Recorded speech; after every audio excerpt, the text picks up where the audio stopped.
Hello. Oh. Hey guys, sorry about that.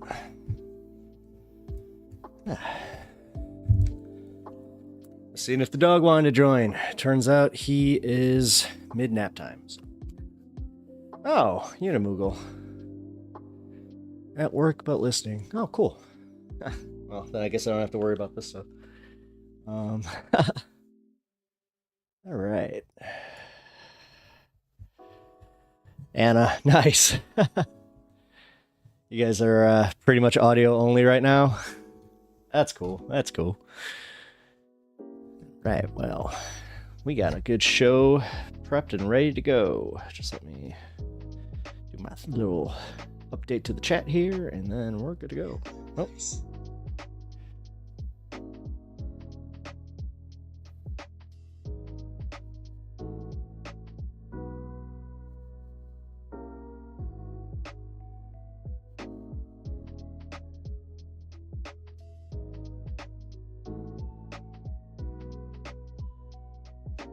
There we go. I have 4 screens so I can see you, but I can barely interact for another hour and a half, really. Oh, 4 screens. Jesus. Are you running the Matrix? 4 screens seems a bit excessive, but I mean, then again, I don't know what you're doing. But, I mean, geez. Gotta always have the one screen for entertainment, though. That's the most important one. I know that one of my buddies, he does like shipping and logistics. He has he has 3 screens, but he only needs 2 for work. Third one's the most important one because it's the anime screen. So, yeah, gotta get the anime in. But he does a really good job at his job. So it's he's one of them multitaskers. I have always envied those types of people, man.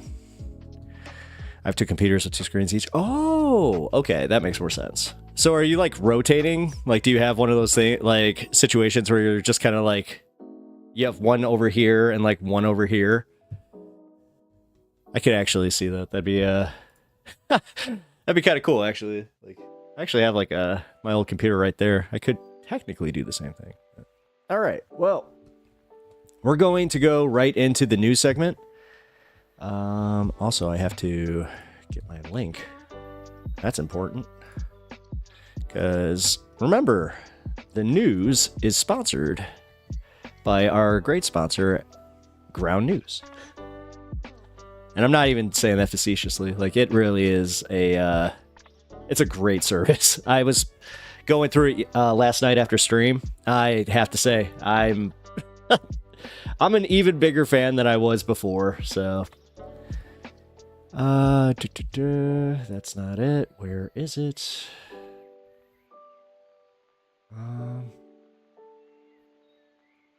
Where's my link? Oh, here it is. Copy. Paste.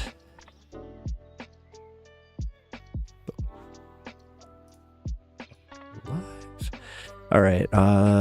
Literally, the difference between work and play is a 45-degree rotation in my chair. Oh, I see how that goes. Okay, that's actually pretty cool. I like the sound of your workstation. Hey, what's up, Bloodstone? Good to see you. Glad you all can join nice and early here. I need to drink some tea because I feel like I am at the beginning of a possible cold. So if I start kind of, sounding a little wonky, let me know, because I tend to ignore that with myself, which is never good. But I'll push through it as much as I can. All right. Let me get my screen going, and then we're going right to the news. Because there's some big news going on. I'm not sure if you guys have been following what's going on in Korea, but it's, although it calmed down a little bit, so it's not as breaking. I kind of missed that first initial wave where it was kind of like, oh, hey, they're declaring martial law, and everybody was going, holy crap. And by the time that I was pulling up everything about it, they were just like, Parliament said no.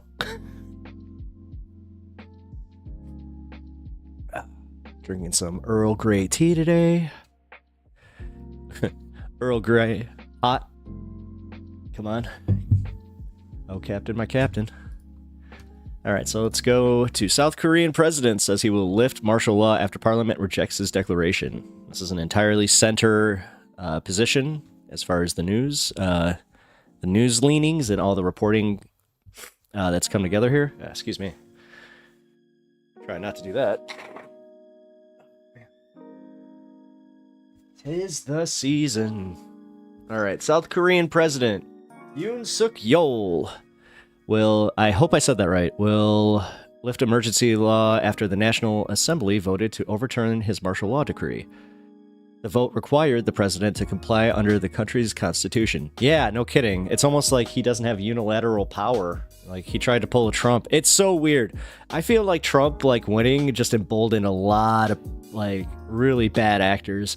Yoon's martial law declaration was the first in 44 years and shocked even his own party members. All right, so let's go. I think we're going to go Reuters with this one. Yeah, it seems like a safe bet. All right. Whoa, hello, ads and pop-ups. Jeez, they're getting worse, guys. They're getting so much worse. All right. South Korean President Yoon Suk Yeol said on Wednesday he should lift a surprise martial law declaration, or he would lift a surprise martial law declaration he had imposed just hours before. Yeah, it didn't even last a few hours. That's what I thought. Backing down in a standoff with Parliament, which roundly rejected his attempt to ban political activity and censor the media. No kidding. You're telling me that, censoring your political oppression is not cool? Weird. Even in South Korea. Actually, I don't know what I've kind of meant by that. I always assumed that they had pretty, good politics. I really didn't know, though, to be completely honest. So, in South Korea's biggest political crisis in decades, Yoon declared martial law on Tuesday night during a televised address to thwart anti-state forces among his domestic political opponents. But outraged lawmakers unanimously rejected the decree. Yonhap news agency said the cabinet had agreed early Wednesday to scrap the martial law. Yeah, it didn't even last the entire day. Where did this come from, though? Because, were there, protests that he was trying to squash? Because This seems, I mean, from my understanding right now, without reading even more into it, is he just kind of decided that he was like, I got political opposition, I'm going to go after them. South Korea has always been a dictatorship controlled by the U.S. with liberal capitalist window dressing. Oh, I did not know that. So it's kind of like a just richer North Korea? I mean, I do know that it is, like, insane there. It's actually, I want to go there, like, really bad. All right. All right. We get to learn about the protests. Protesters outside the National Assembly Parliament shouted and clapped, "We won!" They chanted, and one demonstrator banged it on a drum. Chokak. Head of a minor opposition party met protesters outside Parliament and said, "This isn't over." He put all the people in shock. He vowed to impeach Yoon by putting together votes from other parties. The South Korean won. Oh, see, I almost said the South Korean won. Won currency came off at more 2-year low against the dollar. Okay, so won plunges against the U.S. dollar after Korea martial law declaration. Whoa, whoa. I mean, that's an understatement. Yeah, you know, plunges. I mean, that's a deep plunge.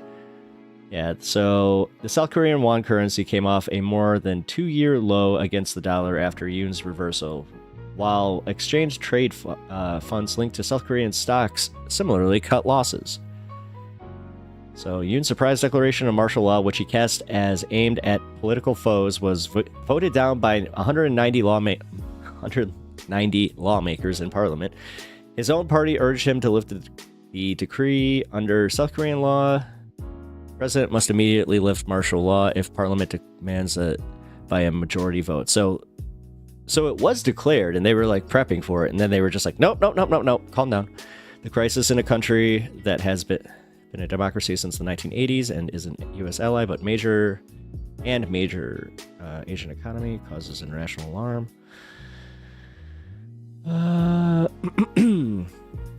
South Korea with... The United States was watching South Korea with grave concern and hoped that any political disputes would be resolved peacefully in accordance and in rule of law. 28,500 troops are stationed in South Korea. Yeah, that was the thing. Like, okay, so U.S. soldiers are not getting involved. Good to know. After Yoon's announcement of martial law, South Korea's military said activities by parliament and political parties would be banned, and that media and publishers would be under the control of the martial law command. Dude, he was pushing for it. He was going full dictator mode. Helmeted troops briefly tried to enter the parliament building. Paramilitary aides were seen trying to push the soldiers back by spraying fire extinguishers. Yoon did not cite any specific threat from the north, instead focusing on his domestic political opponents. It is the first time since 1980 that martial law has been declared in South Korea. Yoon, a career prosecutor, squeezed out a victory in a tight presidential election in South Korean the closest presidential election in South Korean history in 2022. He rode a wave of discontent over economic policy, scandals, and gender wars aimed... Oh god, he's right-wing. Okay, there it is. Aiming to reshape the political future. But he has been unpopular, and his support ratings hovering at around 20% for months. Yeah, it's almost like we need to, quit voting for the strongman that has absolutely no proof that he can actually help. You'd think they learn from us. His People's Power Party suffered a landslide defeat at a parliamentary election in April this year, ceding control of the unicameral assembly to opposition parties that captured nearly 2/3 of the seats. There have been more than a dozen instances of martial law declarations since South Korea was established as a republic in 1948. The last time, 1980, a group of military-led officers led by Chun Do-hwan focused then President Choi Koo-ha to proclaim martial law to crush calls by the opposition, labor, and students for the restoration of democratic government. Yeah, so... yeah, this is exactly what it is. Chairman Kim, the South yearns for freedom. Sarcasm. Nice, Anna. The coup that didn't even last a day. Interesting. Huh. Because, yeah, I'll be honest, that seemed like it was going to be a little bit more serious. Okay, let's see. Seoul's biggest ally. The U.S. breathes after the rise of martial law. Wait.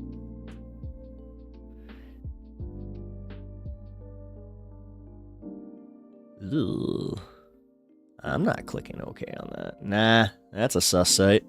No, thank you. Even though they do vet the links, I'm just, yeah. Anytime it's like, cookies? No cookies. There we go. No, so it's all about him lifting the martial law. I was actually looking for the one where he called for it. I'd like to actually kind of go back in time for a second, but toss hush money case, citing Hunter Biden pardon. Ha ha! Okay, that's funny. He wants a pardon. And we're gonna go right back to, can I pardon myself? Wait a minute, you're telling me that's a state crime? Oh, it's almost like you guys actually thought this one through. I don't understand why this one wasn't talked about more. Tesla CEO Elon Musk loses bid to get his $56 billion back. Yeah, we read that yesterday. I'm kind of shocked.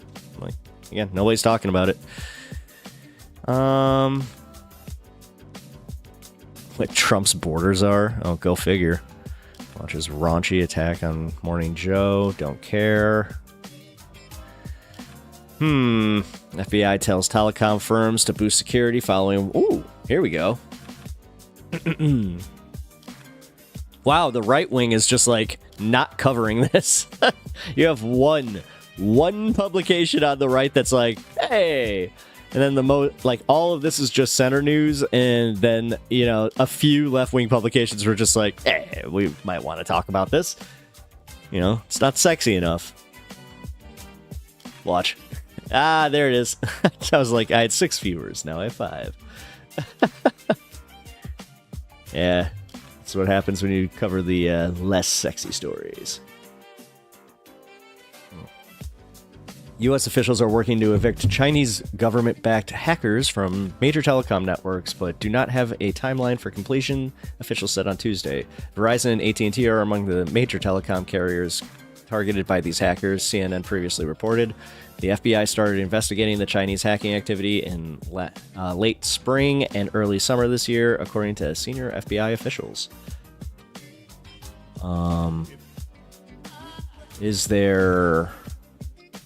Do we know where they were hacking?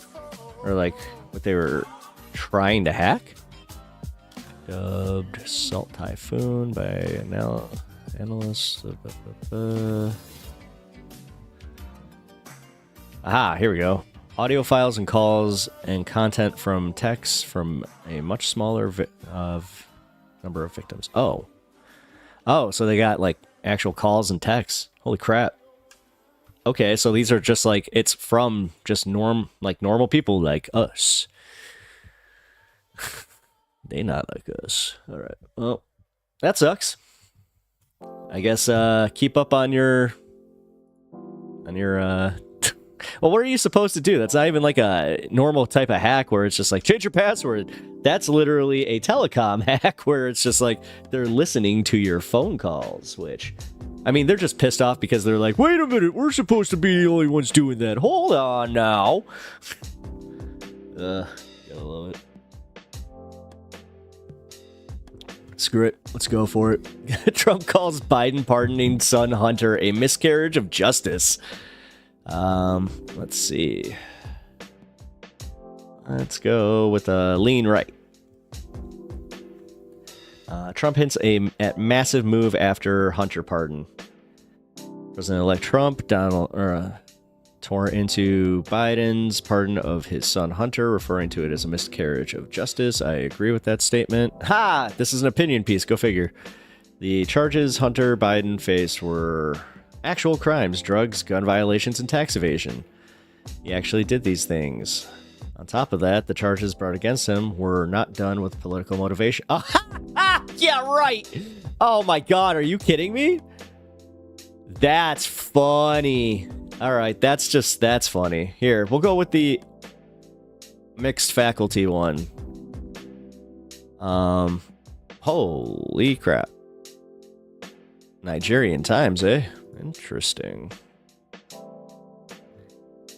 U.S. President Joe Biden on Sunday said he has pardoned his son, Hunter Biden, even after previously promising not to do so. The president's 54-year-old son had pleaded guilty to federal tax charges after being found guilty of charges related to gun possession and drug use in 2 separate trials. Sentences were to be announced later in December. The U.S.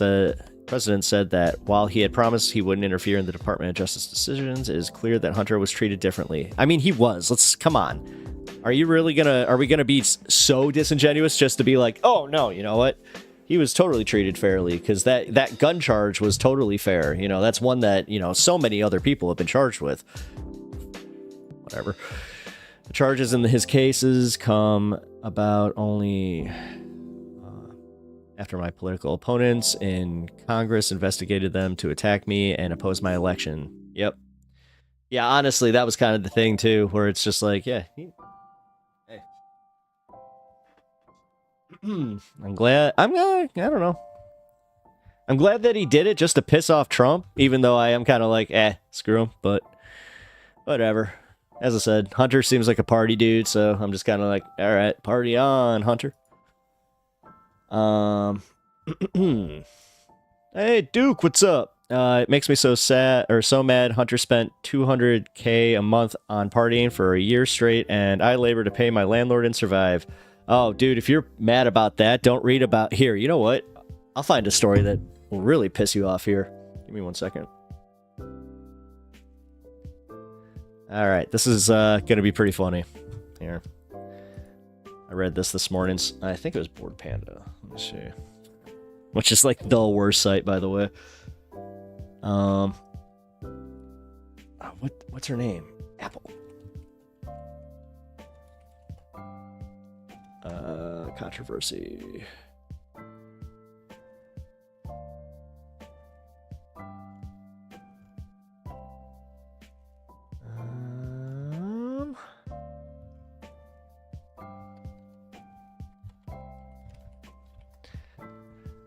Aha, here we go.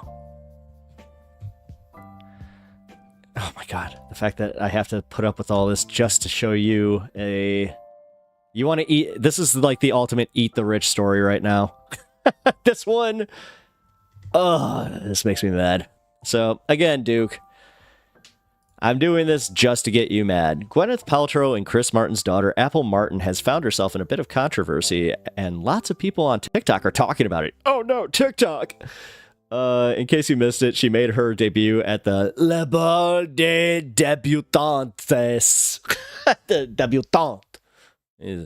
That actually just reminds me of the sister from Home Alone. You know what they call you, Kevin? Les incompetents. Yeah, but yeah, Le Bal des Débutants. Ew.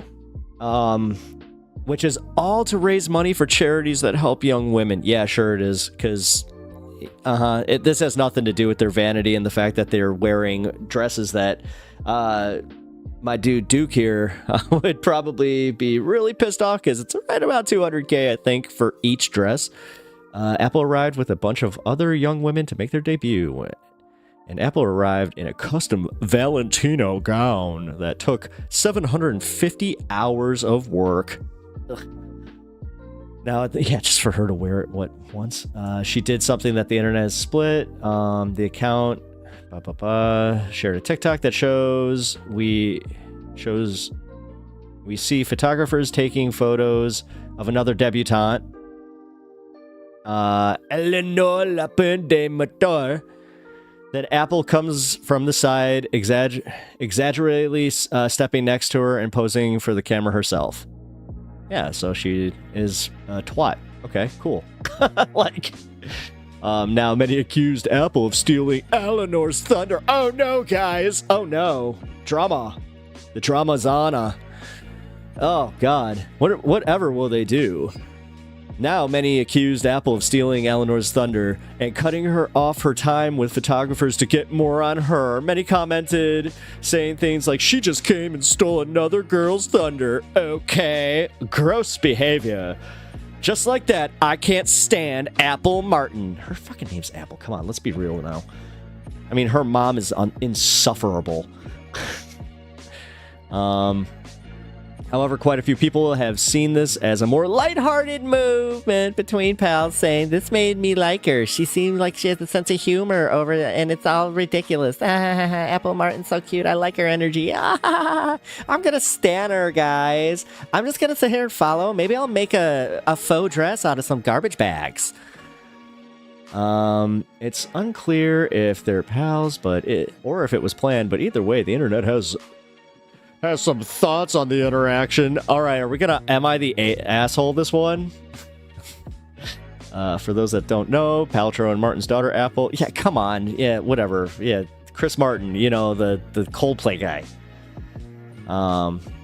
Yeah, celebrity kids all grown up. Yeah, you know, they're freaking cool. And BNA, he can't possibly be prosecuted.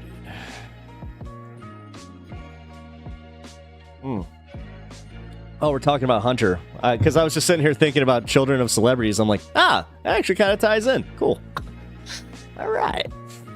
Yeah, but that was just for you, Duke. I hope that you're thoroughly and, you know, yucked out, and also just in general, like, okay. Makes me want to, you know, munch on the rich. Is that what it is? I've actually never understood why it's eat the rich. It's like, I'm not for cannibalism, but okay. the original bad leftist marketing.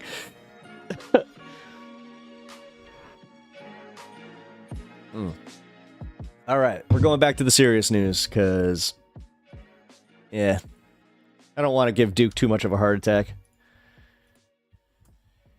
All right.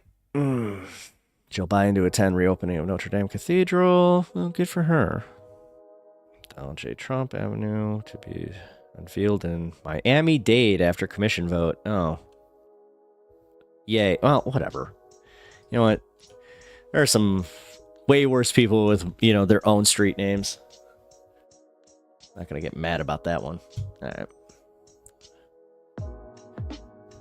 All right, so we're... Again, this is the ground news segment, and we're going to do the fun thing with ground news here. We're going to go to Blind Spot. Let's check out just how bad the leans are on these. All right, so this one is 92% right-wing. They are fully embracing Eric Adams. I'm vegan, so compost the rich. Nice, Deep Stars. I mean, hey, I'm at this point, I'm just kind of like, I don't know, Viva la Revolution. It just sucks because it always goes to the French Revolution. You know, we all think we're Jean Valjean. We all saw Les Mis and we're just like, yep, that's us. All right, so this one only had 9% center, really. Only 27% of lean left. Although that doesn't really seem to matter because it's like, who cares about that story? But like this one here. Netanyahu thanks Trump for a strong statement on hostages held by Hamas. Oh, fantastic, guys. Aren't you just so happy that he's, you know, patting him on the back and just being like, hey, thank you, Mr. Trump, I appreciate that. Israeli Prime Minister Benjamin Netanyahu thanked President-elect Donald Trump for his strong statement urging Hamas to return the remaining hostages before January 20th. Netanyahu stated Trump put the emphasis in the right place, on Hamas and not on the Israeli government. Oh my god. Netanyahu warned that if the hostages are not released, there will be all hell to pay in the Middle East. Great. So, yeah, this is exactly what I was worried about. He's taking this as his go-ahead. He's just like, oh, well, that was Trump's little wink and a nod that we can just go for it now. Because we all know that Netanyahu's, I mean, even if they, gave back the hostages and then just unilaterally on their side just said, ceasefire, they'd be like, nah. And then they'd be like, they hit us. I mean, I'm only just repeating what we already know about that, but yeah, this sucks. Like, what? God, man. This is so much worse. This is the stuff that I, like, again, we should be really, really upset about. But also, it feels so freaking powerless because what are we going to do now? Like, now we're even less power. Like, we have even less power. Like, what the hell? That sucks, guys. If I thought that I could create peace in the Middle East, I would have done it. Although, there seem to be a lot of us that, like, well, a lot of us, just, I was actually more so saying, like, normies. Like, there's a lot of just normal people that seem to have all the answers. Especially, like, a bunch of boomers on Facebook and stuff like that. They're always specifically the ones that are just like, I could fix this. I'm doing it right now with my Facebook post with 2 views. Alright. Just Google the senator from NBNA. Alright. Wait, is this safe? Wait a minute. You're making me bust out the safe tab. Alright, alright. I will do that. The senator. Oh, wow. That is literally the thing. Because of the close relationship with Biden and the NBNA, Byron York called Biden the senator from NBNA. In a 1998 article, what is the NBNA?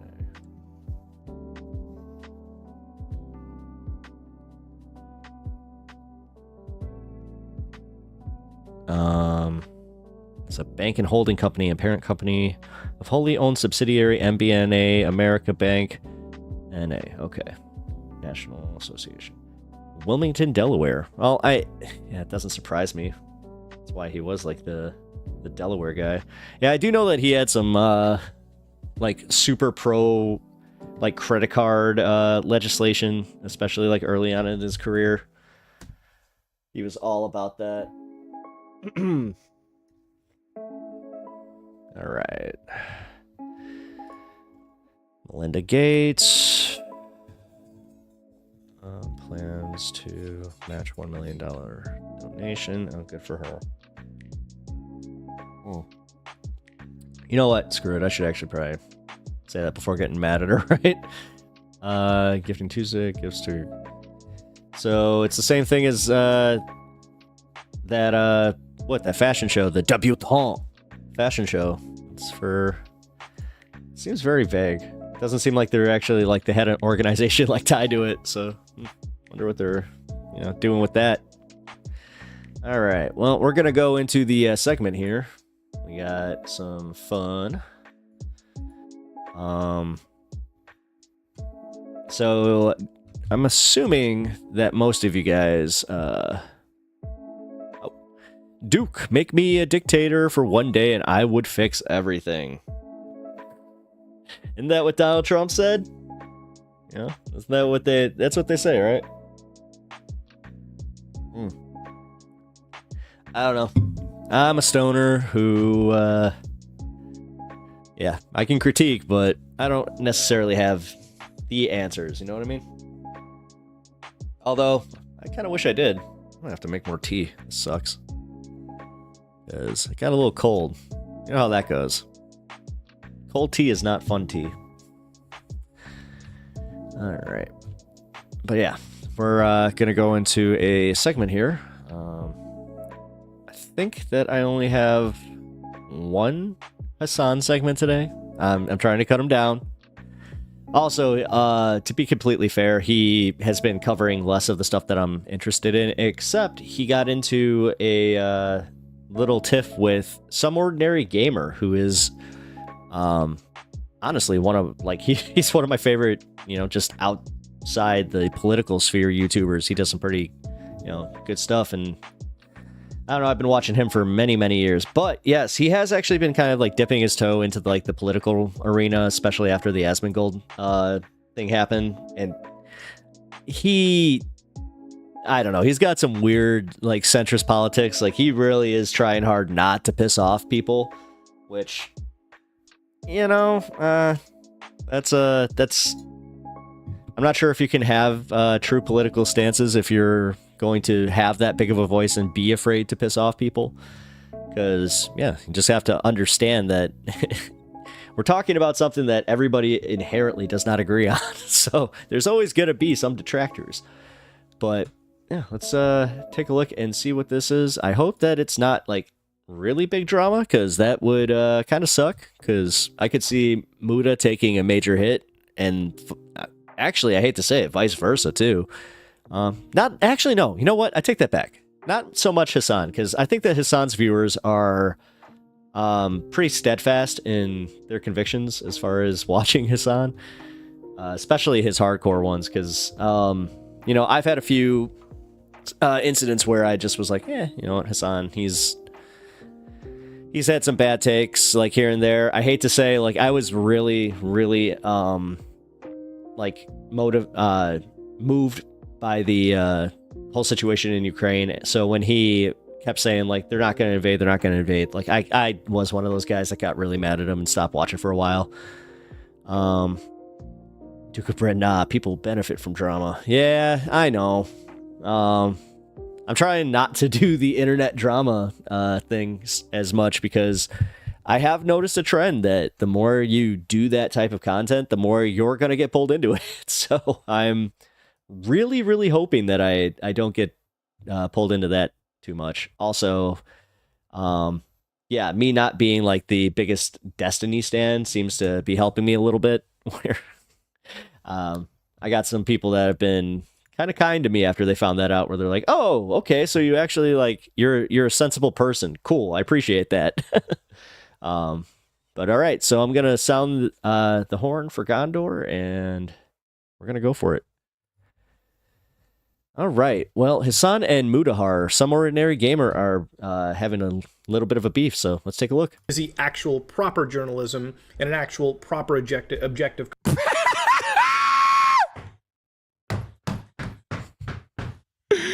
He did not say that's actual proper journalism. This dude has the sentience of a sea cucumber. Oh my God. That have effectively been at each other's throats for not.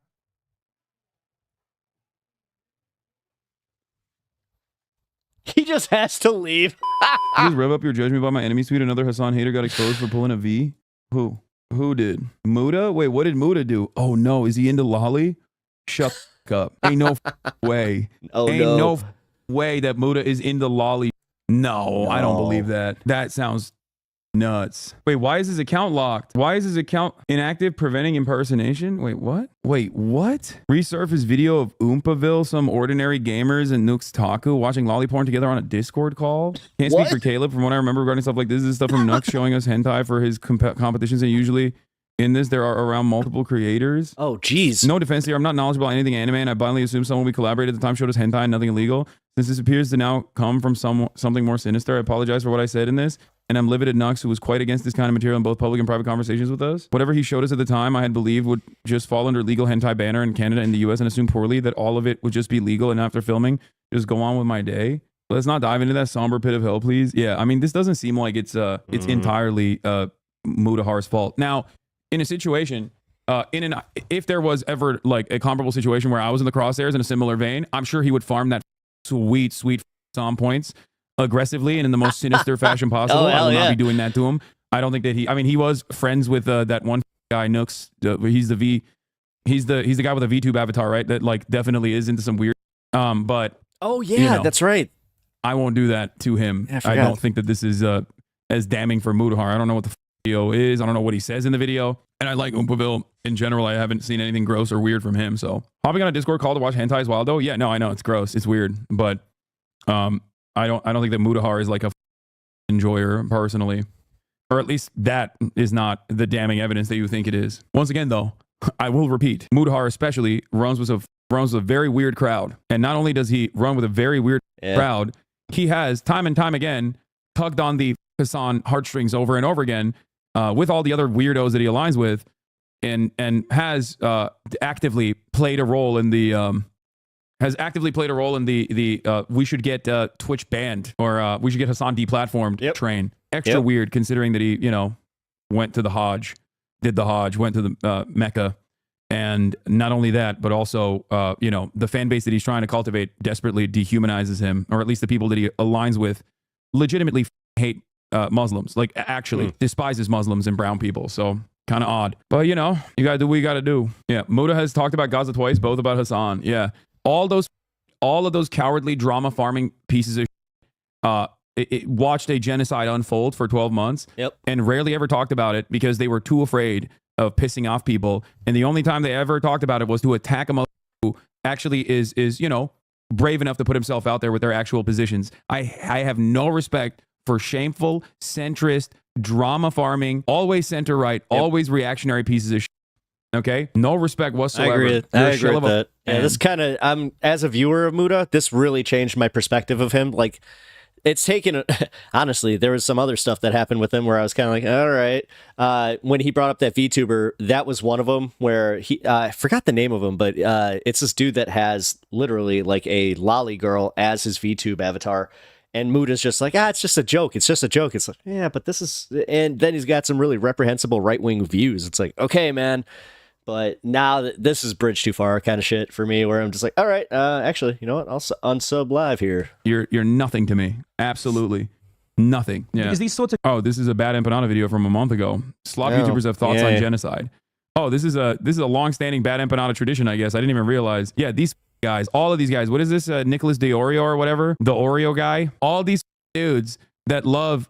Yeah, all these dudes that love being edgy online had no words for the child mutilation factory that was unfolding, and the only time they ever seemingly talk about anything Israel-Palestine adjacent is when they turn around and they talk about another Twitch streamer or a YouTuber and how they have to be banned. Disgusting. Also, I didn't know that look at this guy. I'm not gonna lie, I used to like Muda's deep dives into niche IT topics is informative, but after what he's been doing for the past year, I lost every single iota of respect for him and unself coward. Oh no, I used to talk to him. I used to talk to Muda. Like we used to DM back and forth. I thought it was chill. Like I would ask him for advice on Steam Deck related.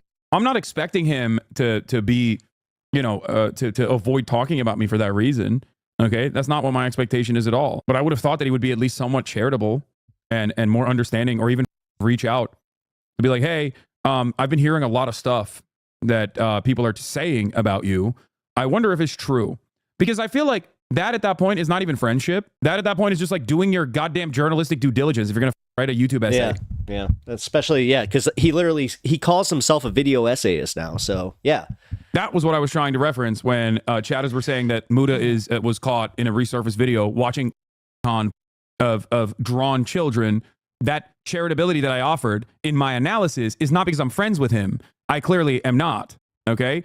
It's because I'm not a asshole. Muda is a large content creator. It'd be super easy for me to just like make a YouTube video dedicated to exposing him and demanding accountability. Okay? And I'm sure there are plenty of people who hate him as well. And they would also get on board with that. That's usually how it works. That's usually how these dips make YouTube videos. The reason why I'm not doing that, and the reason why I don't care to do that, is because I don't think that there's enough evidence for him to, to be called a lily porn enjoyer. He simply was, it seems, friends with one. I don't even know if he's still friends with him, but regardless. I mean, also, I read somewhere on the Reddit that Mudahar actually basically nuked his whole account and is keeping it inactive, preventing impersonation, exclusively because Twitter got too racist for him. It's like, dog, you literally court racist, for the record. Like, what do you mean? I wanted to see if he's talked about Palestine at all. This Israeli company is spying on everyone. Twitch is a disgustingly evil platform. 1 million views. tells me 38-minute video. 1 million views. To be fair, Asmongold's being banned might have been a blessing considering bro finally cleaned his house, which is finally what happens when Discord mods run a multi-million-dollar app. I usually avoid these issues and don't take sides because I'm not knowledgeable on the topic, only to immediately proceed labeling people knowledgeable on the subject and speaking out against genocide, polarized extremists. Wait, is his audience dunking on him for this? This isn't about Hasan. Problem is Hasan is the farthest thing from knowledgeable on the subject. There is a reason why he won't debate Destiny. He'll eat him alive. That's so awesome. Mudahar trying to both sides an active genocide will never not be funny to me. Dude, just shut up. Making fun of veterans that just unjustly invaded nations at the behest of an empire is incomparable to an idiotic slop content creator. Asmongold's the worst kind of slop as he barely makes any creative content of his own, making an incentive sweeping generalization about victims of genocide. He literally said the Palestinians came from an inferior culture. No dog whistle, no insinuations. I like how he's talking about the U.S. military like he isn't Canadian. Your ramble at the end was really based. I agree. All this hateful content really slowly affects you and just makes you more callous and disappointed in the world. On streams, I've maintained this is a conflict that shouldn't exist. With the death toll rising and innocents displaced, I would hope this conflict ends at some point before the end of my life. This is how most people treat this complex situation. We don't like seeing dead children. If you ask me on the stream, you'd hear these exact words relayed back at you. If you want to see change, write to your MP and ask them to discuss this on your behalf. 2/25/2024. The complexity and the nuance of daily baby murder. It's too complex. It's too nuanced. Genocide is too complex and nuanced to have an opinion on. You know what's not too complex and nuanced to have an opinion on, though? Talking and besmirching people who actually do talk about the genocide and saying that Twitch is inconsistent and bad. Okay, yeah. And using this is a little Islamophobic worse than I thought. Destiny and Dan Saltman's website to do such a thing. These are the same people, by the way, who despise, okay? Remember, these are the same people who despise these like mass brigading campaigns. These are the same people who love free speech. These are the same people who hate when people engage in this SJW style conquest to get people deplatformed, you know? Centrist guys using a Willie Mac video as a source to say Hasan is out of his depth is also pretty funny, or not knowledgeable on issues is also pretty funny, especially considering that the person who you're using as a source to compile videos literally does not know a single goddamn thing about Israel, Palestine, Gaza, or any number of different issues. It's drama slop compounded on top of drama slop. Oh, he says at the end of the video he's done with drama content. This is not drama content. This is actively signaling to deplatform a content creator who you're too cowardly to have a genuine opinion on in terms of like the issues that he speaks of. Okay? Yeah. You don't want to say anything about Gaza. You're too scared. Okay? And I understand that. I'll be very charitable to brown content creators who get harassed endlessly, especially if they're Muslim too. Because I understand the space is inherently hostile. I watched it. Muda said Anne Frank isn't comparable to the Houthi kid because Anne Frank died. That's an insane thing. They're both teenagers who experienced a genocide. You have an issue with that if you either A, don't believe that the famine that Yemen was placed under is real, that they were just not experiencing that at all, or you just think that like brown people can't experience genocide. Now, it's additionally weird when it's a Muslim brown guy who feels that way. It just like shocks me to my core. He's Indian, so yeah, okay. What, you think Indians don't get an endless amount of smoke from racists online? What are we talking about? They're like the number one primary target of white supremacists, especially online. That's the reason why he had to bail on his. That's the reason why he had to bail on his Twitter account. He's Indian and Muslim. He's getting double. This I think is really cowardly though. Okay. Yeah, no, it is. Like, this is actually really bad. I hate to say, like, Muda.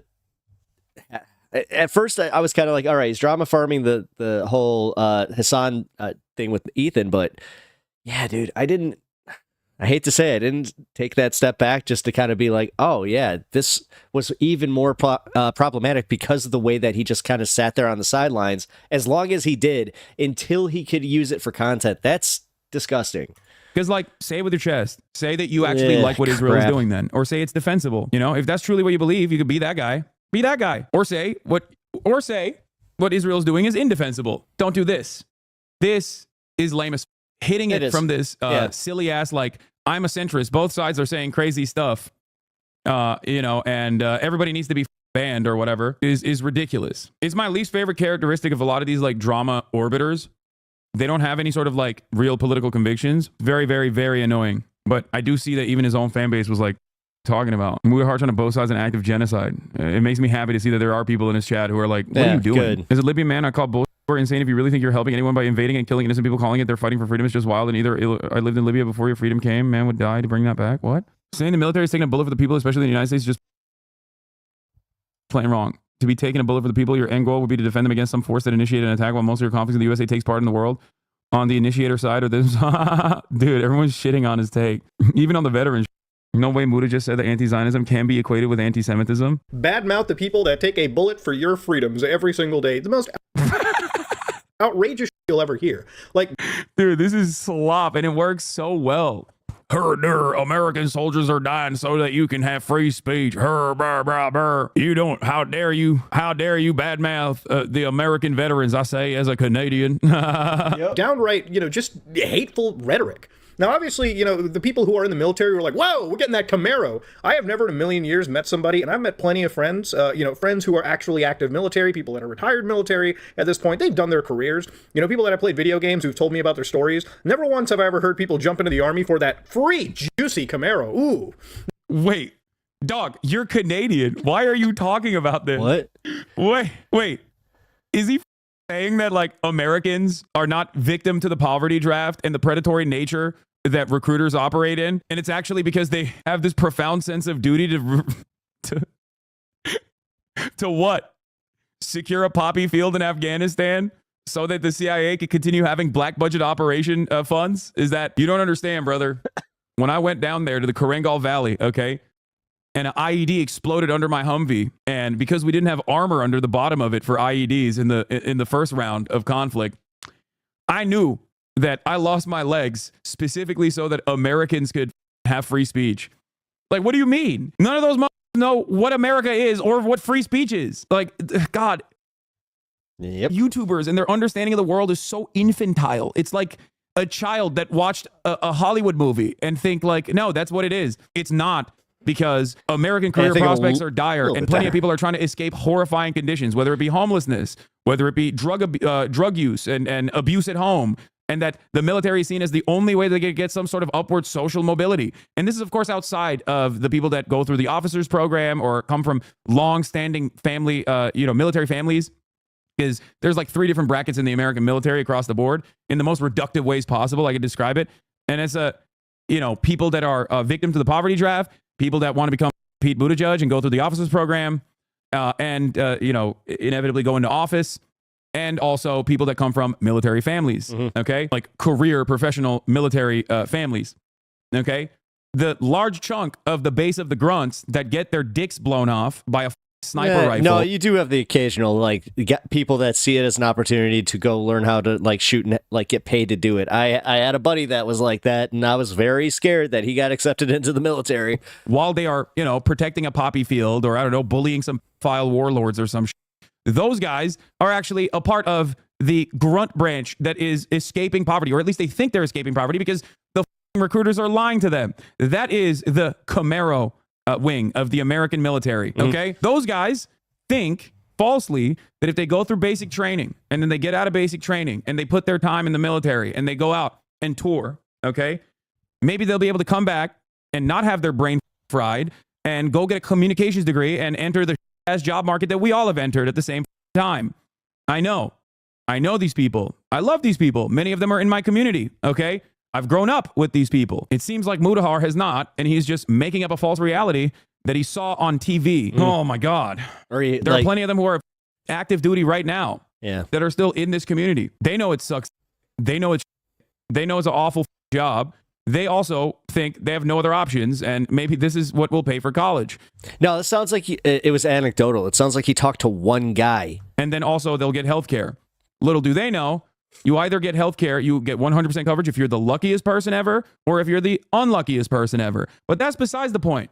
I'm not even going to get into all of that. Problem is, when you're a YouTube IT guy that talks about Linux most of the time, and you dip your little toes into the dangerous, treacherous waters of political commentary, you're going to come across like a moron. What do you mean? And I will admit, I think he's decent when it comes to some random Reddit post about some tech issue that he covers fairly well, I assume.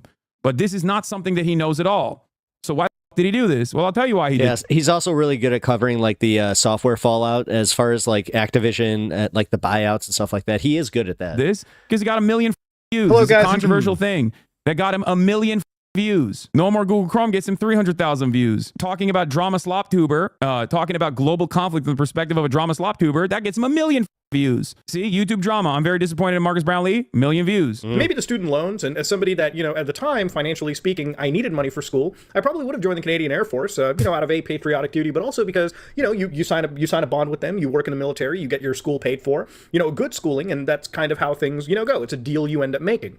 I think a lot of people that join the military who are these cogs in the machine that you'd be so willing to say, yeah, I hope you get PTSD if you're not, this reformed person that, has to bend the knee constantly because of your service to your country. Yeah, I think those people are usually in the military out of necessity, or, at some point they need a career, they need to join something. And the military is a great provider of it. The military also produces a lot of those same technologies you use to stream your nonsense garbage on the internet. They do a lot more than just this imperialism that she, likes to throw around. The imperialism that she likes to throw around, bro, what the, oh my God. It's just a word that people throw around. I will never investigate what it actually means. Okay. Do you understand? Because I have the full knowledge that my audience doesn't know what it means either. It's something that the woke left liptards actually throw around. So it must be silly and inconsequential. Please do not dive into the academic literature behind what that term means. Because if you do, you might understand that it's not just a word that someone is throwing around. And in fact, exactly what America is doing. Also, I like the subtle notion that like the internet is because of DARPA, so imperialism is fine. You know what I mean? That's not all the military does. They also invent stuff. Okay, sick. How about you invent stuff and don't do the other bad then? There is very valid criticisms you can make of the U.S. military, but I think going after the cogs in the machine, the people that are the grunts, the foot soldiers, is just insane. This kind of rhetoric doesn't really bring anyone together. If anything, all it does is just sow more discord and, sow more issues amongst people who are already... I could have gone to Iraq after high school, but instead I got a job at McDonald's like a real patriot. Nice, Team Stars. Facing a lot of issues right now. People who are already so divided. Yeah, they wanted this me, kind of man. rhetoric doesn't really, portray anything. She might think this is based, but at the end of the day, it's just literally cowardice. Why? Yeah, no, it's cowardish behavior for a hijabi Lebanese person to come out against genocide and then be endlessly harassed for that position and not framing her position well enough in terms of veterans. So let's do a relentless pile on behavior that you're displaying from the internet. You're not He literally says the same thing you said. Law lives. Really actually providing any solution. You're just sitting over there wishing that. Yeah.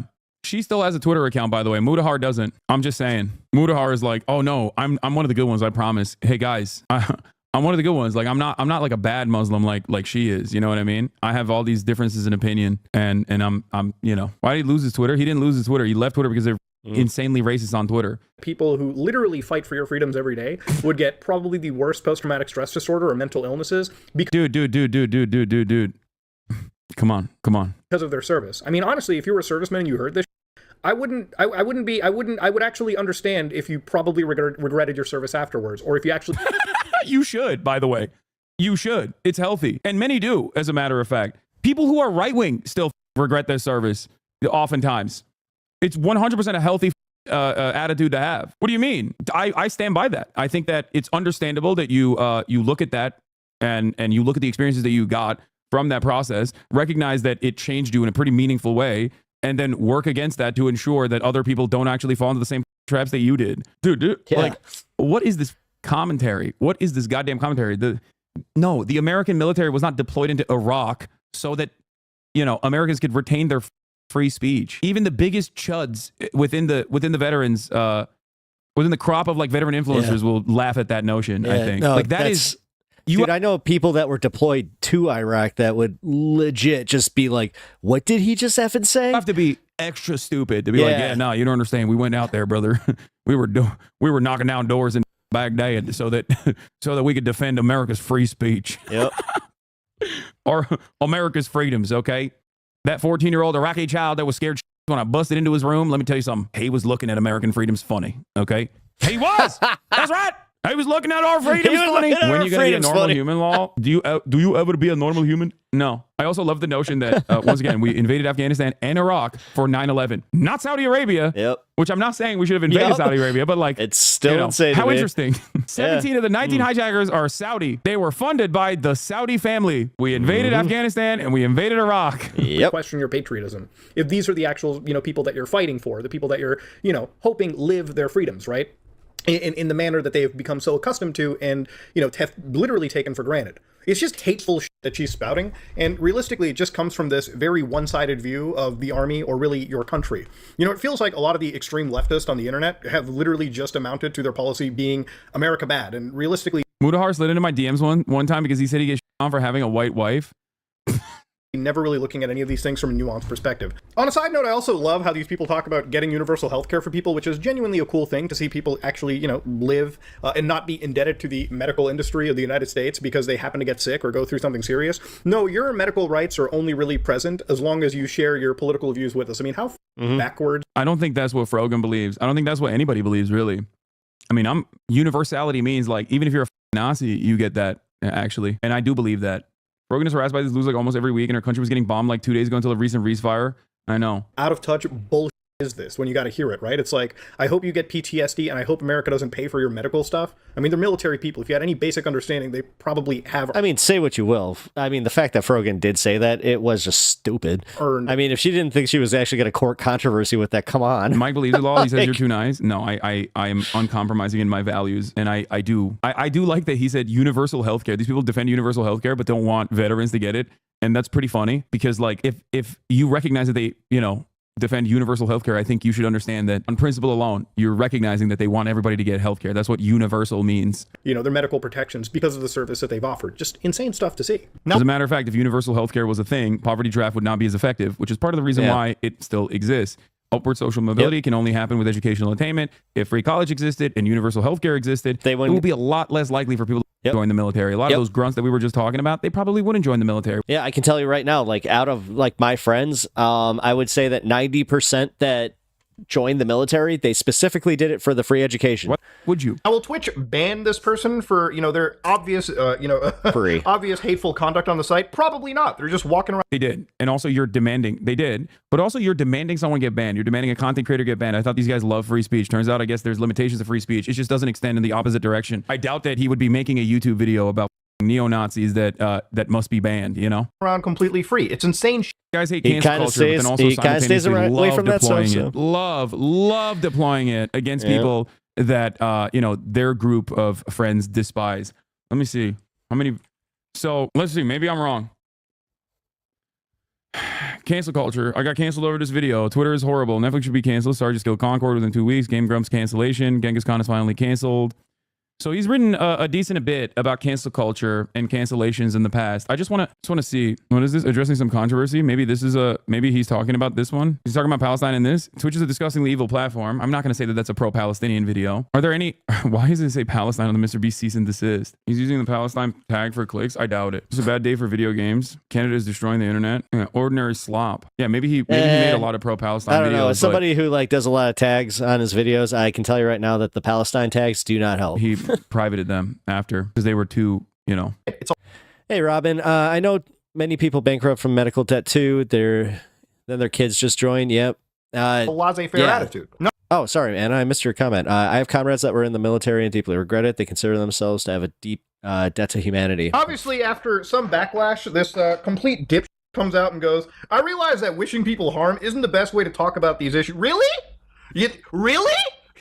No, the best way to talk about these issues is be a coward and never say anything about it, and then on people who are talking. I think this is a classic example of both people in this situation kind of suck. Talking about these issues when other people are logging through every little thing that they say. What Rogan's saying is not wrong. It's the way, again, this is why I have been always harping on like left-wing marketing. And again, this is kind of, that plays into that a little bit where it's like, come on, Rogan, like, did you really think that saying, I hope they get PTSD because then they get what they deserve? It's like, that's kind of, I mean, you want to talk about spicy takes? That's a spicy take. Okay, so they can find an angle of attack. Wow.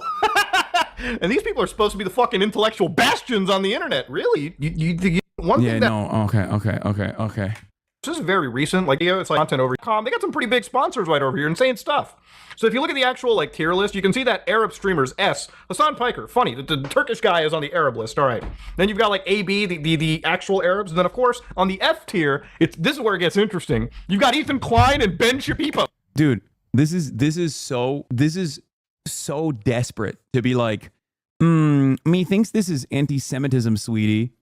Like if you look at the actual tier list, like Ben Shapiro is very famously anti-Arab, okay? Ethan Klein, not as famously, okay? If you look at the actual tier list, there are friends of, Rogan and many others on the tier list. love Sabra. Now, Sabra apparently in their eyes is like I just saw Penguin Zero on the tier right above Love Sabra. they're referring to like a brand of hummus that exists in Israel that It exists in America. I I don't even know if it in exists America. in What are Israel. you talking I mean, about? I assume it exists in Israel as well. It's an occupied territory. It funds the IDF. But also, besides that, it's been a long-standing part of BDS efforts. But having said that, yes, it is a substitute for not being Arab coded, not being valid in the Arab community. Okay, it is akin to a bunch of black content creators making a tier list. Okay, and on the A tier putting being valid. Okay, and on the F tier putting raisins in potato salad, something that is as far like who is invited to the cookout tier list. Okay, and at the top of that are people who are invited to the cookout, the most valid people, right? And on the bottom are, depending on the range of I guess anti-black sentiment that they demonstrate, the tier list bottom would be listed as F tier, raisins and potato salad. They would clearly say that be anti-white racism, yeah, and everyone would laugh at them. The only difference in this circumstance is that anti-Semitism is a real bigotry, so you get more mileage when you cynically smear people as anti-Semites, because anti-Semitism is a real valid bigotry. Anti-white racism, no matter how much certain white identitarians online cry about it, it does not read by normal people as a real valid bigotry. is basically Yeah, and then you'd put Candace Owens on the bottom of the F tier in that situation. in part of a boycott. Now, Sabra also translates to Israeli Jew or Jew born in Israel. So They hate us for our mayonnaise. realistically, you know, if we're gonna use the terminology that these people politically like to use, this is what we consider a dog whistle, okay? Because Yeah, dude. That's what they were implying. I love how people calling Hasan an anti-Semite have no problem with Fuentes stuff. Yep. On doing, which by the way, I didn't know either, for the record. And Rogan says she didn't know either. I believe her. There's one of the tier list makers is Jewish himself, but Although I'm going to be a little charitable here, Muda doesn't usually make political content. Like this was more tied into like the Twitch situation with Asmongold, and that's how Hasan even kind of like got brought into this. And then what happened with Frogan? you know, that's besides the point. That he must be a self-hating Jew, right? in reality, this is what they're actually going for. I mean, the thumbnail It that also was loves Sabra. Loves Sabra. It grammatically does not make sense. If it was loves Jewish person born in Israel. I wonder if it's loves Sabra hummus or if it's loves Jewish person born in Israel. No, they don't, Anna. That's the problem. They know Arabs are Semitic people too, right? Yeah. and these are the same people that judged me based on the thumbnail that I used they for like the don't. Keffels video. So to give you a quick idea to understand, putting two Jews in the F tier kind of gives you an idea of like where they're at.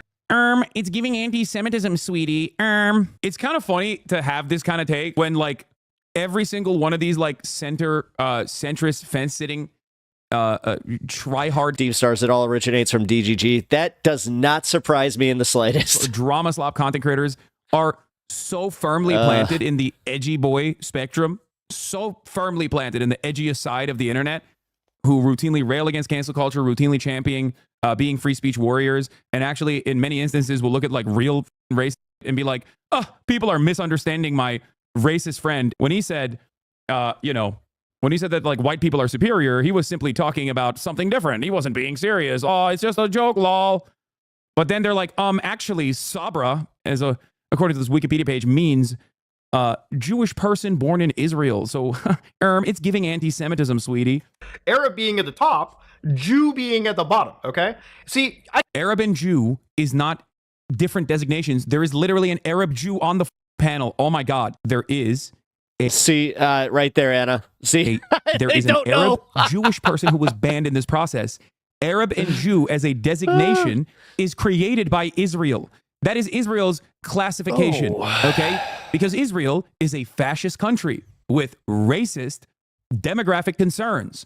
God, this is why I'm never surprised by the extent of people's stupidity. I really... So they have slotted out people when somebody just proves Jewish themselves to be that background, dumb, I'm just both like... ethnically and okay. religiously as a specific subsect of society, and claim that Arabs are those, regardless if they come from the same countries or not, Arabs are those who are not of the Jewish faith.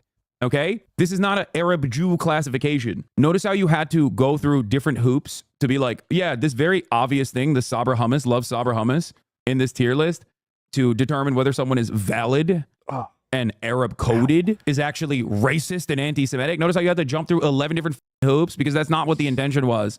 And that's not what anybody actually thought it was. It was a goddamn Twitch-approved panel at TwitchCon months ago. I can look at this and immediately understand that this is most definitely designed to be... He literally laughed that you were top of the list. This is so-called Arabs at the top, Jewish people at the bottom. I know. That's the most Reddit thing you can do. Remember, it's a very Reddit thing. You land on a faulty premise, and then you add on, and you start cracking jokes off of that faulty premise. Like, oh, these idiots don't even understand. Like, Hasan is not even an Arab. He's Turkish. It's like... Yeah, maybe that should cause you to re-examine your perspective, you know? No, I will not be doing that. I'm just going to be a smug dip and cynically behave as though it actually was secretly a dog whistle to be anti-Semitic.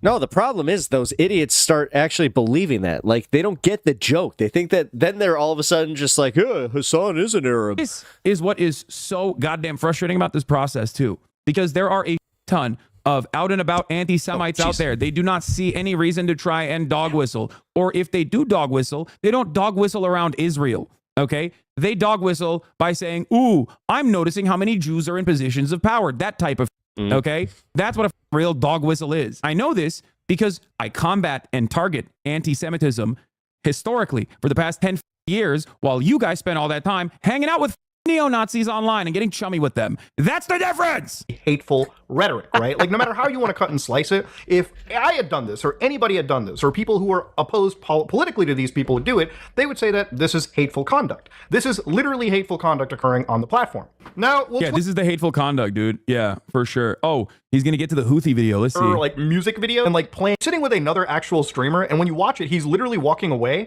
and like playing literal like creators. Now, if I was actual terror, like music videos to like random creators. Now, if I was to do this on YouTube or really any other platform or even Twitch, I would actually be expecting a ban. You know, a couple. Would you? Those videos are on YouTube. They're on Twitter. It's a video that's hosted on YouTube and Twitter.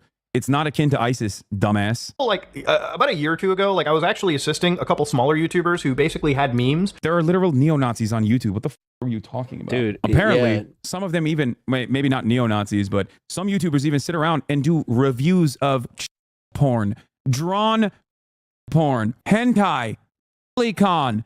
That's how little YouTube gives a shit about their own terms of service. You know, Mudahar should know that. Seemingly, he participated in a review of telecom himself, where they had like literal actual like meme channels, where they had like actual. I thought like, he wasn't going to turn that into the ISIS drama. music, and YouTube immediately after detecting it. There's a difference between ISIS music and the Ansar Allah movement or Yemeni people making music videos. Oh my God. Completely demonetized accounts. In some cases, they would actually remove videos or even ban people because YouTube went through a serious apocalypse in regarding this. And obviously, I think most platforms understand that, you know, highlighting illegal criminal organizations, they don't even have to be terrorists. They can be literal criminal gangs. Like, you know, if you're out there promoting the Hells Angels or you're promoting the Mexican drug cartels, you would probably get a serious ban.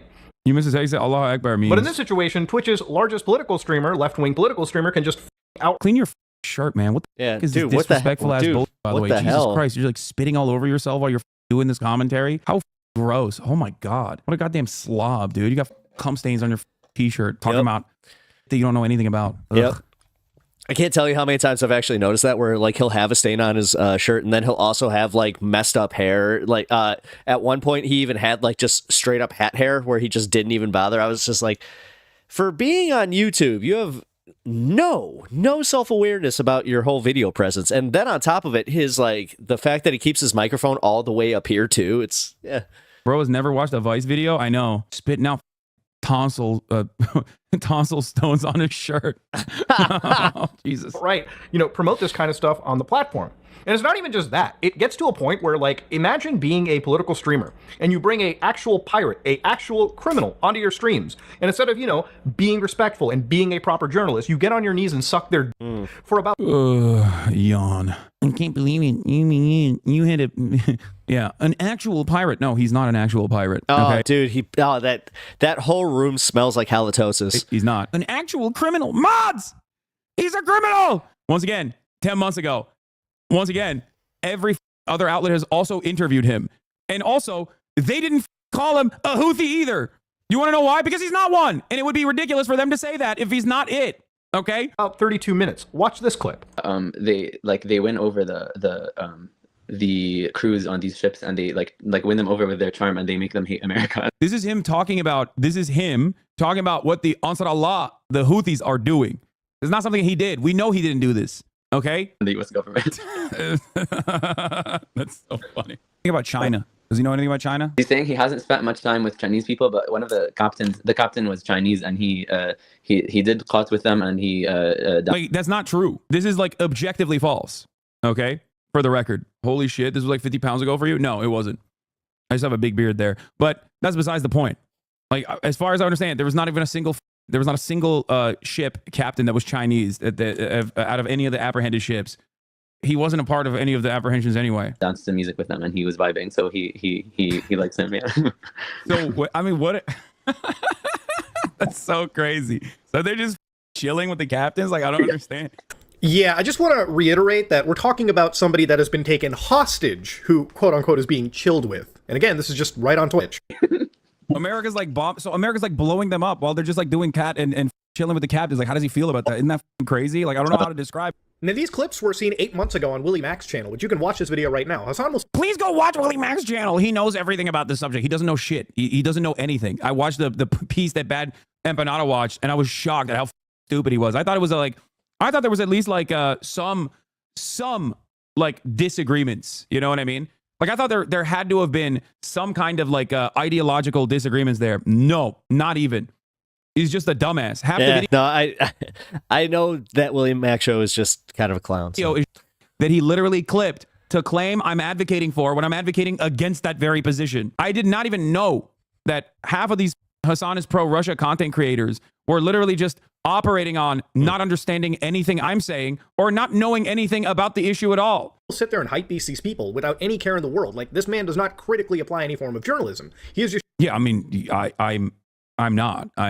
The interview itself has journalistic value. I'm not a journalist. I'm a commentator. Also, is Willie Mack doing journalism? Like, what's happening? Just showing these people and promoting them in this incredibly positive light when there are actually just pirates and terrorists who are putting people in harm's way, especially people that have nothing. Yeah, the state that is implementing a blockade on the Red Sea in an effort to stop the genocide is actually putting people in harm's way. Not the state that is doing a genocide, and not America and all of the other coalition forces that started blowing up Yemen because they decided to stop ships from going through the Red Sea because they wanted to enforce some kind of penalty for the genocide that Israel was conducting.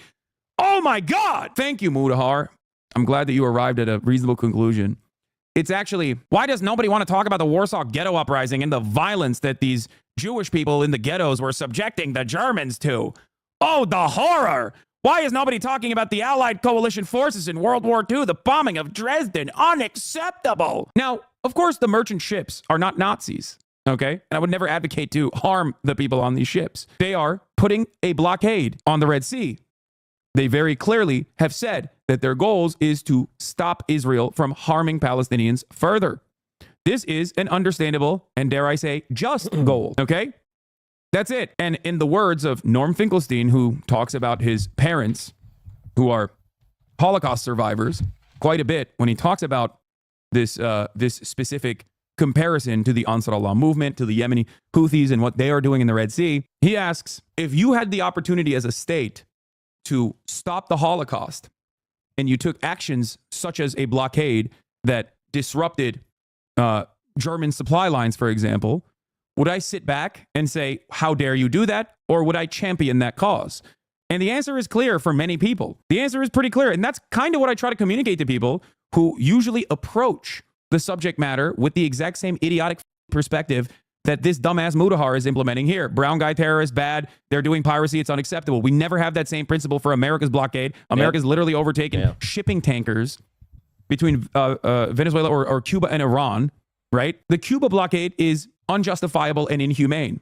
The blockade implemented by the Houthis in the Red Sea is perfectly moral and perfectly understandable. It is there to stop a genocide. And it has been successful in spite of the billions of dollars that, the American Navy spent on Operation Prosperity Guardian. They have disrupted trade from the Red Sea so significantly that all of those ships had to go around the Horn of Africa rather than directly cut through the Red Sea. It bankrupted one of Israel's ports. This is one of the least violent ways in which you can resist against an ongoing genocide. America literally carpet bombed Yemen's capital Sana'a in response to the blockade. Israel itself has also instituted a violent blockade for the past 2 decades. around Gaza, not allowing Gazan fishermen to go beyond the 6-mile boundary, and even actually killing humanitarian aid ships like the Turkish one, Mavi Marmara, and killing all of the humanitarian aid organizers that were on that ship for penetrating the Israeli blockade instituted upon the Gazan shores. That is an example of an unjustifiable blockade. Now, here's the problem. Here's the issue. I'm willing to bet if I were to be like, hey, Mudahar, let's say country A is genociding a group of people that they've held captive in Area B. Okay, Area B has reason to want emancipation. Area B has reason to demand sovereignty and become a nation state all on its own. And yet, country A is not allowing that to happen and also doing a genocide. Okay, if country C decides to put an end to that by implementing a blockade and restrict trade with country A, do you agree with that? If I were to ask him that, I'm sure that he wouldn't say no. I don't. I disagree with that. I think that you shouldn't fight against Nazi Germany and try to stop its trade routes so that they can resupply themselves. I'm sure that he would say that that is a valid and moral thing. But you don't have to ever have that argument. If you just go, these guys are terrorists, they're bad, they're wrong, they're brown, they're doing piracy, they're f***ed up, and then move on. You don't ever have to. Come on, Nazi, really? Yes, Nazi, really. What do you mean? An ultra-nationalist ideology committing an apartheid and partitioning an ethnic and religious minority in direct contravention of international law and then also conducting a genocide? Yes. Nazi, really. You can't have a ethno-state built around the principles of ethnic and religious superiority and then enact that fascist ideology in violent ways and then go, whoa, Nazi, hello? That's exactly what it is.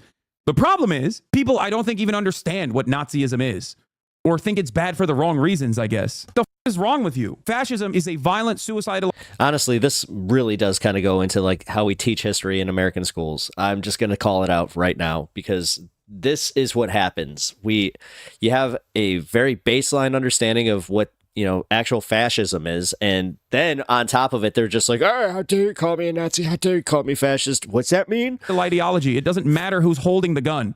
It doesn't matter who's in the crosshairs of said gun.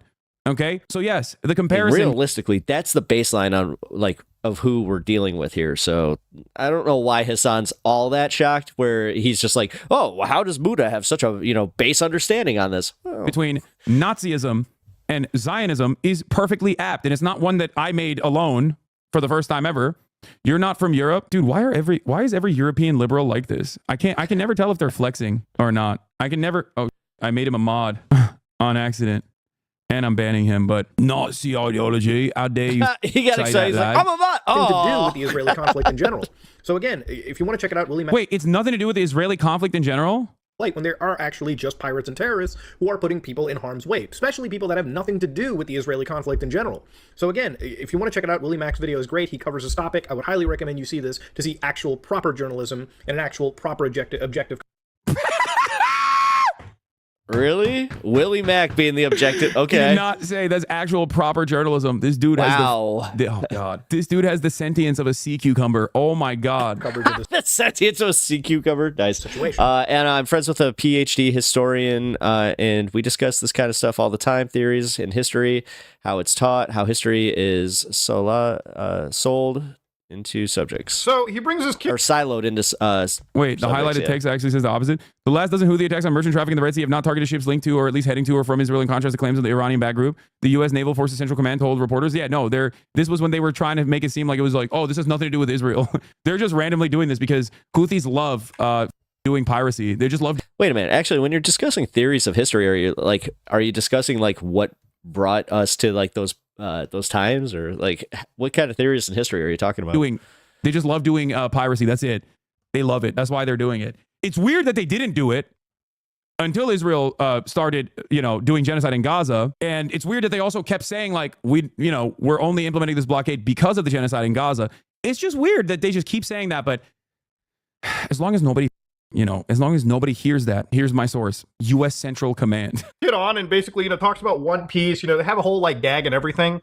And the thing about this kid is, which also is really weird that they weren't doing this to harm Israeli trade as it's instituting a genocide, but it just seemingly bankrupt one of the Israeli ports. Yeah, they just hate boats, bro. You don't understand. The Houthis just hate boats. They don't like again, that's gone underreported as hell. I didn't know about science that. And I'm pretty up on this stuff. Above water. They hate that. Obviously, if you know him, like this guy is an influencer called Timothy Chalamet. Okay, so the Somebody's called. That's what everybody in the Western world called him, myself included. Houthi movement. Because he looks like Timothy Chalamet. Basically a movement where, again, this kid is part of a piracy organization where you can see him literally. Yeah, I'm glad that he's doing objective journalism that he got from Willie Mack, which is, by the way, literally read a single news report on this. Not a single thing that this man has said is correct. Not a single thing that he has said is correct. Bro, didn't you have this guy on like 7 or 8 months ago? Why is he still a thing? He's still a thing. Well, he's not really a thing. It's just these guys want to make him into a thing. Yeah, no, it's all these drama farmers that are honestly just keeping him around. Because they think it's a solid way to attack me and demand I get banned. But in a way where it's like, oh, I'm just pointing out the inconsistencies in terms of service. Hasan, British hate small boat, Houthi hate big boat. Yeah, that's how it works. Is a part of a shameless hit piece, organized effort to try and get me deplatformed. It didn't work, and now I'm looking at it because I didn't have time to look at it before. On like actual captured vessels. It's not something that's like a hidden secret. He brought this guy on and basically popularized him. Now, before people yeah, I made him go viral. in the Hasan camp go, but Muda, this kid has seen only suffering his entire life. So obviously, he's going to be part of these situations. And, you're being a little bit harsh. Now, I'm one of those people that is empathetic towards individuals. And obviously, if this kid has only ever seen death and destruction in his entire life because of the Saudi-Yemen conflict, then yes, I can understand why they would do such a thing. But never in a million years should you as a content creator or a journalist, I guess, or a political commentator ever bring somebody on and kind of popularize these things, okay? These people are ultimately part of a criminal operation, an enterprise, a terrorist movement. Yeah, you should never do a podcast with someone who's a serial enjoyer, for example. You know what I mean? Year in, year out, who also happens to be a genocide denier and a genocide lover, as a matter of fact, because they're super pro-Israel, on top of a litany of other problems. And I actually went on that podcast, and I didn't know any of this shit, by the way, but I'm sure that his podcast co-hosts were very familiar with his, the full breadth of his perspective, especially considering the fact that they apparently sat in a Discord and enjoyed the con together and criticized it, I guess. Many of them brainwashed into these groups. Yeah, dude, he's brainwashed into being pro-Palestine. Shouldn't be glorified. Remember, this person is not even a Houthi. He's just operating on this false premise. It's a lie. It's wrong. It's just incorrect. I don't know how else to describe it. And it's not similar to interviewing like bin Laden back in 1997 with CNN. These are situations where even back then, these were interviews done respectfully, and it wasn't in a way to glorify. In 1997, when bin Laden was interviewed, he was not, I believe he was still considered a brave anti-socialist warrior. Was he not?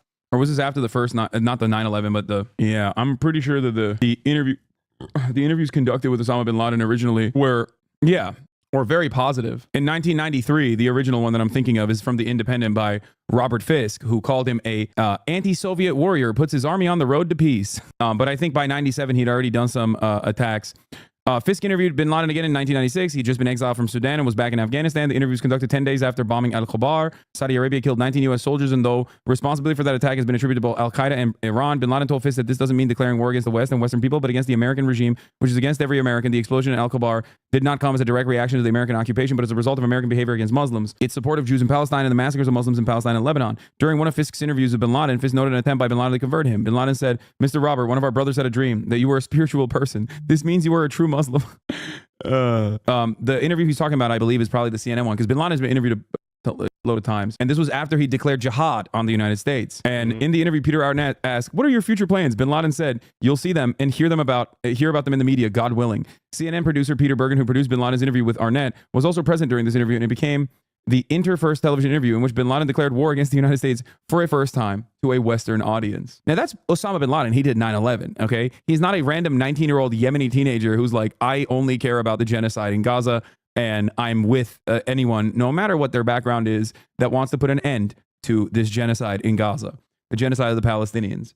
Not only that, but also, even if he was a card-carrying Houthi militant at the time, he was still not officially a part of the state-sponsored terrorism designation, according to the State Department, because the Biden administration had actually taken off the Ansar Allah movement from the state-sponsored terror designation in 2021. The Biden administration had actually recently moved to put them back on the state-sponsored terror designation. However, that was going to kick in 30 days after they had officially made that declaration. Not entirely certain if I'd interviewed this person who was not a Houthi, but even if he was a Houthi, it still wouldn't have been me interviewing someone who's a card-carrying terrorist in that regard. I have, however, watched interviews that very important journalists have conducted with people who are considered card-carrying terrorist leaders. Duke, what kind of person watches prawn with other people in Discord so they can talk about it anyone that does that should be put on a list. Here's like I mean, Sinwar, for example. I would like a little more context to know, like, was this him like making fun of this guy's whole thing, or was he actually just doing like a viewing with him? Because I don't.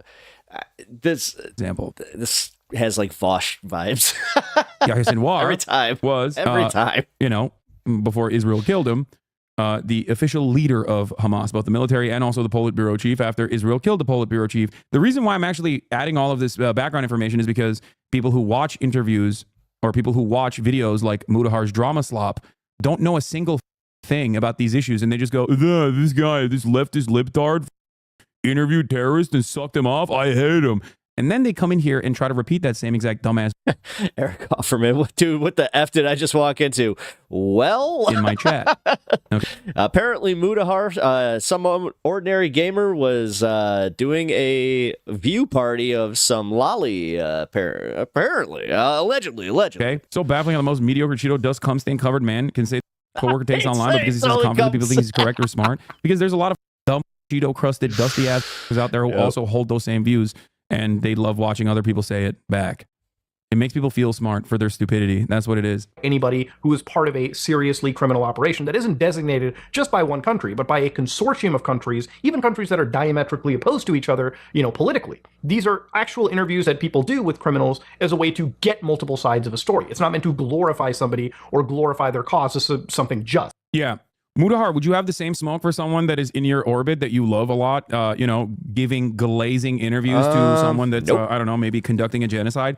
Maybe someone who actually went and visited the country that is currently conducting the genocide and actually sat down with officials that were in the process of conducting said genocide? Would you be like, man, it's really f***ed up that this guy is glazing terrorists? I doubt that, possibly because you don't have any issue with people being pro-Israel. In a way, it's like presenting people like Sneeko Rander Tate, who I've made videos on in the past. It's like, if I promote them or talk about them on my channel, it's usually with a very objective view. It's usually with a very careful view, where obviously if they promote bad ideologies, right? Like, he's been talking about one thing based off a lie he made up for the past 5 minutes of the video. I know. Pretty much. Bigotry.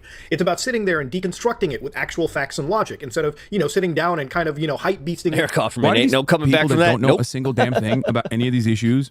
Choose to make these videos and just chirp without literally not even doing the bare minimum research necessary to understand any of these things. It's actually shocking. I really should be tackling these slop farmers a little bit harder, especially when they dip their toes in the political arena. He really, I mean, as the biggest like Twitch guy, like on the left, he should, because there's a lot of this crap that's going around, and I'll be honest, this could have been nipped in the bud had he just kind of, talked to Muda and given Muda, his perspective before he went and got the other side, where it was definitely going to turn people against Hasan. Because I think that Hasan could have just given him a little bit of nuance that he was lacking, and then all of a sudden he would have just been like, okay, I think that this is unfair to you. But nope, he went right for it a little bit, but they do it in this like insanely annoying centrist way too, where it's like they're so scared of taking a position that they can only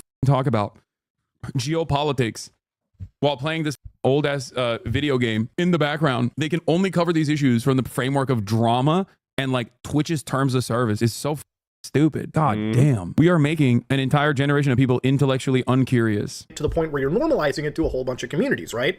It's like hosting a neo-Nazi on your actual channel and not Well, that's kind of the danger in just like sitting in like the bubbles that we do. I hate to say that. That's also why I know that Duke is pretty good on this in our chat, but going and, debating other perspectives and trying to get other, people, it's kind of, I feel like that's important, but like he was just saying, everybody is just so like uncurious. They don't care to hear about it. Combating them on their terrible beliefs or their violent or extremist beliefs, right? You have to be able to counter these people if you're willing to platform them. I know, it'd be really bad if you were like friendly with a neo-Nazi, like if you went and got chicken and waffles with them, if you openly admitted that you gave his phone number to other podcasters so we could go on all these other podcasts and shows. It'd be really bad if someone that you're friends with, someone that you really like, Mudahar, if it came out that that person that you were friends with was like a white nationalist like Lawrence Southern, while also simultaneously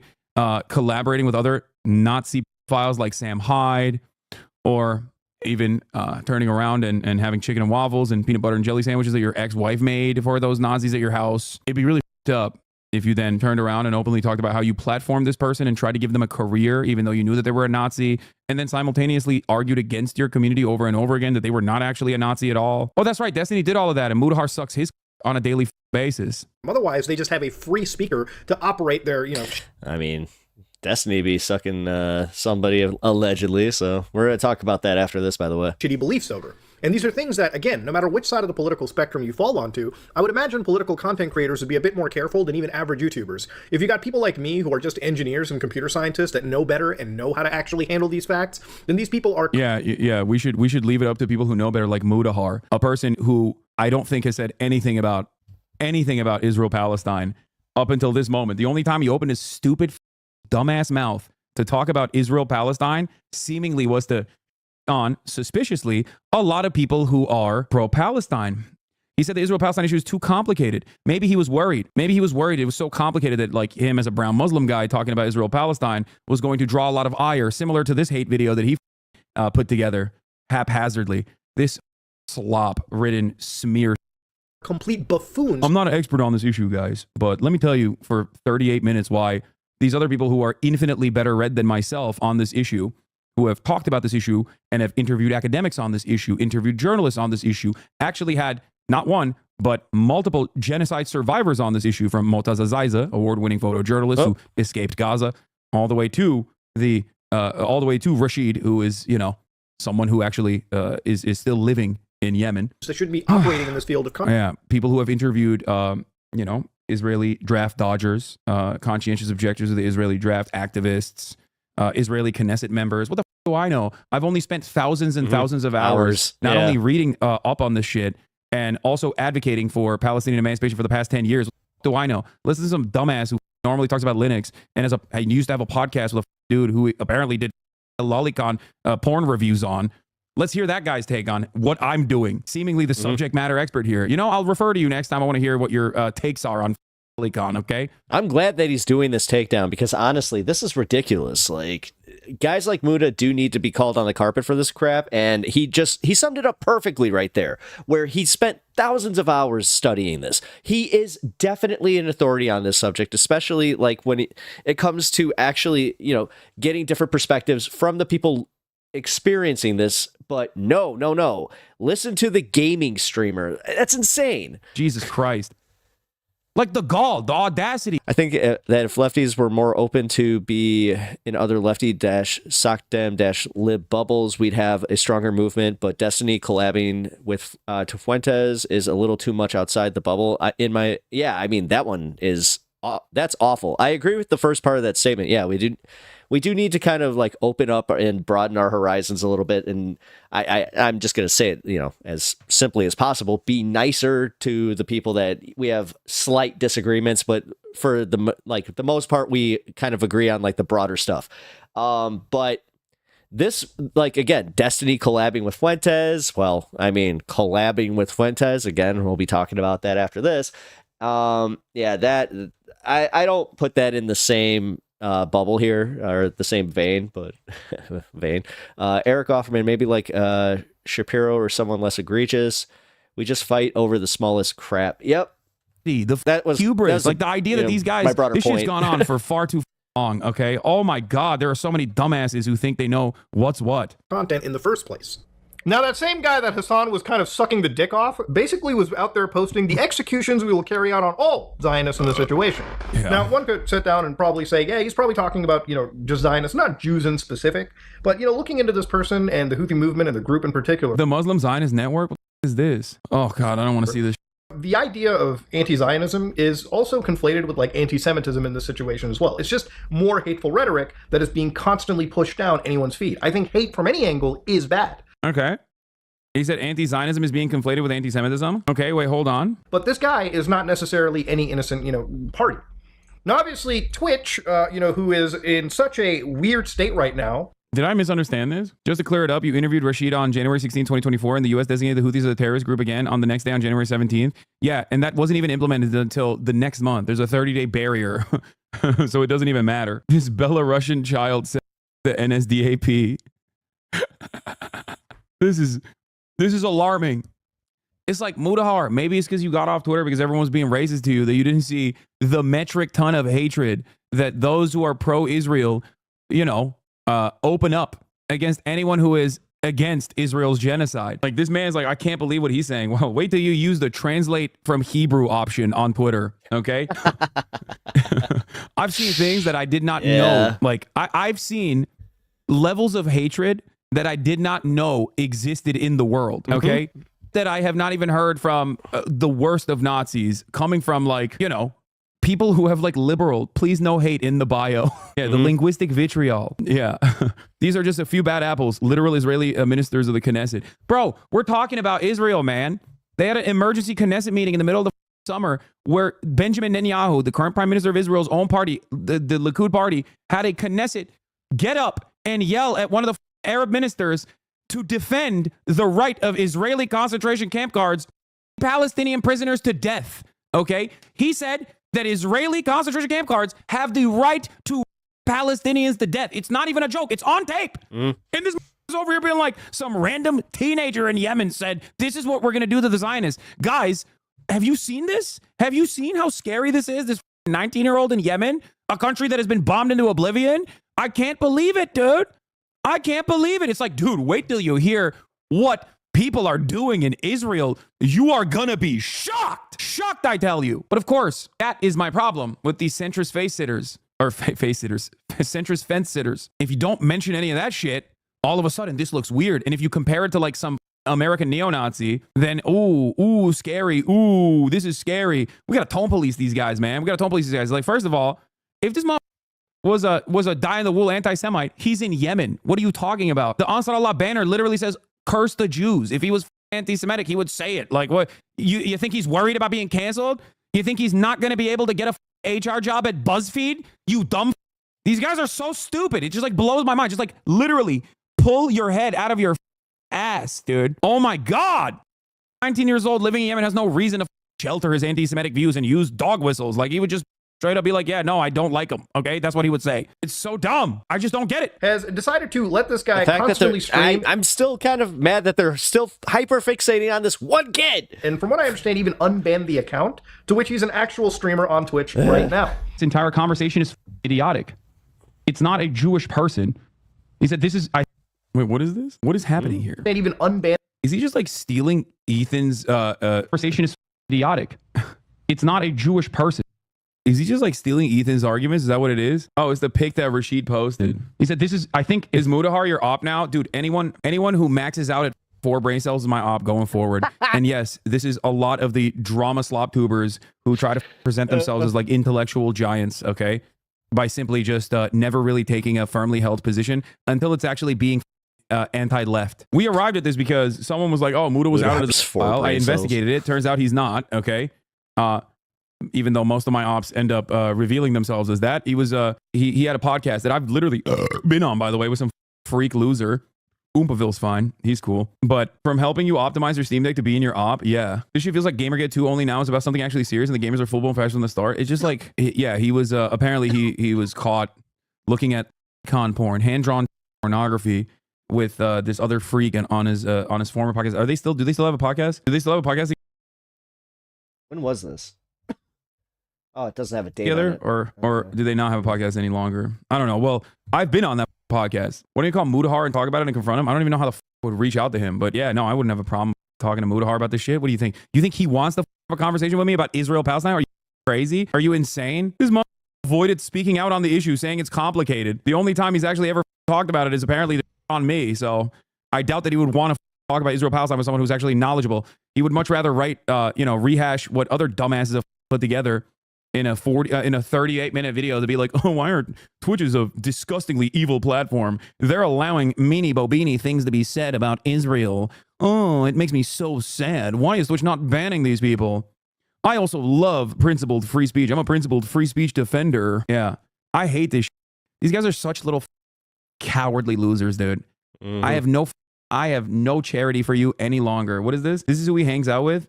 They even hung out all together in Keemstar's house. Ugh. Oh God. Oh jeez. I can smell that video. Holy.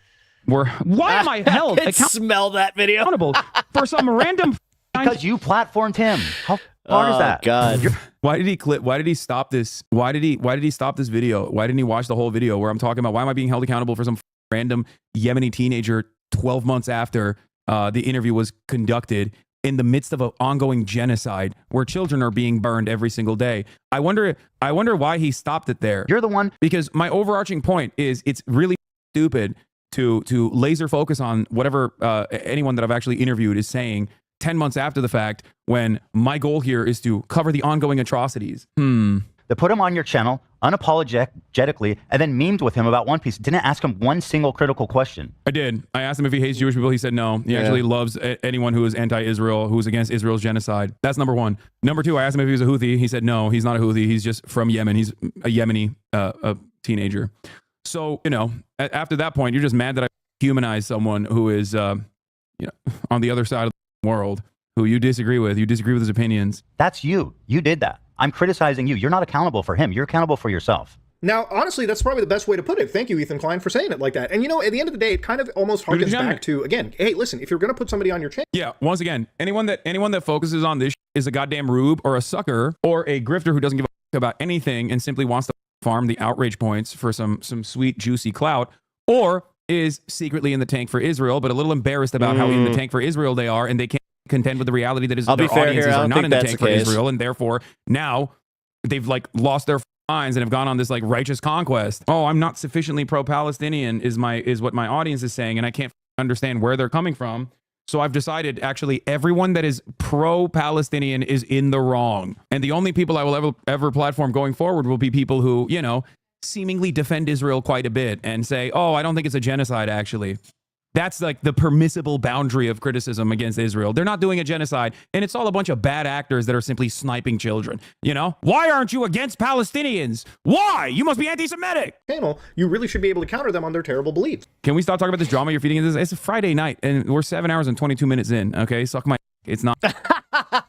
All right. See, I was kind of wondering where this was going to fit into the whole stream, so that's good to know. These are the same people that would say if you have 10 people at a table, 7 one of them hours, Nazis, holy and you're not crap. countering that Nazi on his terrible beliefs, then congratulations, you have 10 Nazis at that. Yeah, I agree. I agree with what he's saying. I just don't My think mom would kid's hate him so much. She should just be like, he needs to say excuse. That's why I say excuse me, because it's just man. a Nazi. If he said some Nazi shit, I would push back on it in our interview. That's the problem. Do you think that kid's a Nazi? Do you know anything? Have you even proven why you think this kid's a Nazi? Have you done any research other than literally take some Willie Mac clips and also something that Ethan also clipped? Do you care about anything? Do you care about the truth? Do you care about a genocide? It doesn't make any sense. These people just don't care about anything, and it blows my mind. It's genuinely shocking to look at a world, right? World-changing events that are occurring. Tens of thousands of children destroyed. Okay? I read accounts from a parent that felt fire for the first time, woke up, okay? Immediately grabbed her son, started running out of the house, and in the process didn't realize that her son felt a little bit lighter. Anna, yeah, I saw it. I'm going to read it after all this. He turned back around and saw that it wasn't her son that she was holding. It was simply her son's arm. Okay? That is the daily reality for Palestinians. That is the daily reality of life in Gaza. Insurmountable levels of horror that our tax dollars are paying for in the United States of America. The Canadian government also plays its role, where Mudahar is from. And this is your only commentary? That I talked to a 19-year-old, asked him if he's a Houthi, he said no. Asked him if he's anti-Semitic, he said no. And I wasn't sufficiently critical of him. That's your only commentary on this issue? You are nothing, okay? You are nothing. I cannot begin to explain to you how little I think of these monstrous pieces of, okay? You are less than nothing. Yeah, anyone and everyone. It's just weird. All of that stuff, that's just, don't even talk about it. Don't even focus on it. Don't even mention that. Don't even mention the Palestinians. Maybe they deserved it. Who knows, right? Collateral damage. Who knows? But anyone and everyone that actually says, holy these man-made horrors beyond comprehension are completely unacceptable. This is genocide. Those guys are always bad. It's so crazy. I speak for 10 hours every single day professionally.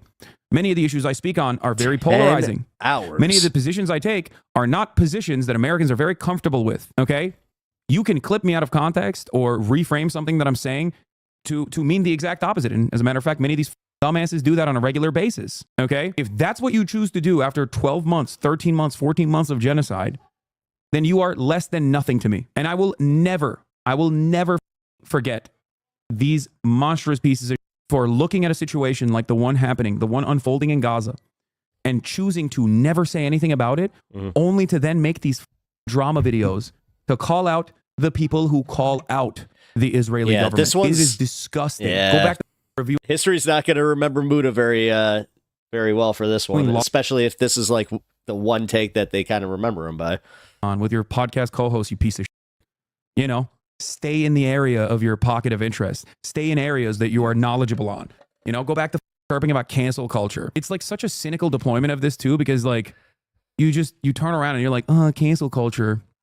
I hate it. I don't like it. Free speech. I'm a defender of it. But also these guys, maybe these guys are maybe you should ban them. Be banned, I think. Really up. Table.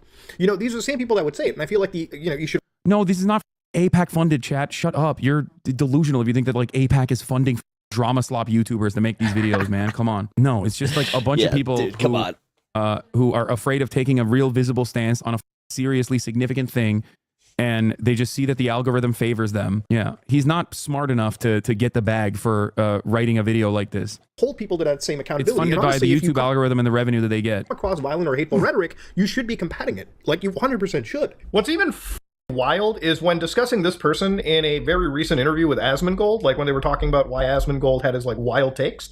This is what Hasan had to say about that pirate. Watch this. We're not like, oh, you're trans, we're going to kill you. They were like, oh, thank you for your humanitarian aid. They don't give like it's the same as any other kind of person. I talked to a teenager from Yemen, okay, who everyone called, myself included, called Houthi Charlemagne or Chalamet. Is that the One Piece one? Yeah, exactly. Now this kid is like, I think he was like 19 at the time when I talked to him, which means that for most of his life he has withstood genocide, right? Sure. But he is a person whose only experience is like, it's literally like talking to Anne Frank, basically. Oh yeah. Yeah. Wait, I can't wait to hear this. I can't wait to hear what he's going to say. Let me guess. He's going to be like, Anne Frank didn't actually overtake ships and engage in piracy. If Anne Frank rose up in arms against the Nazis, I don't think you would criticize Anne Frank. And I think if you criticized Anne Frank for rising up in arms against Nazis or try to disrupt their supply lines or anything like that, and you actually tried to criticize that, everyone would understandably call you a Holocaust supporter. Or I'm not sure if you guys have ever seen the movie Sisu. It's kind of like a John Wick kind of movie where it's like an old Norwegian guy that goes John Wick on Nazis. Could you imagine just like the role reverse though, where it's just a teenage Anne Frank? Holocaust. Oh, that'd actually be kind of a cool movie. Revisionist. A Nazi. Okay? You know, where's that part of Anne Frank's diary when she was also raiding ships? Good one, dude. Yeah, I know. Would that be a problem? Would that be a problem, Mudahar? Why do you hate the Warsaw Ghetto Uprising? Do you think that they shouldn't have done that? Oh man, the Nat Turner Rebellion it was really messed up, dude. They really should not have done that. John Brown should not have done what he did. Real terrorist, okay? You have to match the violence that those who were consistently oppressed and enslaved or destroyed and killed with the violence of the oppressors. Okay. Do you think it changes the dynamic of chattel slavery? This kid didn't even engage in the piracy himself, by the way. I can't believe we're still having this conversation. Holy Dude, do you think he knows what he's saying? Or is he just fucking dumb? No, he's just dumb. This guy watched Inglourious Basterds just like I did and probably loved it. Okay. He didn't go, violence is never allowed, sir. No, you love that shit. And so do I. Like, these are things where, again, yes, in one way, Hasan is kind of like this weird hyperbolic individual where, like, he has, like, kind of a point. Both these people are young. They've seen death and destruction their entire life. And you can almost empathize with somebody who is doing a bad thing is part of... Dude, he's not, okay? He's not. You made that up. You didn't even make that up. That's the worst part.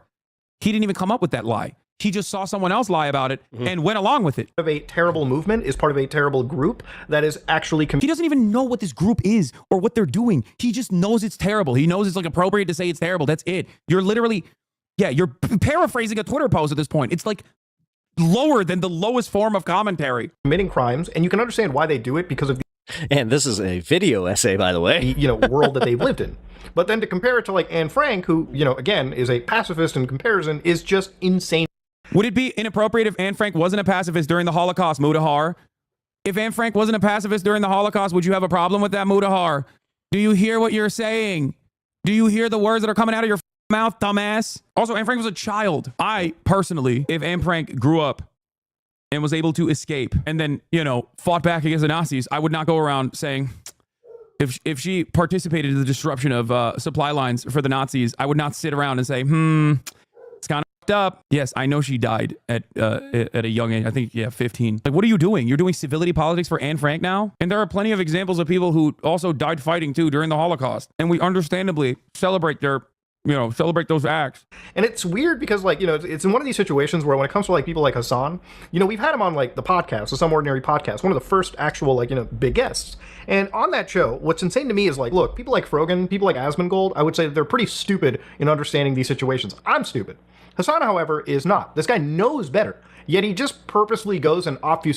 Yeah, if that's the case, then maybe listen to my words, dumbass, instead of repeating what some other goddamn haters are saying.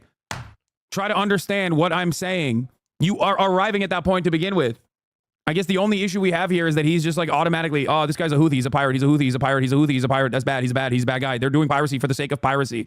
These guys just love doing piracy. That's why they're doing it. Things like this. It's insane. Now, again, I don't want to jump and make this like a super political video because, again, I'm not equipped to even discuss this kind of stuff, but I am. You're 30 minutes in. What are you doing? You can't say that 30 minutes into a video. You aren't equipped to have this conversation. That's it. Hey, what's up, Distracting? I'm waiting for my next client. Hope your stream's going well. Yeah, it's going well. Appreciate it. Insane, dude. It comes out, I can't be wrong, but this expert should know better. I am right, even though I'm stupid. Delirious and insane, right? No, he's so close to arriving at the truth of the matter, which is, yes, you are stupid. And yes, you are not knowledgeable on this issue. And yes, I do know more than you on this issue. But instead of being like, I wonder where he's coming from. Yep. Maybe there's more to this commentary over the course of 10 hours. No, I will not investigate this further. He's a terrorist. You love terrorists. You love doing piracy.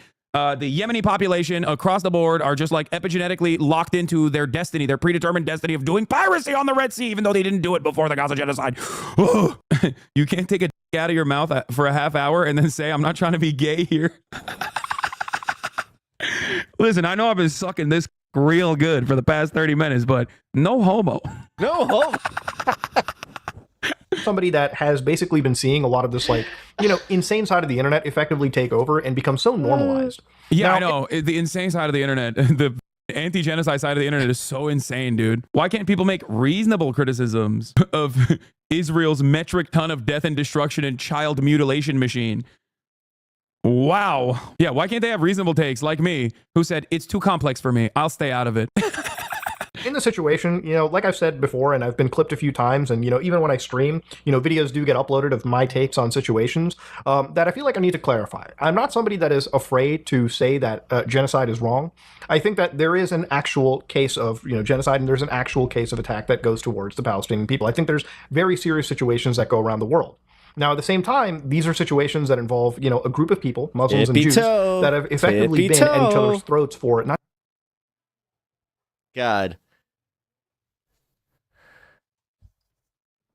One could say that the Palestinians are experiencing what could be considered the first steps of contextually appropriate framing of genocide, but also, you know, Jews and Muslims, they've just been at it for centuries. They've just been doing this. Is a Jews and Muslims thing. Not just decades, but hundreds of years. It's why when I talk about these situations, that's crazy. I'm sure Mudahar understands the history very well. Yeah, he definitely seems to me like he knows what the talking about. No, he knows that you know, during the Ottoman administration of the region, you know, Jews and Muslims were at each other's throats. He knows, certainly. That's not what happened. This is a yeah, and I'm not afraid to say how genocide is wrong. Yeah, no, let's yay for Muda. I'm so brave, so brave. Maximum 100-year 1920s. Okay. This is the Balfour Declaration thing, okay? That's it. And the worst aspect of it, the most violent aspect of it, has been for 76 years. Yeah, maybe he, just like Joe Biden, just bought the Rashid Khalidi 100 years of Palestine. In a nuanced conflict, I say that, listen. Jon Stewart said the same thing, though. Yeah, he's wrong. Okay, he's wrong. The Ottomans protected us for centuries. Many of us are very grateful. Yeah, I know. It's under the Ottoman Empire, the entire region of the Ottoman Empire was considered a far safer territory for Jews. Jews that escaped the Spanish Inquisition went to the Ottoman Empire. Some of them even went to what is known as Palestine at the time. You were talking about hundreds of years of like just institutional dislike between each other. If we're going to talk about ancient conflict, it's not Jews versus Muslims, okay? You mean Israel? Israel didn't exist. What are you talking about? What is Israel? Sarcasm might be. It's okay. Sorry. Got a little needed there. Like, what makes someone who normally just churns out bottom of the barrel Reddit back slop on, I don't know, Moist Critical said this, or I don't even think he would go after Moist Critical, but like, No, he does. a dude who hangs out He with totally does. Keemstar and like Boogie 1477 or 1488, sorry. Like, what leads you, what compels you into thinking that you can even tackle the minutia of this complex geopolitical situation that you said is complex? The morality of it is clear. It's not complex at all. Genocide wrong. But like, what the makes you think you could just talk about this shit? And the problem here is, this is the reason why he thinks he could talk about this shit, okay? 1 million views on this. Don't say Wikipedia. He hasn't even opened a Wikipedia page. If you've ever grown up Muslim, and I Like, make a video about how Bloodborne is not 60 FPS, please. Make a video about how, you know, it hasn't come, they haven't brought a PC port to Bloodborne. Like, stay in your lane, you know what I mean? It's crazy. Also, clean your shirt. God damn, it's so disrespectful. have, then you know that there is a serious culture of anti-Semitism, in amongst the most conservative of Muslim circles. Just as you will know that there is a serious amount of Islamophobia in the most right-wing of Jewish circles. These are two groups of people that literally are just fighting each other, and it's not going to change. Oh my God. Oh my God. Unfortunately, oh my I know God, someone like brother. that. Oh my God. Oh my God. This is not about Islamophobia versus anti-Semitism. Oh my God. Also, it's not just Jewish people in Israel that exhibit severe levels of Islamophobia, okay?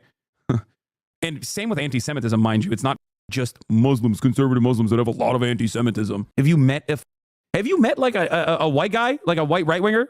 Like, what the yeah, have you seen the average U.S. congressperson? They hit both of those markers of anti-Semitism and Islamophobia. Change until like the youth grow up. Did I and say right-winger? I said right-winger.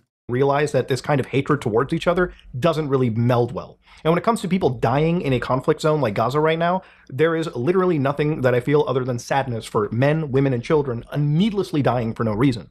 It's why that, time and time again, I donate as much as I can to aid.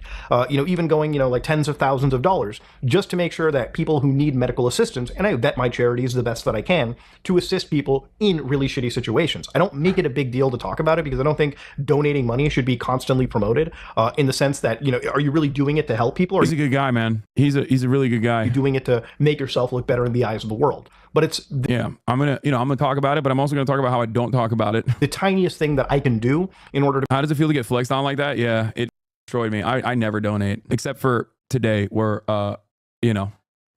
every single merchandise that you guys purchased today from the ideology.shop is all proceeds are going to Racist Texas, which is a charity that works with immigrants in Texas. Not racist, man. Oh God, Raices.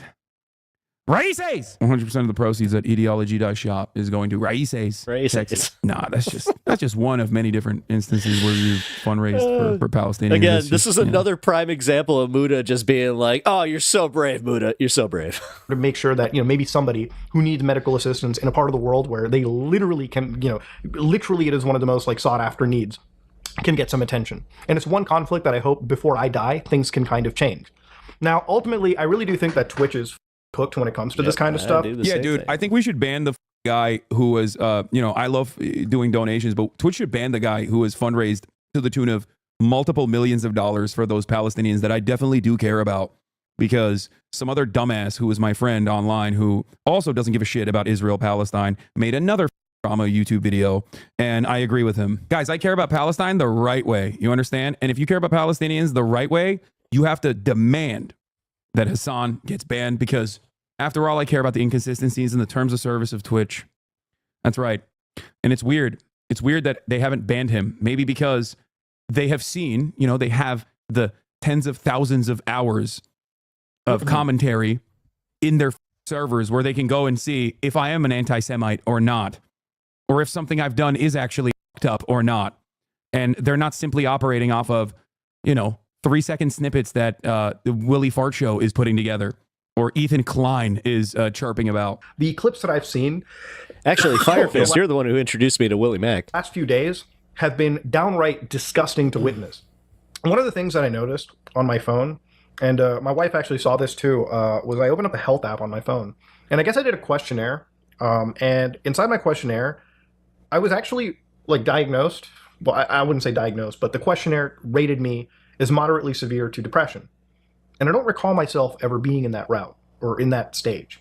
There was a video that a creator I respect, known as Jacksepticeye, made a couple days ago titled Help, where he talked about the internet and toxicity, and most importantly, the damn, dude. I'm sorry that you're depressed and internet is contributing to your toxicity. I'm so glad that you're engaging yourself in this kind of nonsense. Let me tell you something, okay? I'm not depressed. I cover atrocities on a daily basis, and I'm not depressed. I sleep like a goddamn baby. You want to know why?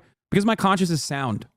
Because I know my cause is just. Because I'm not a dumbass who does this dumb shit. Okay? Can't say the same about these losers who are up my ass. Is this a BetterHelp ad? No way. I don't think it's a BetterHelp ad. That would have been the icing on the cake. No, it's not. Wait, is He's it? just talking about how like the internet is so toxic. It actually might be. Hold on. It's so toxic, No, guys. play it. I'm gonna be very sincere crap. here, okay? Especially when you are a visibly brown person and you are desperately trying to farm these incels. Yeah, you're gonna find yourself in really toxic caves. You're hanging out with Keemstar. No shit, it up your brain, dude. Hanging out with Keemstar. You're trying to make waves and inroads with a bunch of the worst people online that despise you for your intrinsic qualities that you can't change about yourself. Have some decency and self-respect. I'm not saying that that's going to fix depression, of course. And I hope he gets the medical help necessary. But for certain things that you're doing that are not helping your mental situation. You should tweet at him, calling him out and ask the chat. No, he already left Twitter because it's racist this to him specifically. Yeah. It's funny he respects Jacksepticeye, who's pro-Palestinian. No, but you don't understand. He's pro-Palestinian in the right way, okay? And that is a way where it's like other drama YouTuber friends of his have not put Jacksepticeye in the crosshairs. So he's not an appropriate or acceptable target of people's ire. That's different. There's valid targets that are worthy of criticism. And then there are invalid targets. People who are well liked by everybody else is not a valid target. You must understand, especially if you're a fence sitter who cares about what people think about you. Also, Jacksepticeye is the GOAT. He's great. Wow. I wasn't intending on actually watching that whole video, but that was okay. So that's the opposite of what happened yesterday. So that was actual, YouTube drama that I'm kind of just like, oh, geez, like that was way worse than I thought it was. Okay, so Muda is a certifiable moron. I know I'm really breaking it down there, but for real, I still can't believe that he was taking a whole bunch of what I would call bad faith YouTubers at their word and just going like, yeah, Hasan, well, number one, harping on that kid, the Tim Houthi Charlemagne thing, still, like the fact that that's all they have is kind of telling, but also, as somebody who admittedly has fallen into these traps where it's like, oh, Hasan said what? Well, maybe I just won't watch his stuff, This does kind of worry me that, some of Hasan's normie base would watch a video like this and just be like, yeah, you know what? I haven't watched Hasan in a long time. Okay, well, I guess he's just straight up platforming Houthi terrorists now. It's like, what the fuck? That sucks though, because as I said, I was a pretty big Some Ordinary Gamer fan. I thought that he does pretty good, video game takedowns. Kind of like Hasan was saying, like if he had just stuck to like, oh, why is Bloodborne, 60 FPS kind of thing. That's the kind of stuff that I do watch him for. But now that he's kind of dipped his toe into, leftist politics, but he did so in a way that was so cowardly. I think that's realistically what I didn't like about it, was the fact that he is just such a coward, is his very, thank you, Muda, for taking a hard stance on genocide. That was so brave. Like, I can't keep repeating that, but real quick, I want to go back to a comment that was left during this video. That was kind of interesting, so give me 1 second. It was about history.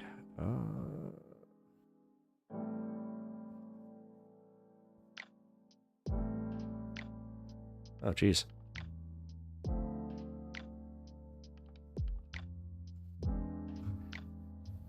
All right. So Anna had said that like history is not really pretty much like always covered, so she sent this in Discord instead of putting it all in the chat, but here. So personally, I see history as a map, and that map tells us how we got to when and where we are. When a cartographer makes a map, they do not depict every grain of sand, every rock, and every tree.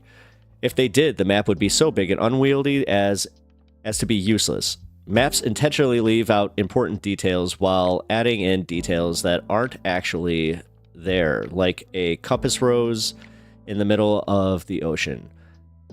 And we do the same with history. We don't care what Caesar had for breakfast on that day of his assassination. Actually, I know some pretty weird history people that do. And I swear I know somebody that actually might know that piece of trivia.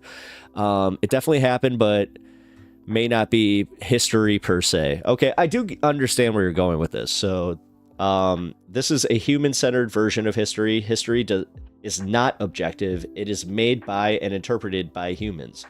Alternative theories of history include big history, every single event from the Big Bang up till now. Cyclical history, think history repeats itself, promoted by Plato. Provincial history, think God determines history, very Euro-feudal -- religious view of history, etc. Okay, no, now I understand where you were going with that. Jeez, I have got such a dry mouth right now. Give me a second. All right. But yeah, history is not objective. Now, the only thing that I would question about your breakdown here is specifically kind of like, I understand what you mean about like how like the compass in the middle of the ocean type of thing. So are you saying that like we do this as far as just, you know, learning the lessons?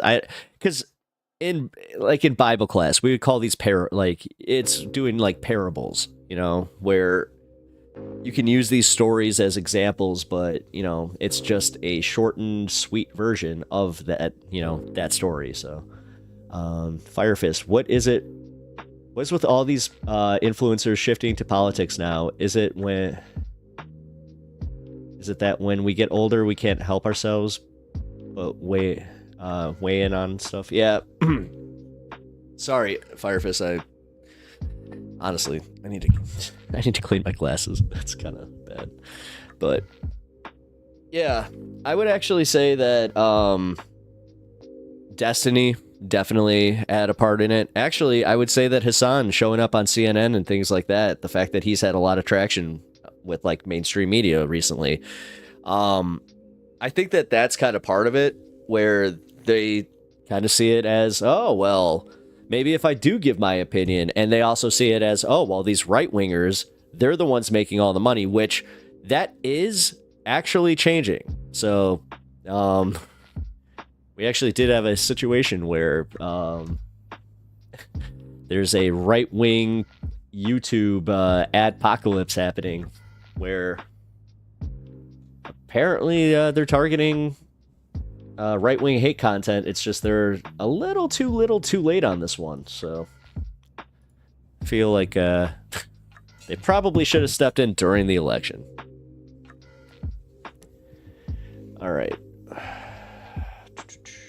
But Anna, real quick. Oh,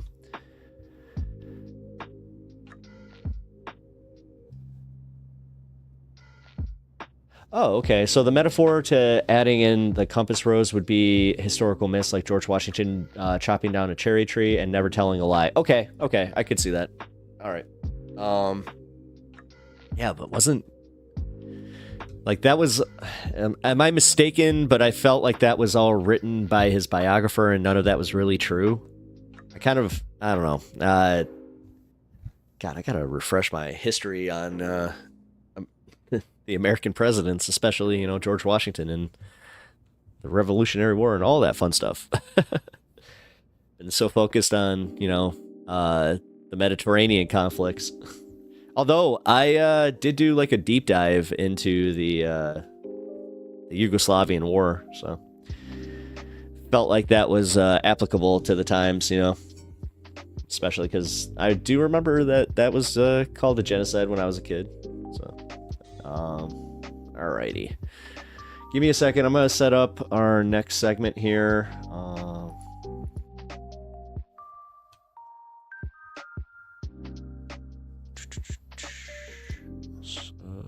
Like.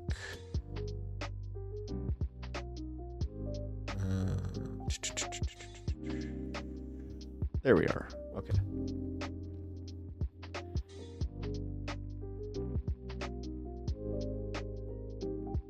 Saying George Washington never told a lie is mythologizing a national figure. It is fascist propaganda, in my opinion. That's what I thought it was, though. Like, I'm not even trying to be like, oh, that's just a bunch of fascist stuff. Like, no, I thought for real that was, fascist stuff. So,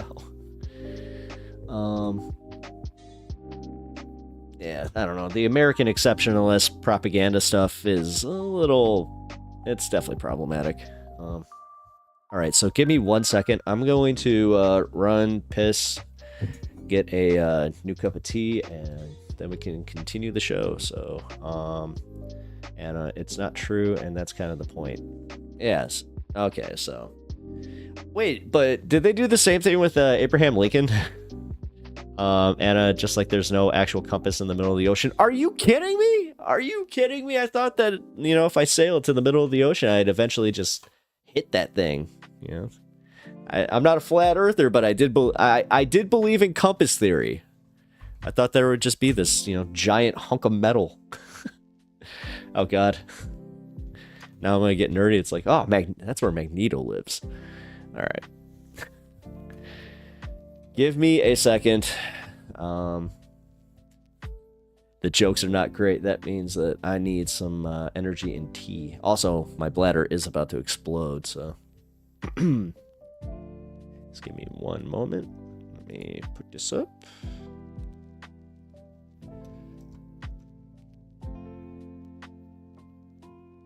All right. I'll be right back.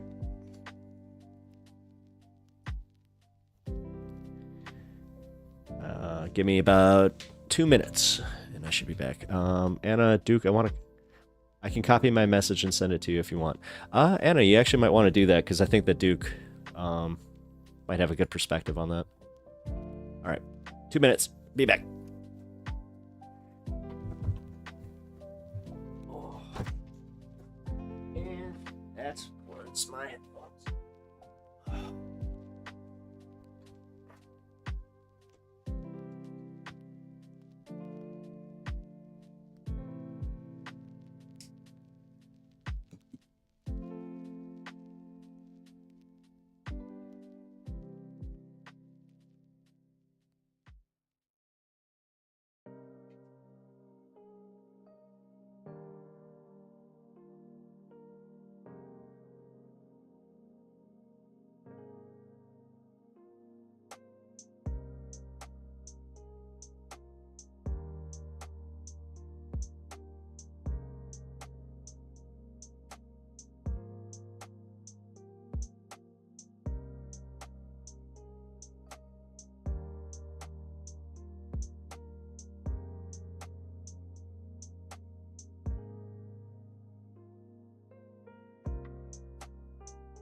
right. Jeez.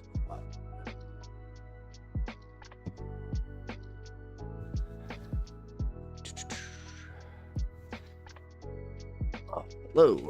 I'm back. Just for a quick second because my dog's still outside. She decided that she wants to just take forever. So I was like, you know what? I'll come back to you fine, people. Lincoln was based AF. Hell yeah. I mean, he was a wrestler. If you guys didn't know that. Yeah.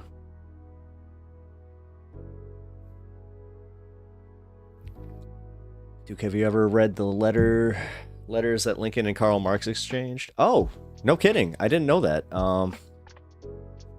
You know what? Let me look something up real quick then.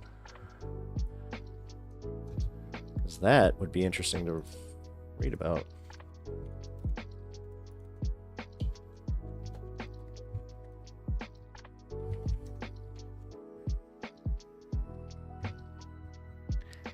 All right, so Karl Marx. So Karl Marx wrote an address to Abraham Lincoln between November 22nd and 29th, 1864, after Lincoln's re-election, which guaranteed the prosecution of the Civil War and the complete defeat of the tottering Confederacy. The address was presented to U.S. Ambassador Charles Francis Adams on January 28th, 1865. The address congratulated Lincoln on his re-election on his second term and heralded the world historical significance of what had become of the war against slavery. Let's take a look.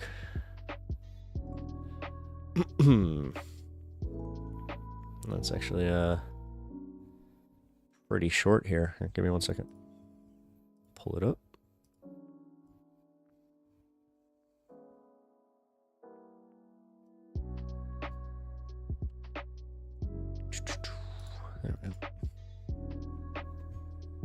I think I may have beat you to it. All right, so sir, we congratulate the American people upon your re-election by a large majority. If resistance to the slave power was the reserved watchword of your first election, the triumphant war crime of your re-election is death to slavery. From the commencement of the Titanic American strife, the working men of Europe felt instinctively that the Star-Spangled Banner carried the destiny of their class. The contest for the territories which opened the dire epopee, I don't know what that is, was it not to decide whether the virgin soil of immense tracts should be wedded to the labor of the emigrant or prostituted by the tramp of the slave driver.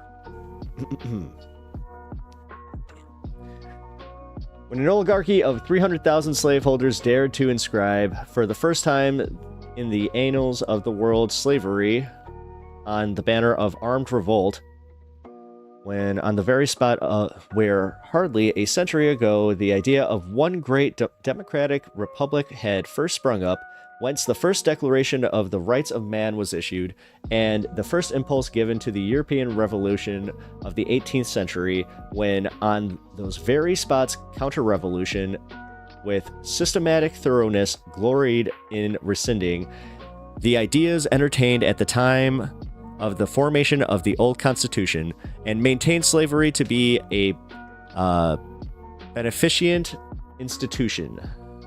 Indeed, the old solution of the great problem of the relation of the capital of labor, or capital to labor, and cynically proclaimed property in man the cornerstone of the forced edifice, then the working class of Europe understood at once, even before the frantic partnership of the upper classes for the Confederate gentry had given its dismal warning, that the slaveholders' rebellion was to sound the tocsin for a general holy crusade of poverty against labor, and that for the men of the labor, with their hopes for a future, even their past consequences were at stake in that tremendous conflict on the other side of the Atlantic. Everywhere they bore, therefore, patiently the hardships imposed upon them by the cotton crisis, opposed enthusiastically the pro-slavery intervention of their betters, and from most parts of Europe contributed their quota of blood to the good cause. Give me 1 second. Actually, crap. My dog is now back. This one I will just leave here and I will finish reading this.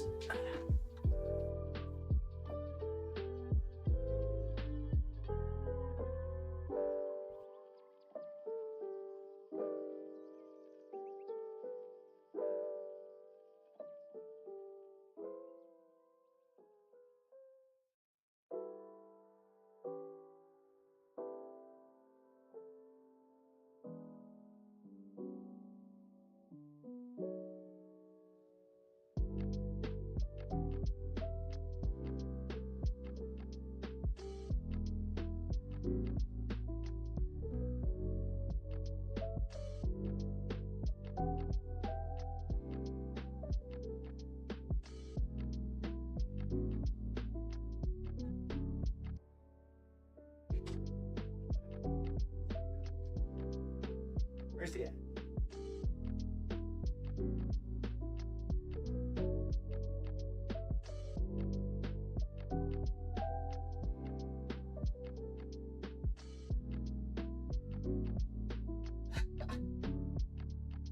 All right.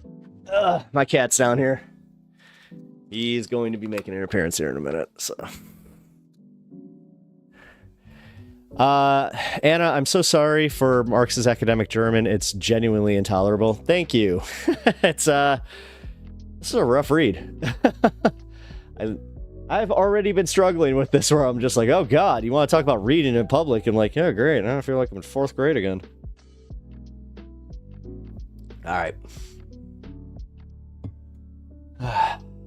So, while the working men, the true political power of the North, allowed slavery to defile their own republic, while before the Negro mastered and sold without his concurrence, they boasted it the highest prerogative of the white-skinned laborer to sell himself and choose his own master. They were unable to attain the true freedom of labor or to support their European brethren in their struggle for emancipation. But this barrier to progress has been swept off by the Red Sea of the Civil War. The working men of Europe feel that as the American War of Independence initiated a new era of ascendancy for the middle class, so the American anti-slavery war will do for the working classes. They consider it an earnest of the epoch to come that it fell to the lot of Abraham Lincoln, the single-minded son of the working class, to lead his country through the matchless struggle for the rescue of an enchained race and the reconstruction of a social world. Signed on behalf of the International Working Men's Association, the Central Council,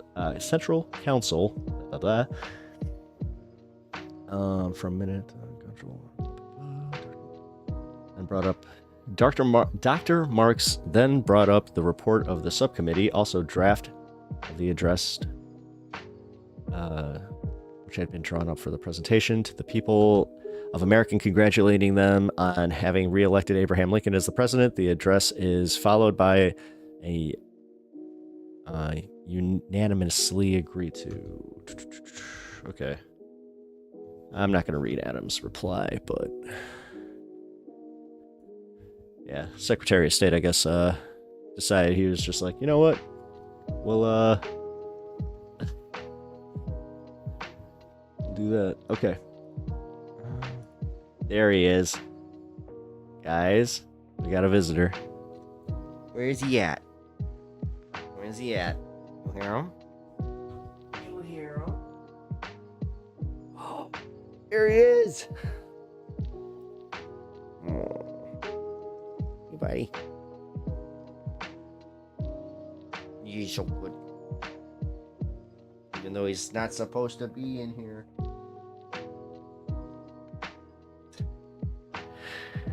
Alright, don't be surprised if I have to get up now.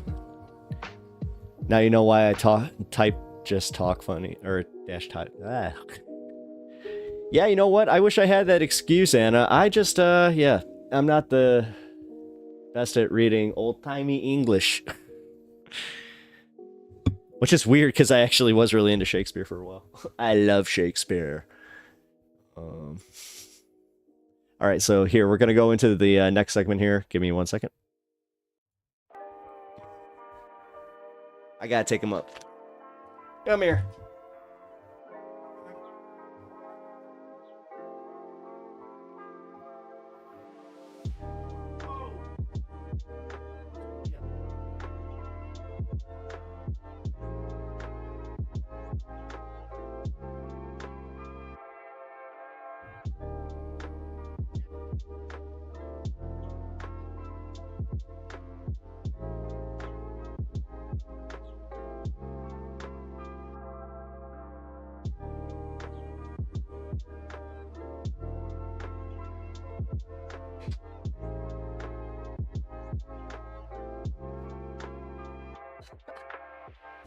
He was hanging out of my shirt just like, no!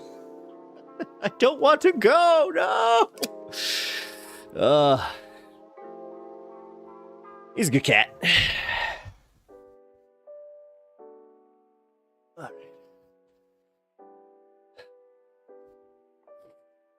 Alrighty.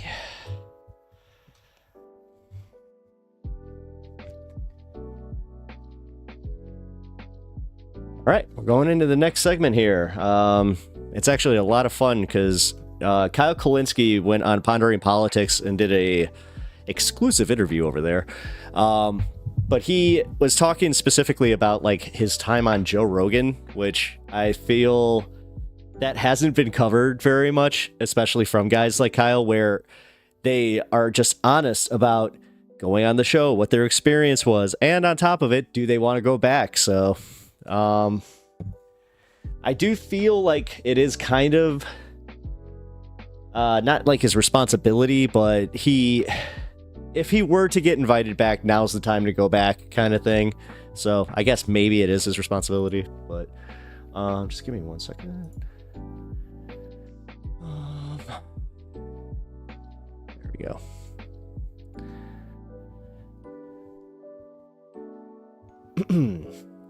And for any of you guys that are here, please leave a like on the stream. That'll help me out. So I would really appreciate that. Also, sub to the channel if you have not already. We are a go. I also appreciate you guys hanging in here because, yeah, as I said, that Hasan segment was not supposed to go as long as it did. But I was not going to interrupt, you know, him cooking like that, so...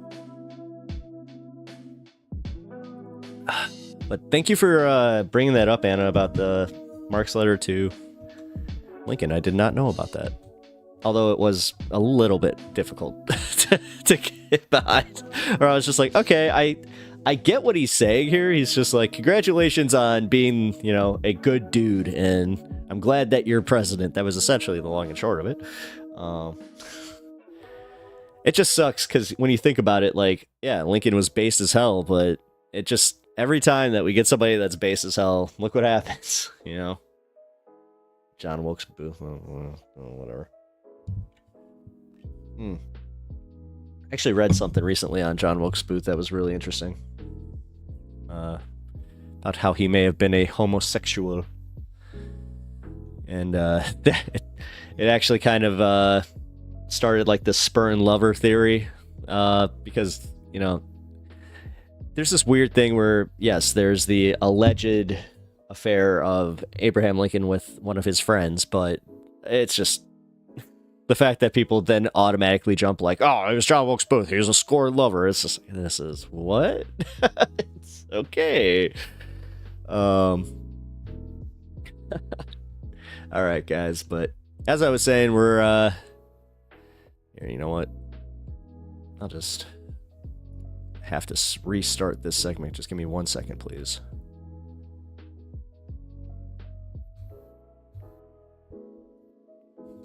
All right, cool. Lincoln was a crypto Marxist.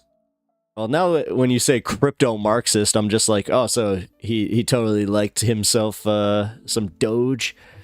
He believed in the supremacy of labor over capital. Yeah, no, and that was kind of hey, I'm from the land of Lincoln, so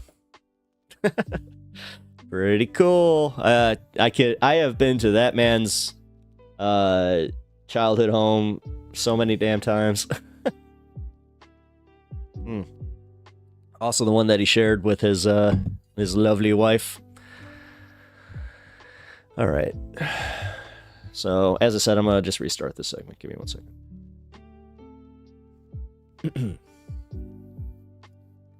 All right. Well, Kyle Kulinski went on Pondering Politics and had a great interview where they brought up his time on Joe Rogan and his takes specifically on Joe Rogan and just where he fits in the right-wing lexicon of everything and why he has so much influence on the normies.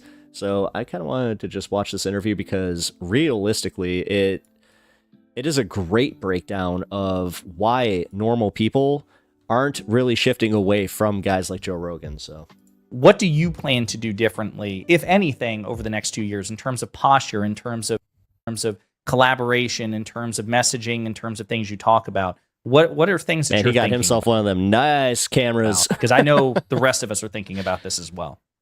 So one of the things that I've just sort of naturally started to do, and I will keep doing, is I am at war with fake independent media.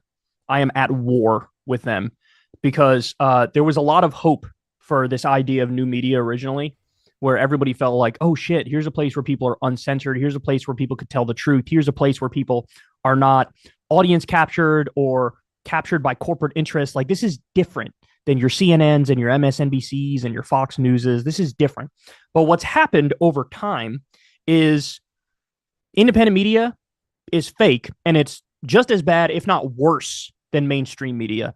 You saw this happen with the likes of the Joe Rogans and the Jimmy Dore types. Of course, the right-wingers are horrific. Ben Shapiro is horrible. All those people are terrible. And it makes me want to ruthlessly and relentlessly go out there and try to correct the record and call out where they're fucking bullshitting, call out where they're wrong, because we are surrounded by a tsunami of horse shit.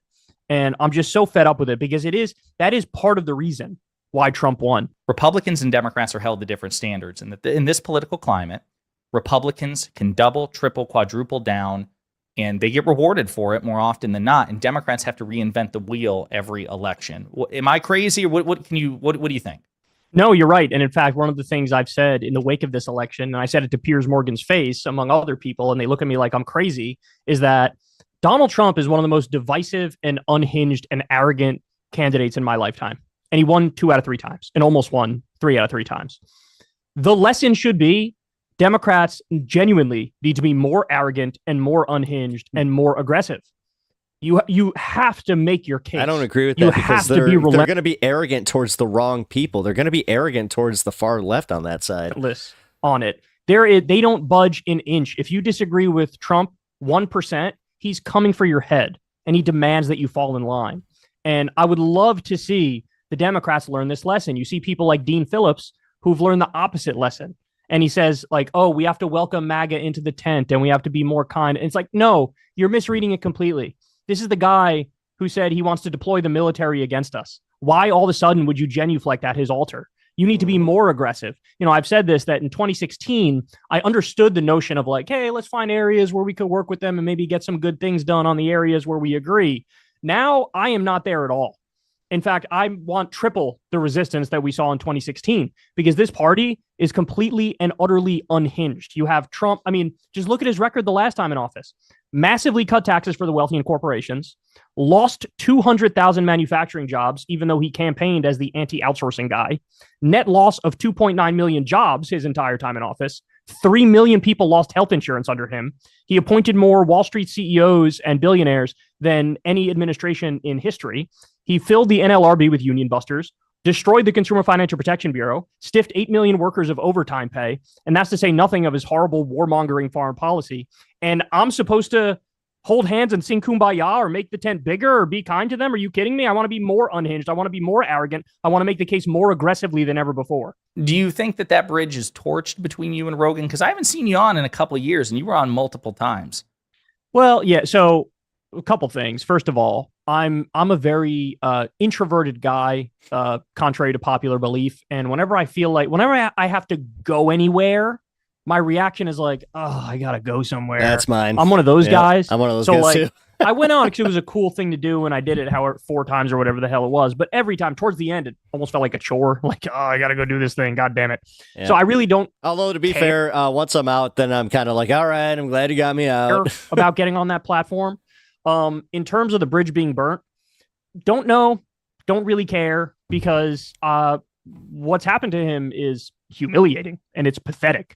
I mean, he's sort of a classic example of what happens when you do politics by vibes, when you don't do any homework whatsoever and know anything about the policies. And I think the reason I'm so hard on him is because he fucking knows better. He sat across the table from me when I was making not only left-wing arguments, but making anti-Trump arguments to his face. And he would nod along in agreement. And he would regurgitate similar arguments to other podcast guests. There's a famous clip of him ranting against the hardliners on immigration to Duncan Trussell. There's that famous compilation of him saying all these left-wing things. I want universal health care, and I want free college, and I want this, and I want that, higher wages.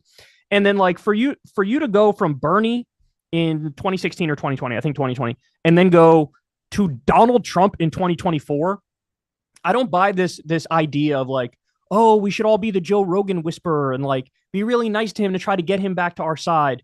No, fuck that. I was the guy who, before anybody else was even paying attention, I was holding his hand and walking him through it slowly and explaining it to him like he was a fucking child. Come on, and he would nod along in agreement. Come on, buddy. Come on, don't be scared. Come on. And then, when I'm gone, then Ben Shapiro comes on a couple weeks later and he nods along in agreement to Ben Shapiro. And Steven Crowder comes on and he nods along in agreement with Steven Crowder. And then this fucking asshole comes on and that fucking asshole comes on. So the bottom line is he's a contradictory character. And he'll vibe with, mostly 95% of the time, he'll vibe with whoever he's sitting across from. So on the notion of evolution, when we spoke last, you mentioned that perhaps a broader strategy could be coaching or couching progressive. Actually, you know what? I'm going to stand up for Rogan on that one. The problem with that is the fact that he then takes that position and then uses it like that. Like he had just learned something so pivotal that he's like, yeah, no, this is my new position. And then he will hear another counterpoint and then be like, oh, never mind. This is my new position. That is the problem. Policy. He is like, yeah, he's the most impressionable man on the planet. It sucks because he doesn't actually take any hard stances. Or populist policy in the veneer of centrism, right? So could you expound on that a bit more? Because again, when we first talked about it, I'm like, man, I just have an allergy. Anytime I hear centrist, I have such contempt for the word, as I'm sure you do. But hey, that's funny. He's actually been like literally called the like centrist guy in this space. Maybe by so many different people. It's good PR. Maybe it sells, and I'm certainly more open to it than I was. So can you make your pitch? Yeah. I think you saw a version of this with Trump, where one of the lines he would always go back to in his speeches, at his rallies and interviews is, "We're in favor of common sense. We're just all about common sense." That's sort of his version of this thing of like, look, if you disagree with me, you're weird, you're the freak, you're wrong. And I really think the left does itself no favors by embracing the optics and the affect of radicalism. I very famously, even back in 2015 and 2016, I criticized Bernie for describing himself as a democratic socialist, because the word socialist in the US is not viewed positively by the public. They don't like it. They don't like the word socialist. I hate to say it, I probably had the same position. And so why would you take your policy views and your positions, which are actually right in the mainstream of American opinion, and basically also label yourself something outside of the mainstream of public opinion? You're just asking it's a harder sell, right? And so this is something I've been harping away on for a while now, but in some ways I really do think I am a centrist. I am a moderate. If you define centrist as right smack dab in the center of mainstream American opinion, I don't think anything that I'm talking about is out there is unpopular. Look at the polling on raising the minimum wage. Yeah. That always is very, very high. Look at the polling on universal health care. I mean, obviously, it depends on how you phrase it, but if you phrase it in a way that I think is relatively neutral and fair, the polls are through the roof on that. And so I think any sort of Democratic policy platform that's a winner is going to include a lot of things which seem to be really forward-thinking and really progressive.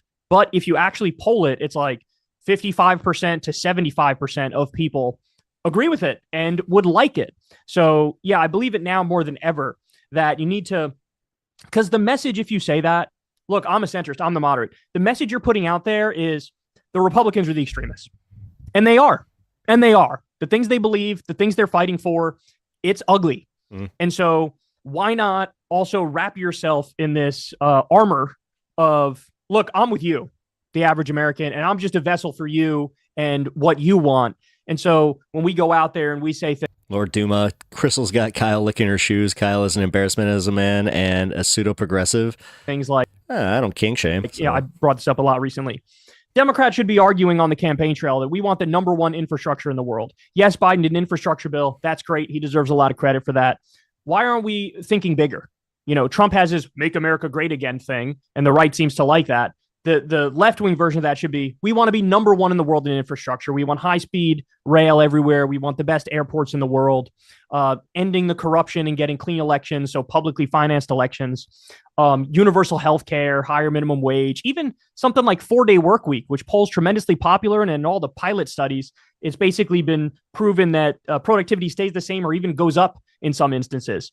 Eliminating medical debt and Social Security for all, like a UBI check. Like, these are all things people would really like it. And you should couch it in the language of centrism and moderation so that everybody who's against it is sort of de facto labeled as, why are you being extreme? Why are you against the obvious positions? All right, so he's actually way better with his messaging than, like, say, Cenk was, because Cenk was kind of what he was saying, where his messaging was almost too extreme when you would be talking about these, like, populist progressive agenda points. President Biden was in many ways the least neoliberal Democratic president in decades. And her concern is, and this is Tom Hartman's concern too, that because Biden wasn't rewarded for it, this is going to send the wrong message to Democrats that they're going to, like, you know what, fuck this. Fuck that. We're just going to tack more to the right, or we're just going to embrace more neoliberal policies because we tried a more progressive or more populist economic policy and we weren't rewarded for it. And this has to be transactional. If we give you a bit of what you want, you need to vote for us.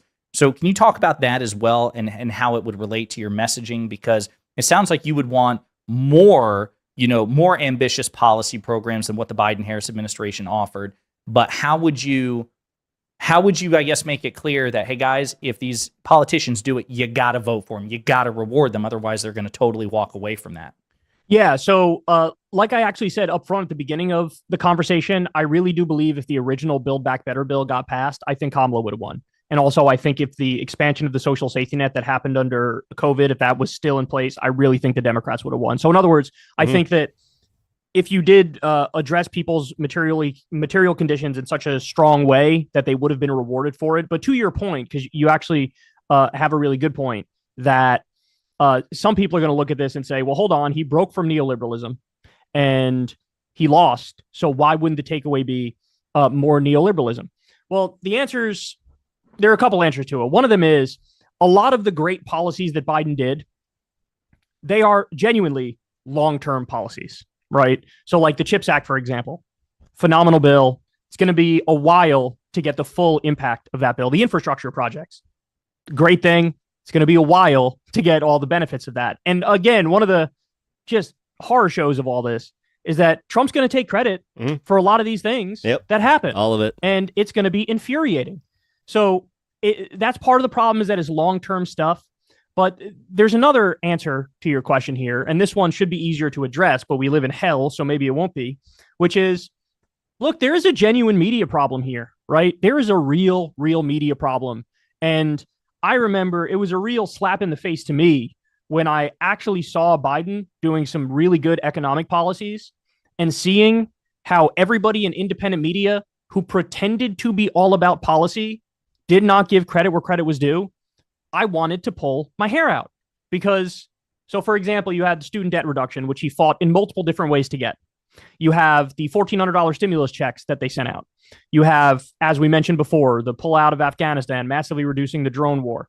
But they did project labor agreements for 200,000 construction workers, which raises their pay. Lena Khan, just Lena Khan. Lena Khan alone is phenomenal. The Democrats also overturned a Supreme Court decision that would have stopped the EPA from regulating all carbon emissions. They slipped the provision I was about to say, didn't they do that? Yeah, with just clever writing in the IRA. That's exactly right. Biden did a $15 minimum wage for federal contractors and employees, which impacts about 400,000 people. They did that gun reform, which closes the boyfriend loophole and funds red flag laws. You pointed out the NLRB, the PACT Act, which was healthcare for veterans exposed to toxic burn pits. They added 800,000 manufacturing jobs, and the CHIPS Act, and 15% corporate minimum tax rate, when before you had some corporations paying nothing or even getting a negative income tax, which is just a subsidy. You had $64 billion for Obamacare, and they banned junk scam temporary health insurance plans. They had the NLRB rule to increase unionization. We can go on and on here, but it was a real black pill moment for me. Did they run on any of that? When I saw Biden doing these things that are genuinely good economically, and you didn't see any real talk about it on CNN or MSNBC, which I don't know what you want to attribute that to. Maybe it's laziness, maybe it's ignorance, maybe these people are not real policy wonks and they're not following this stuff. You got the same both sides bullshit out of CNN and MSNBC. And then in so-called independent media, it was very clear to me at that point in time, oh, this is fake independent media because these people don't give a shit about policy. And so there's a real messaging problem where, you know, you need to get the truth out there. You have to spread the reality of the situation. And I think just think for a second, if the left had, you know, a media ecosystem that was at least comparable to that on the right, everybody would have been praising Chairman Biden when he got the CHIPS Act through and when he got the infrastructure bill through and we created 800,000 manufacturing jobs. You would never hear the fucking end of it. And then also, I don't want to let the politicians completely off the hook here, because Biden, as he got older, he was really unable to even make his own case. He would rather talk about AUKUS and NATO than go out there and say, I created 800,000 manufacturing jobs, Jack. And, you know, Kamala too. It's like, if Republicans never do anything good, but you bet your ass in the one instance out of 1,000 where they do something half decent, you're going to hear about it from now until the end of time. And we just don't have that messaging echo chamber on the Democratic side and and among the liberals and the leftists, and that's part of the problem. What about as far as the candidate goes? For 2028? Yeah, 2028. Yeah. Oh, I've said this everywhere I've been asked. Jon Stewart. I mean, I really think he's sort of. He's still on that. On no policy, shit. He's great, but I think he's funny. He's charismatic. He's a celebrity. It could work. And he really represents the kind of vibe and swagger that I think we need in this moment in an era that is incredibly populist and incredibly angry. Hey, people forget that Zelensky was literally like the Daily Show host in Ukraine. So I think one of the reasons Trump won is people just genuinely like the show. They like the show. They like that the camera can't stay off him. They sort of think he's funny and he says things that are wacky. And I think Jon Stewart mirrors all of that minus the bad policies on our side. And so I think if you put Jon Stewart in a Democratic debate, I think it's a bloodbath. And by the way, to be clear, I think there's some really talented orators on the Democratic side. I think Gavin Newsom and Pete Buttigieg are the closest thing you're ever going to get to a gamer debate bro in the mainstream political space. They're both phenomenal in one-on-one interviews and one-on-one debates with Republicans. Yeah, so I that was during the Trump administration. I remember it so well because Jon Stewart actually testified in front of Congress and he lit them the fuck up. Yeah, Duke of Brett, Jon Stewart would win if he ran. Yeah. One of the best improvised speeches in Congress, and it didn't come from a Congress person. It didn't come from a man, you know, reading off a teleprompter or speech. That was all extemporaneous speaking. And the PACT Act, which you mentioned earlier, you know, Jon Stewart was a major reason that got through because the people who are watching, that was a bipartisan piece of legislation, but bad faith Republican shitbags then pulled their support because they were pissed off at President Biden and Schumer. And Jon Stewart had to go on a shaming campaign. He went on Newsmax, bro. He was everywhere. Like, he was interviewed by anyone who would put a camera in front of his face, and he bullied the GOP into, you know, expanding healthcare for veterans. So he literally agree. bullied that through. You're right. I forgot about that. He literally bullied through the PACT Act because they had voted it down. And then he was like, fuck this. So he was calling out Ted Cruz by name, going after all the Republicans who voted against it, literally humiliating them in front of the country. And they buckled. And like, this is exactly what we're talking about. This is the kind of politics that we need, where you can use the bully pulpit and shame the Republicans with the power of the horde. But you need somebody who actually is in touch with the horde, with the mob, with the people and what they want, and somebody who's willing to represent them come hell or high water. And I think that's what he represents. But you did something that I'd only ever seen Luke Beasley do, which was you got Piers Morgan to agree with you, bro. So let's talk about that. What made you finally reconsider, and what was that experience like? And would you do it again? And why is the answer yes? Of course you would. These guys really are the bro crowd. Hey, bro. All right, bro. It's sort of the same thing I talked about before, that I'm usually so I would say I'm a very like schedule oriented guy. Like, even though my politics are progressive, I would say temperamentally I'm actually very conservative. I'm an introverted guy. I like the idea of having a schedule. I like the idea of doing the same thing every day. And with Piers, it always sort of works out that when his show is on is like when I'm usually recording my show, or roughly in that time frame. And so it always felt like a hassle. Does this have to do with anything? Like I'd have to rush my show, or it would just sort of throw a wrench in the middle of my day. And the other thing is, like, look, let's call a spade about that show. It's like, it is built for conflict. It is not built for this platonic ideal of the marketplace of ideas where, you know, let the truth rise to the top every time. It's like, that is not what it's for. It's for people to yell at each other. It's for entertainment value. And it does feel in many respects kind of cheap. I know that you really need to be concise in that format, and you really need to get your point out quick. And, you know, sometimes, I mean, the format I'm used to doing is just me ranting at the camera for 2 hours, where I have all the space in the world to say whatever the hell I want to say. And so, it just all felt like a little bit too much of a hassle. Didn't know if the juice was worth the squeeze. But eventually I said yes. I guess he just caught me in a good mood. And I actually got kind of lucky, because the show was literally like the Democratic panel after the election, where he's asking like, well, what direction should the party go in and all that stuff. And so I literally had a panel of like 3 or 4 other people who were all sympathetic to my views or somewhat in alignment with my views. And so there was going to be no smoke in that area. So that just left Piers. And that's sort of yummy in my tummy, because Piers is he is good. We all know his shtick, right? We all know his shtick. You literally and Kyle's good at doing just like the thing that Piers needs to happen, is calling him on his BS, and just like doing like, whenever Piers does that whataboutism crap, like, well, what about when they call him Hitler? They call him Hitler. Like, I'm so glad that like he decimated him on those points. Mentioned it earlier. It's like, I'm a centrist and I'm an old school liberal, but let me tell you why Donald Trump is right about everything. Like, that's sort of his whole shtick. And so he messed up, because he asked me a question which I had been super prepared for, and I had been thinking about for like 2 weeks straight. This notion that like the reason Kamala lost is because she's too woke. It's like, that's the dumbest thing I've ever heard. She didn't mention race. She didn't mention gender. She didn't say Latinx. There was nothing politically correct. There was no cancel culture. There was no conversation about trans people. There was nothing. There was nothing in that realm. She ran like Obama in 2008. Race was a non-issue. Nothing. Well, no, according to them, it was all trans in sports. Like that. Apparently, according to Piers Morgan and his like that side of the right, that's the largest issue that was pushing the whole like Democratic Party away from winning the election. Was we were too focused on trans people in sports. And so you asked me the thing about wokeness, and you're like, bro, you're walking right into my bear trap. I am so prepared to have this conversation, and you have nothing but your fucking fortune cookie or bumper sticker slogans that you've memorized and you regurgitate to a bunch of idiots. And so he just messed up by asking me a question that I was like super prepared for, and I was really knowledgeable on, because I was just, that argument was just driving me crazy in the wake of the election, to have people blaming wokeness for her loss. It's like, this is nothing but an attempt to deflect and blame the left again. That's all that was. The wokeness was the problem. And so, at the end, he kind of agreed with me, but it's funny because like he just contradicted himself. He was like, I was like, hey, we should just tell the truth about Trump. How about that radical idea? And then he was like, yeah, but you guys, like, you don't even know how to do it. You need to do it with humor. And I was like, yeah, that's why I said Jon Stewart should be the nominee for 2028. And he's like, actually, you know what? You're right about that. He did. He actually agreed with that. So I'd be interested to see it. Although it's kind of weird. Like, I thought about that just in the context of like that we're putting a lot on Jon Stewart, because if he doesn't want to like get involved, who are we to be like, but you need to, you're the voice, you're the one who can do this.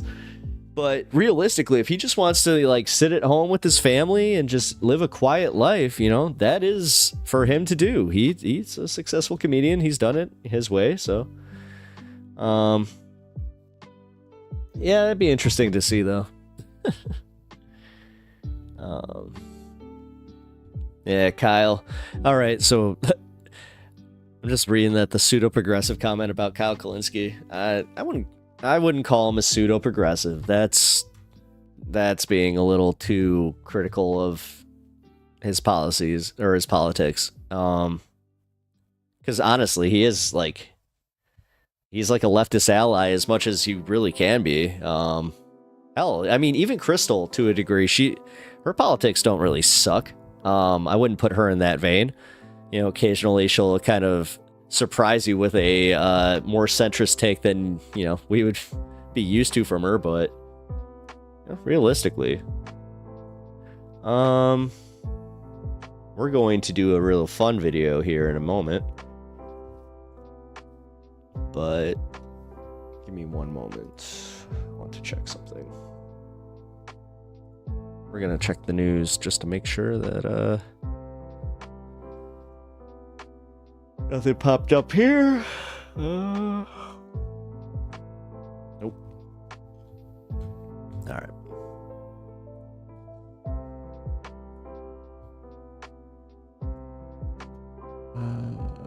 There's a Mehdi Hasan thing. Hold on, give me 1 second. Oh, it was on the Zateo site. That's why.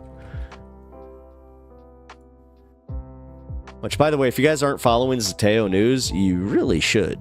Mehdi's killing it there. I hate to say it, but it almost was like a blessing for him to get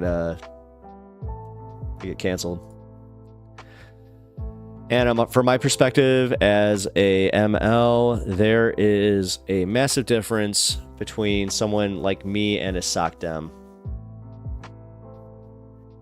On certain policies, but on the broader, like when you're actually just looking at the broader picture, I don't think so.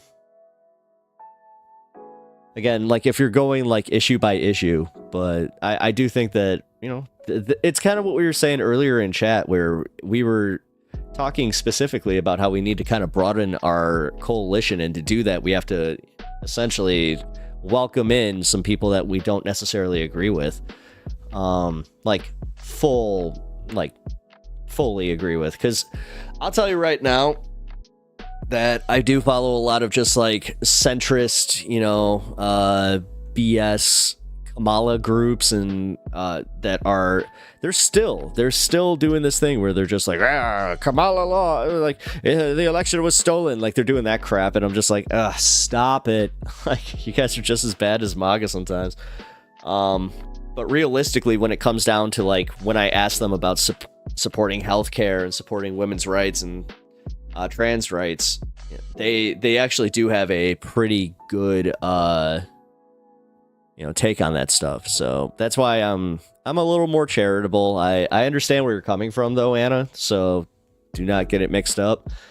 But you're also like, and you know, you're a doer. Like, you actually go out and you organize. You are one of those people that puts their money where their mouth is, and not a lot of people do that, man. So I always applaud you for that one. Duke of Bread, Kyle is most certainly a progressive. I don't think he is a socialist, but he is a good liberal. I think he is, though. I mean, if you're gonna call Bernie Sanders a socialist, then I would label Kyle a socialist, because he's essentially a Bernie Sanders leftist. Duke of Bread, ha ha ha, no Mr. Pepper. She said she is an ML. A SOCDEM is a capitalist. ML is revolutionary, not even reformist. Oh. Well then.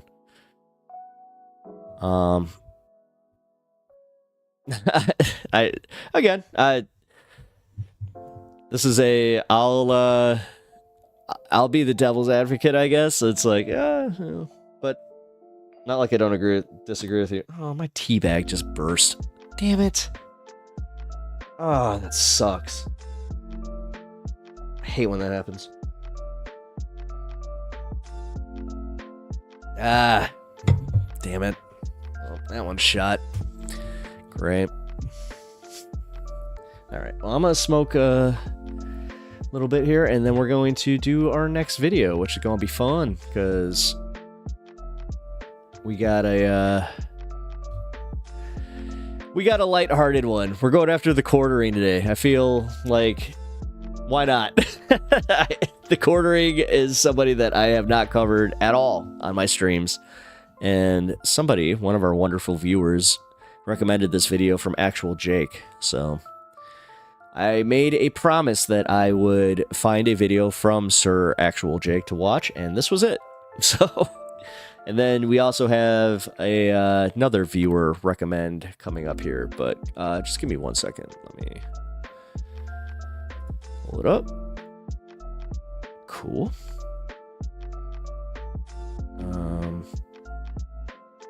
right, there we go.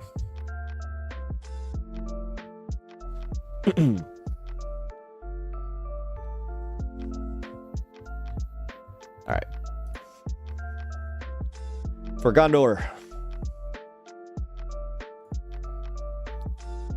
All right, so a YouTube creator named Actual Jake, he did a fun little video where he is trolling the quartering on the fact that the quartering his life is apparently falling apart. So I want to do a little Schadenfreude. I think I'm saying that right. And let's peek in on the downfall of the quartering.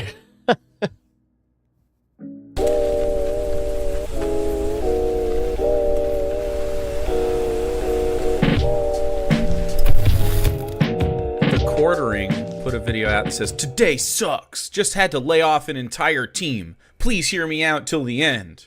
Which is very interesting because we just covered a story where Tarl Warwick, Sticks and Hammer, a Nazi, was bailed out by the quartering. Here's the quarter who blocked me on Twitter. I had to get the screenshot elsewhere.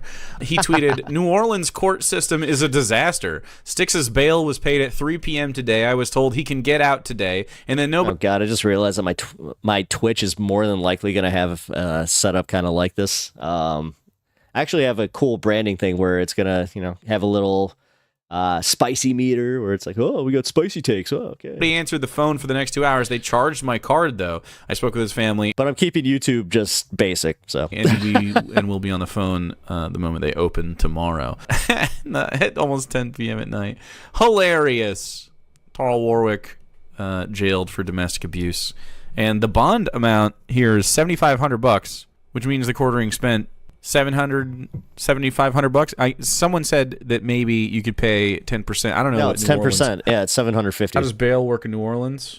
The full bail amount is paid directly to the court. Oh, I did not know that. Okay, in Illinois, it's 10%. So $7,500. So Jeremy paid almost $10,000 to get Sticks and Hammer, a devout Nazi, out of jail for domestic battery, but laid off an entire team. I'm excited to hear this story. ACAB, but no complaints about the ripping off Jeremy. Yeah. Many of you know that I've worked on a site with a great group of people called The Publica for a very long time. So as many of you know, myself and my good friend Sydney Watson launched a media company back in February 2022.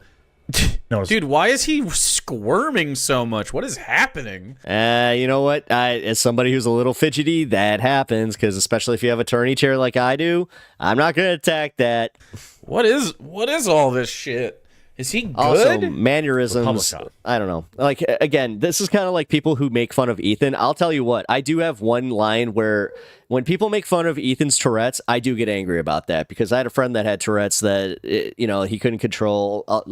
He would do these types of movements. Thank God he didn't have verbal Tourette's. It was all muscle spasms. But, when people make fun of that kind of stuff, I do get just vitriolically mad. Like, that's like seeing somebody in a wheelchair and making fun of them for it. That shit is insane and needs to be called out immediately. Those are the worst of the worst of humanity.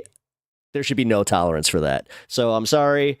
I hate to criticize Actual Jake on that one, because I don't know if, he's got, some kind of, mental disorder or something, or even ADHD. I hate to say ADHD will cause this, where you tend to fidget. So I don't know exactly. Making fun of neurodivergent people is the ultimate form of punching down. And honestly, I am a little I think this is my first actual Jake video that I've ever covered, and I hate to say it could be the last, because I hate people that punch down like that. Why the launch was Rocky. The ragtag team of writers. Ragtag team? Are you reading this? No, it's the Publica. Wow, what's with these? He's focusing on the weird shit. Why the launch was Ragtag. That's a Wisconsin accent if I ever heard. He's trying to say ragtag team. Jeremy's eyes look like a mistake.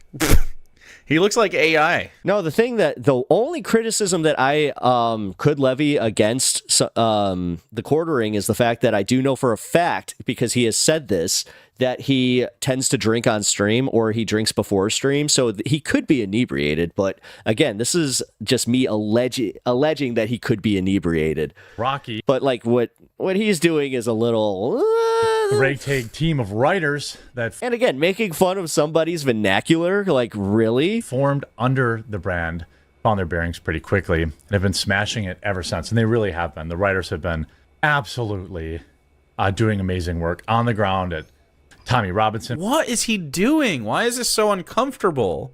Rallies, at riots, filming in dangerous areas of Portland. Do any of you guys know, is the quartering is he just mostly a live streamer, or does he make videos too? Because I see the whole Rumble thing, because if he's just a streamer and he's making this just a video, I could see that that could turn into something like that, because I get uncomfortable when I'm doing scripted content. Just wait until you see my my upcoming commercial, or my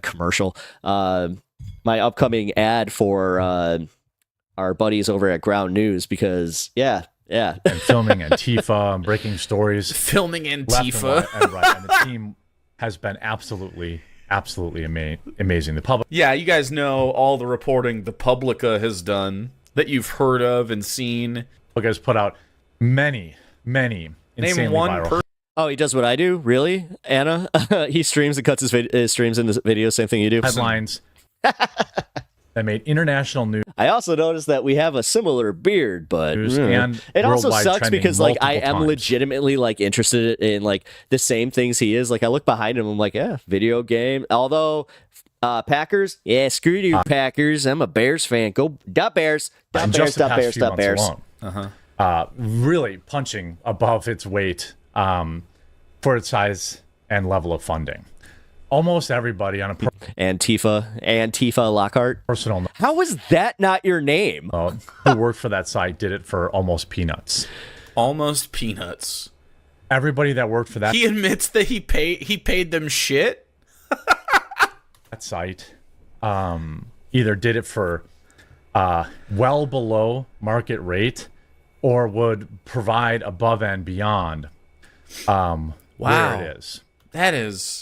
That's an indictment on you as a business owner. The team, I don't... Jeremy is squirming because Styx has the love ends turned to 11. No!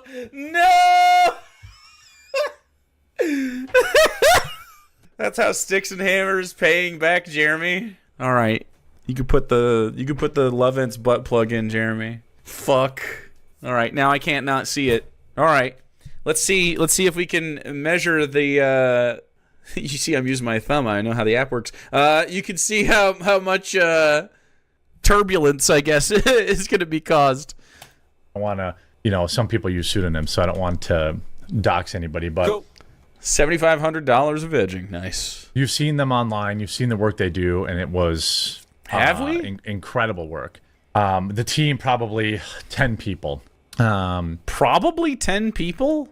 You have laid off the entire team, but you're not sure if there's 10 or not? I realize that's a very high number for Jeremy to achieve mentally, but I think it'd be important to know how many people you're laying off, in my opinion. How do you not know? And I'm so incredibly proud of literally every single person every single person, between 8 and 12 of them. It's hard to say. That outlet. And a special shout out to Anna Slatz, who always went above and beyond. You may know her from her work at Redux. She worked for almost nothing to keep that site going, and try. You're a terrible boss. Basically everything to keep everything up. But sadly, my time with the Publica has come to an end. My career has been evolving, and I've just been spread too thin, and I need more time and space for personal projects, and more specifically, delivering better with, the quartering.com. Delivering better with the quartering. When does the quartering thing end? Like, he's was gay or something. Jeremy is one of like a handful of these fucking content creators that just fucking ruin some of these like online experiences. Basically, he's gotten sort of more into like drama and politics than he used to be in like the woke gaming stuff, but there's still like the quartering orbiters that do that shit, geeks and gamers and shit. I actually hate to say, I think that the leftist sphere kind of like they gave that to him, because you had people like Lance and the Surfs that were like covering him so often that people were like, yeah, you know what, I'll go check out his content. Rumble has a whole new meaning. I know, right? A lot of people, you may have seen, I've been pushing the membership area of the quartering.com. I can't believe you've been pushing the membership so hard. Wow. I've tried. What? Speaking of, I have memberships available if you guys want to join. I think it's $2.99 a month. What's fucking funny is I think Sticks and Hammer later literally posts a link to the quartering members thing. Also, leave a like and sub to the channel if you haven't already. Become a member today. You know, Jeremy was like, okay, if I bail you out, you got to post a link to my members thing. How fucking embarrassing. It's the least he could do. Friend. Come on. A lot of things over the years, whether it was exclusively games or the Publica, and I don't want to call them failures because they came into existence and they came into existence. Just off the top of my head, he focuses on the weird stuff, man. Have any like gaming magazines or publications gone under, and then he called them failures, even though they lasted longer and made more money and had more impact over a long time than the Publica ever has? Yeah. I'm just spitballing here. Okay, that maybe it's a failure. It could be a failure. I think it's okay to admit. Great memories associated with them, but. I failed them. I failed the Publica by not having enough time and assets to continue to fund it. Through to get break even. And dude, the intensity on the Levins is up real high. He can't even like keep a thought in his head. To be totally honest. And again, this is kind of hitting that ND section where I'm like, all right, guy, if you're gonna like seriously make fun of somebody's cognitive abilities, like this is again where I'm like, all right, man. The debt that I carried for that company became immense, and it has nothing to do with the work that the staff did. So as I step away. I have nothing but positive things to say about everybody that worked there. They have my loudest possible dude, he's so squirmy. Recommendation in their next. It was 100% my mismanagement, but by the way, they did a great job. so not a failure, by the way. Jobs. As they go out on, many of them forge out on their own. Loss of consciousness setting, that's pretty high. My Twitter is their Twitter. They're happy to come on my show. I'm happy to have them on my show to promote their stuff. But it became too much to bear for me and was leading to a lot of anxiety every day. And, things just aren't the same as they were 2 years ago in the ad space. Mm-hmm. YouTube is paying about half of what it was when we started. Which is half of what it was when I started. And it became a time thing. Yeah, guys, I joined at just the right time. Although, actually, because of what happened there and them cutting everything in half, I have been just very open. That's why I did take the Grounded news sponsorship, even though I actually did that specifically because I emailed them about my expired sub, and I was kind of like, hey, I'll sponsor, or will you guys sponsor me? I'm a YouTuber, and they were like, yeah. But also, yeah, the memberships and all that kind of stuff, I'm more than likely going to be doing the Patreon route. So I do still believe in my heart that if I had the time with the Publica, YouTube would be in a better spot if not for the right-wingers that fuck up the space and make it untenable to maintain ad rev. Like, it's literally always been that. I could have grown its membership at least till it was breaking even, and that's all I ever wanted. Go fast, no cash. I didn't care if that site ever made money. I cared that they put out a great product, and they always did that, and I'm incredibly proud of the team for the work that they did that. I don't look back at the many, many tens of thousands of dollars invested in that as wasted, because they truly made a difference. The beat that they were on was unique and I think so. And interesting. And I don't think anyone read any of that. While I'm taking it back, if it was actually doing revolutionary stuff, it would have been profitable. You didn't do anything. I've never seen an article from the Publica in my life. That's good. And the Publica will soon kind of close down. I've been told that there's a project that those that worked at the Publica are working on that will fill the void after it leaves. A refreshingly unique brand on the horizon, and I give them all of the praise. And when they launch, I will happily promote them because the people that worked at the Publica were incredible. And make sure you keep following, at the Publica now on Twitter. No, no one's following that. Given that to the team. I've handed that over to them. So so magnanimous. Wow. Hey, by the way, you're all fired. This is all shutting down. You can have the Twitter though.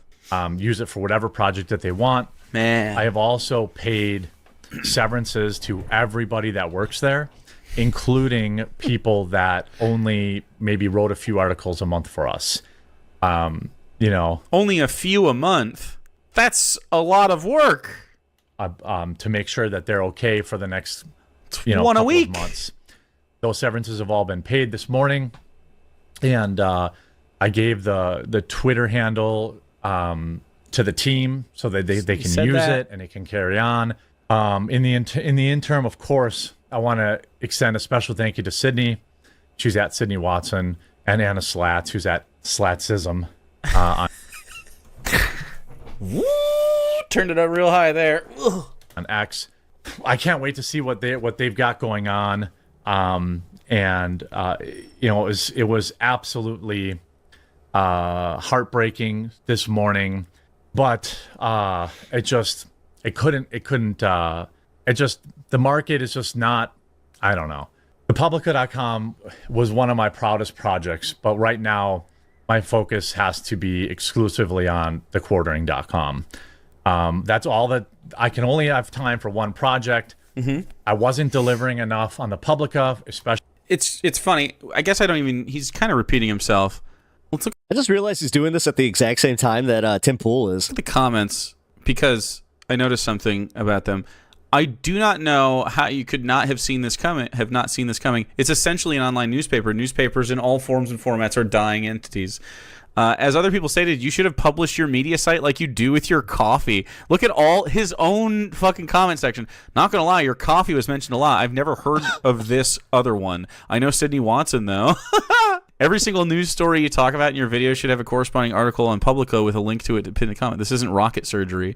You have an audience of millions. Just talk about them a tenth of the time you talk about coffee. They're tired of it. If you had pushed this 20% as the coffee, you would have flourished. I thought the Publica was doing good because you hardly ever mentioned it. I figure you didn't need to promote it. I think I remember hearing about the Publica once between the thousands of coffee promotions. Maybe shilling coffee brand coffee 20 times a day wasn't the best use of your time. Bro, with all respects, why ain't you mention them? Just bang on about the coffee we do not want or need. Get your priorities straight. That's my take on it. I'm very sad to announce that I am firing a bunch of hardworking, truth-speaking, honest journalists, but fortunately I am bringing back double choco latte, creme brulee, ground coffee, and make sure to mix it with a gift box with yogurt-covered caramel peanuts. It's like, do you not see that he's a grifter? So you had to close up your thing no one's ever heard of? Maybe the mistake you made was no one had ever heard of it. I've heard more about your coffee in every single video. Hilarious. They're going crazy on him. Wow, this is his own audience? Holy crap. They're destroying this man. This has 103K views, 7K likes. Not a good ratio. I bet that looks pretty bad with the dislikes. Didn't even know of the site. Get woke, go broke. Oh, wait. That's an easy criticism. Let's see yours too, bud. I had no idea about it. Coffee, heard it in every video I watched. What a fucking grifter. He can't even do it right. Oh. Anyway, I don't need to watch the rest of that fucking video. He hasn't said anything else. He's just squirming around while the Levents rattles inside of him. And that's okay. That's his right as an American man. All right. Oh.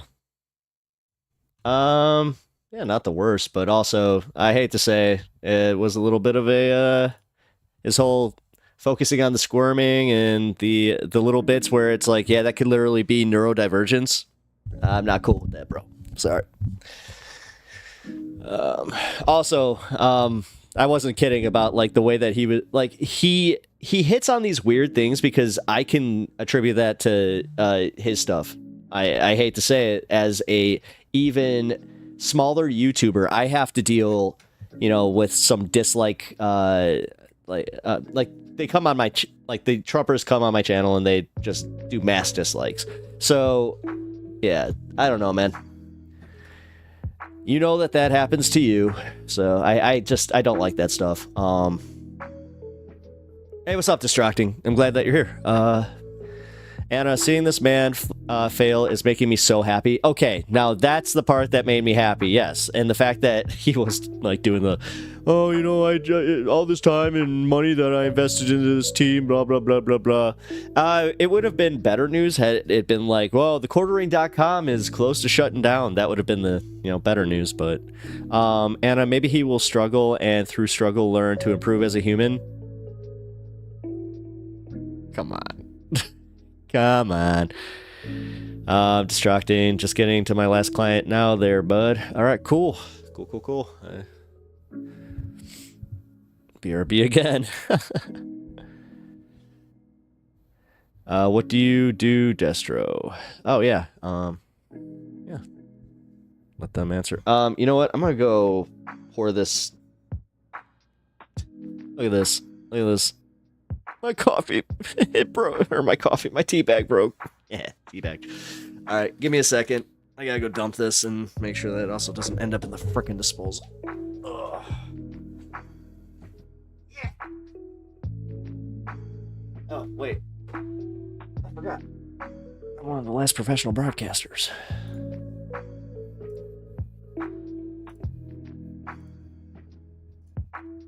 Be right back. Did I put it up? I didn't put it up. Scratch what I said about last professional broadcaster.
Snack. That's my bad.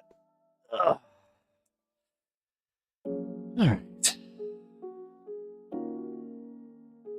poured it in through a coffee filter. I don't have any coffee filters. Otherwise, I probably would have. I appreciate that, though. That sucks. That was a half cup of Earl Grey that, honestly, it's a little bit more expensive tea than I would have liked to pour down a drain, man. Well, I actually poured it in the trash, because... yeah, no tea leaves in the disposal.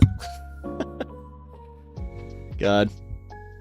It's one of the most low-key, underrated lines from the MCU is when Tony's talking about the responsibility that the Avengers have during Civil War. He's just like, and who's putting coffee grounds at the disposal again? Living with a bunch of savages. That's pretty funny. All right, Duke, God, why do I have to be born into this era? Ha ha ha. People in the future are going to have to study this time and think we are savages. Well, we'll see. You know, the thing is, as a 90s kid, we thought that, dude, realistically, I'm not even kidding about the fact that I thought by 2015 we would have flying cars. I would walk past a movie theater and there would be a hologram of whatever movie's playing. I mean, Back to the Future 2 was like it. That was what I wanted. That's what I still want, actually. That hot dog, man. Holy crap. I didn't even increase the heat. I don't know what the hell is going on. Yeah, you know what? I hate to do this again, but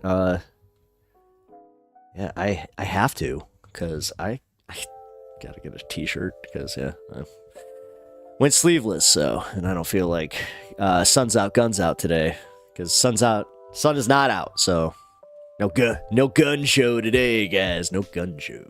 But you know what? Make fun of me. I'm gonna do the chair thing, because you can stare at my background for just a hot second. Give me 1 minute. Oh.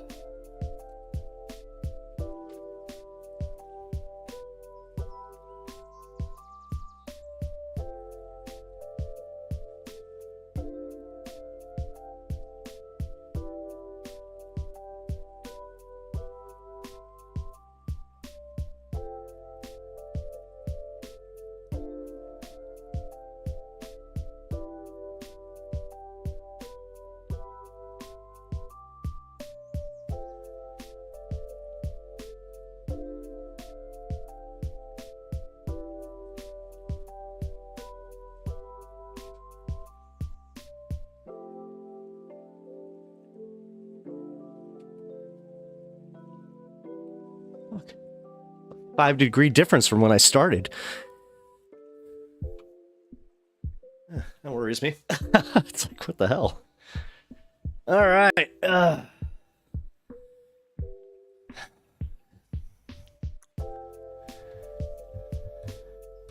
And just so you know, I'm gonna be having somebody calling in here in a minute. Well, in about an hour. So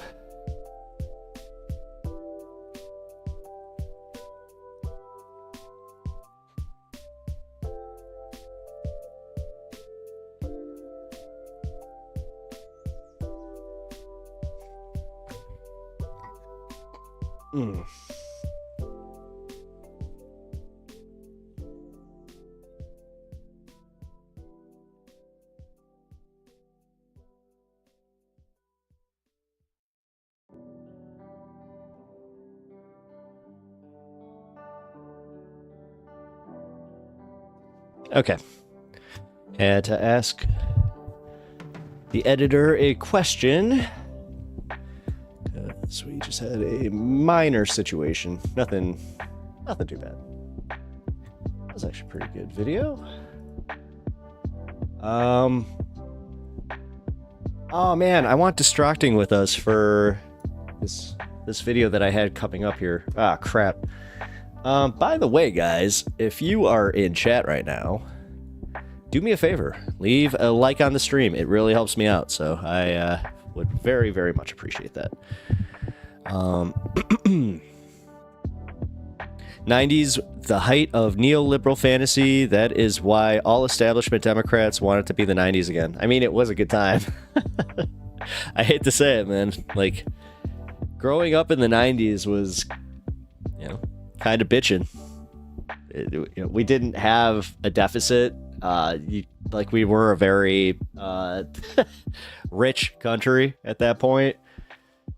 But yeah, I don't know. I remember like the whole like push to get, a bunch of conservatives in there and just Newt Gingrich. Like, I remember even being a kid and just being like, is this what you have? Like, this is the guy? Newt Gingrich. Ew. I don't know why people would want to listen to that guy, but whatever. To each their own. It was not a good time for the world. No, obviously, it was not a good time for the world. But it was a good time for us. And that's all that matters, right? USA. Woo! America! Number one. That's all that matters, as long as we number one and everybody else can, suck on a number two. Oh. That'd be funny if that was like our foreign policy. Our foreign policy. America rocks. Rest of you suck on turds.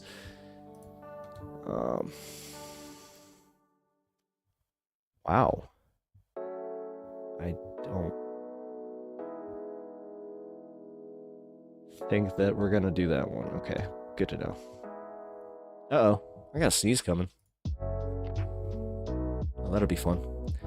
Duke of Bread, we are still a rich country. Oh, I know. I'm just talking about, like, there was this whole perceived, like, we were the superpower. We were in a, little proxy war that wasn't a full-blown war type of thing. Like, there's just so much. But again, I think that you nailed it. It's the neoliberal fantasy.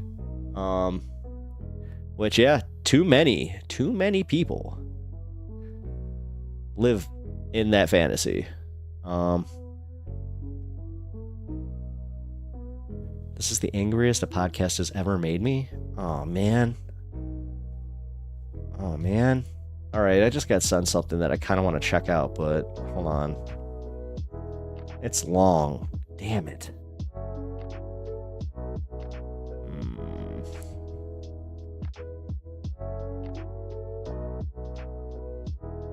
Oh, wait. You know what? Hold on. There's an interesting video here about Jane Fonda pushing back against Bill Maher, who we all know Bill Maher sucks, so this could be fun.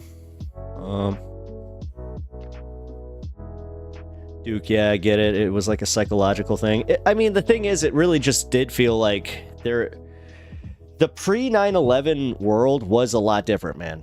Like, it really was. Obviously there was the vibes-based thing where it's like, yeah, it was a whole lot easier to go to an airport or just anywhere in general. It's insane what you could get away with. Like, before 9/11, I do remember, like, just with my aunt, who my uncle was a pilot. My aunt takes me up to the cockpit, and I just rode in the cockpit for the entire flight. So, like, that was something I don't think can really happen anymore. So that was crazy. Glad that I had that experience. You know what? Screw it. I usually don't cover this guy because he seems like kind of a jerk, but we'll see. Hanoi Jane, good lady. All right, yeah, then we'll check it out. Here. We'll check it out. Because it's by David Dole, who, again, I'm not exactly the most fond of, but we will go for it. And the only reason that I'm not necessarily, like, fond of him is because he just kind of seems like he could be a bit of a dick, especially if you catch the smaller nuances of the leftist mafia stuff. He's always the first one to jump out, but I'll say, like, okay, so he's got a baby, but then you're like, well, wait, or he has a kid, but then Matt is like, wait, he has 2 kids and he still is the last one on stream, so what's going on? Yeah, whatever. All right, so we're going to catch David Dole.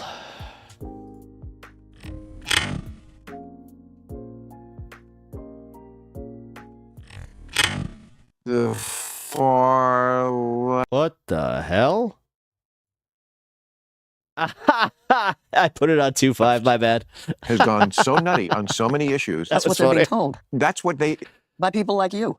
The wonderful actress and activist Jane Fonda spoke with the not as wonderful Bill Maher for a lively discussion where there was actually some pushback. But I'm going to get to those clips later on. I want to start with this clip here where I actually feel, I shouldn't say feel for Bill Maher. That's the wrong way to phrase this. But I understand what he is saying here, and I agree with him. This is their discussion about the results of the election. Yeah, It's hard to believe. I'm shitting my pants. It's hard to believe. I mean, I may quit because I don't want to do another. I did Trump. I did all the Trump stuff before anybody. I called him a con man before anybody. He's a mafia boss. I was the one who said he wasn't going to concede the election. I've done it. I've seen this fucking... Well, then how come he's so hostile to Jimmy Kimmel and not to you? He's very hostile to me. He Is tweets he? about me every week. Oh, really? Oh, yes. Every week he accidentally watches my show and then low ratings loser. Oh, well, yeah. But, I mean, I'm bored with it. I mean...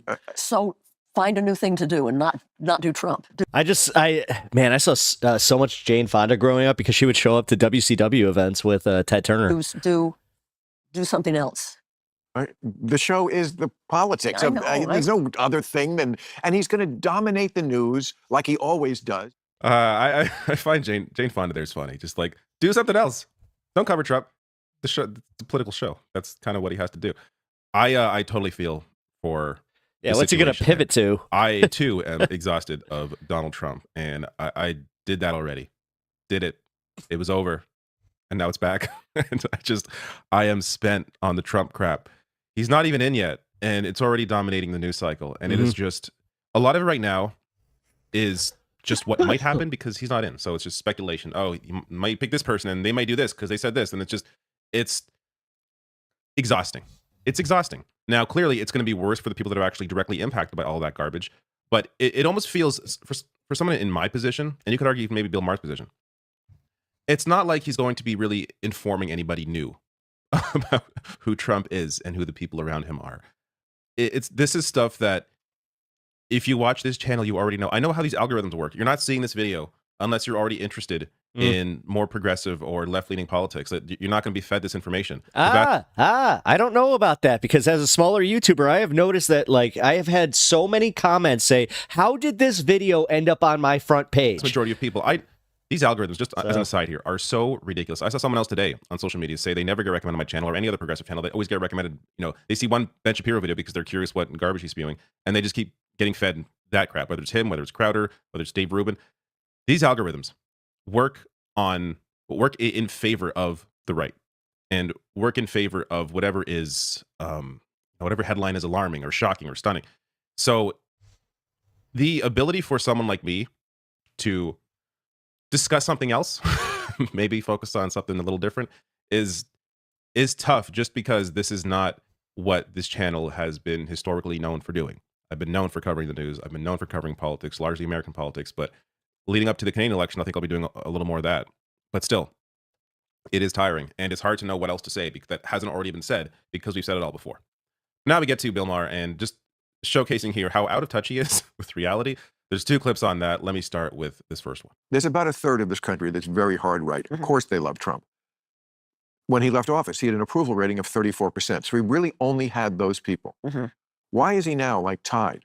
Because the other part of the coalition are people who, they don't really like him that much. They just think the far left has gone so nutty on so many issues. That's what they're being told. That's what by people like you. Because it's true. No, it is not. I'm glad Jane Fonda pushed back there. It is not true.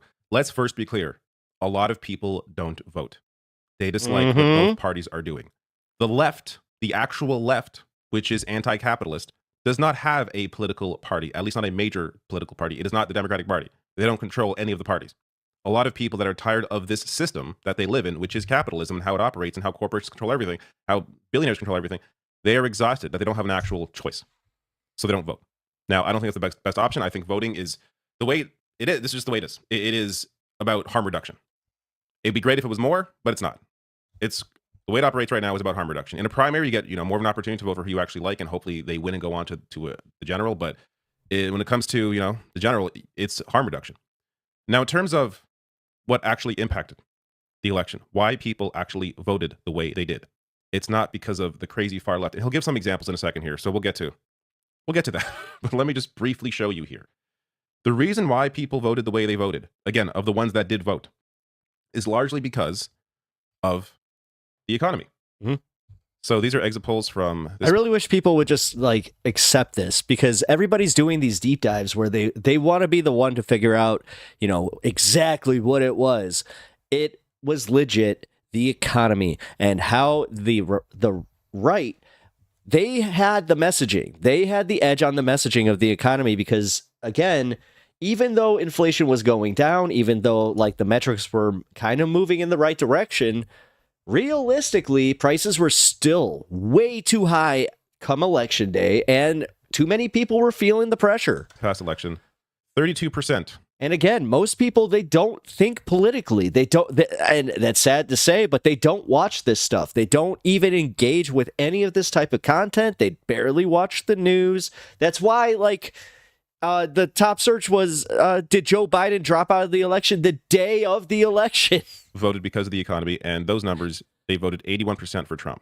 The other big number there is 34% voted for the state of democracy, which you would think largely, I mean, the vote here does lean 80% for Harris, but 18% voted for Trump based on the state of democracy, which doesn't make a whole lot of sense considering you're voting for the guy that tried to steal the last election. But point being here, the economy is the driving factor. It's not because they're scared, they hate the far left, and just you wait for the examples that Bill Maher brings up here.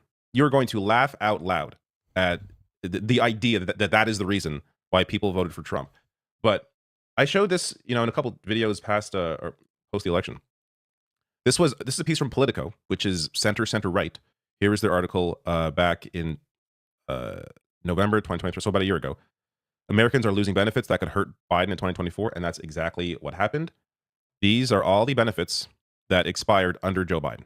So pandemic era programs that people were benefiting from, whether it was the eviction ban, whether it was unemployment coverage, whether it was additional unemployment coverage, foreclosure ban, child tax credit expansion, free school meal, like SNAP benefits. It goes on and on and on. All of these programs that benefited people directly. He let them ended end while Biden was in office. A lot of people simply felt worse under Biden because they were. One of my apolitical friends who has 5 kids, she actually said, she was like, if that child tax credit was still there, she probably would have voted for Harris, but she was like, they did nothing to help me out, so I'm going for Trump. I was like, that is very cynical, but I guess I have to just go, all right. These programs that were helping them ended. Now, you could argue, well, it's not, I mean, Republicans didn't vote for a lot of this stuff or voted against it. Joe Manchin, Kyrsten Sinema, they tanked the ability for Biden to actually pass a proper his Build Back Better agenda. So, you know, you can put the blame there, but regardless, people see who's in the White House and they see what they felt or they feel what they felt, and then they result in voting for the other person. That's as far as the thinking goes. It's no deeper than that. And, you know, other articles. Duke, I hate the words extreme, radical, terrorist, etc. I don't trust a euphemism because it hides the subject instead of telling you the reality and letting you decide how to feel. Yeah, except then you could argue that you could add fascist and Nazi to that. Coles discussed a year ago as well. Axios here. End of pandemic era safety net programs increased poverty. People directly felt that. But let's get to Bill Maher. No, that isn't what's moving people. Here are the examples he brings up. You think the far left does nothing crazy? Oh, I'm sure they do. Oh, well then. But I don't know. Who is the far left? What do you mean when you say far left? I mean, I could give you a million examples. Yeah, well, give me one. Okay, the NAACP, you know where they issued a travel advisory for black people not to go? Yeah. Florida. Every day there's stories like that that just makes people roll their eyes and go, are you people nuts? Even if they don't matter that much, I don't think one person listened to this and thought, I can't go to Florida. But they just suggest something to the average person, which I completely understand, which is, wow, do you people ever find anything that's ridiculous? Do you really think men can get pregnant? You know, that kind of stuff. And I understand that a trans woman can get pregnant. That's different than a man getting pregnant. Completely incoherent. What? He doesn't even get that part at the end there, he, right? again... Just quickly, briefly, no. since this is not consequential, doesn't matter at all in terms of an election. But the fact that he was like, I get it, you're like, well, you just proved you don't. Trans men. Trans men. Because they trans have men. the organs necessary to give birth. trans women can't unless there's like a uterus implant or something, which, as far as I know, or transplant, as far as I know, has not happened. And this isn't even my area of expertise, clearly, but I know enough to know that he doesn't know what he's talking about. That said, this is not the idea that the NAACP issuing a travel advisory or trans people getting pregnant. This is what's moving people on election night is completely insane.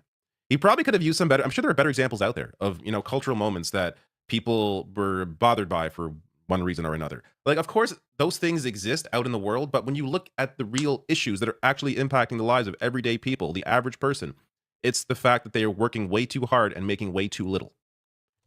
An old white man, an old rich man like Bill Maher is not going to understand that. So he has to think. Duke, I know how you feel about that.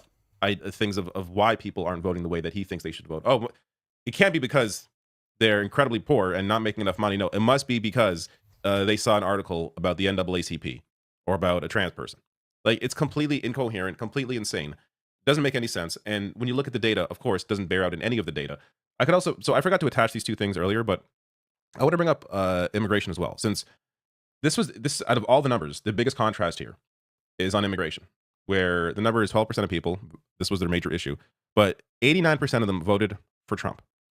Now, I think it's important here in terms of the Trump number to attach immigration to the economy, because that's what the Trump campaign did, blaming immigrants for the state of your life. Their answer is wrong. That's incorrect. But they actually gave people an answer. So people that don't know any better are thinking, my life sucks because people are coming and taking the jobs. Or they're coming in and, you know, they're taking all my tax dollars, which is insane. Again, insane. Doesn't bear out in reality. But because Trump had an enemy that he pointed to in terms of the situation and why people were feeling it, and Democrats didn't, that benefited him.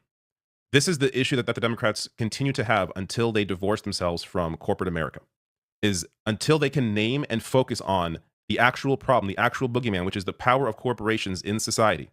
They are not going to be able to win back these sorts of voters, at least the people that come out to vote in an election like this, because they are unwilling to tell people what the problem really is and focus their energy and campaigning on that. Bernie Sanders was able to do that. The issue is when it comes to a Democratic primary, trying to win a Democratic primary, it is not the same as trying to win a general election. People that show up in a Democratic primary are like diehard, you know, MSNBC watchers, that kind of audience. So it's harder for him to win a primary on that message than it is for him to win a general. I think Bernie Sanders in a general, I know now he's, you know, you argue he's too old. It's not going to happen now. But at the time, 2016, 2020, Bernie Sanders in a general walks away, might be a 50-state sweep, like just walks away with the election, because that kind of message holds. He tells you what the problem is, and he tells you what the solutions are. And it is very clear in the messaging. And it is clear looking at his history of 40, 50 years of fighting for the same thing that he actually means it.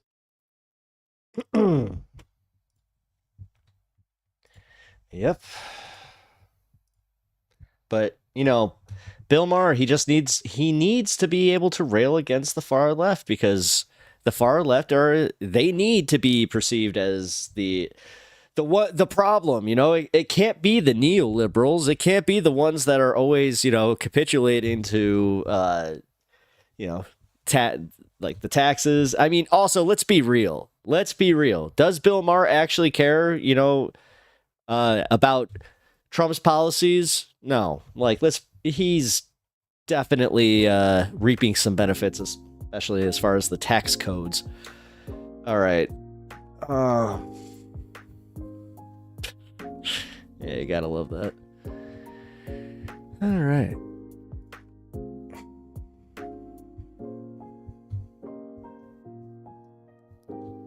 We are going to go to the next video here. Actually, hold on. I do need to figure something out here, because I'm trying to figure out how to set up my Discord to take up a call. I just realized that I do not have it set. So,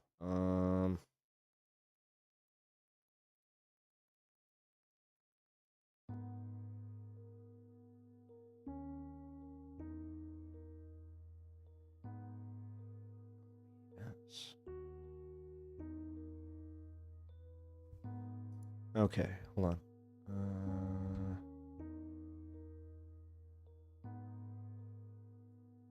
Server side.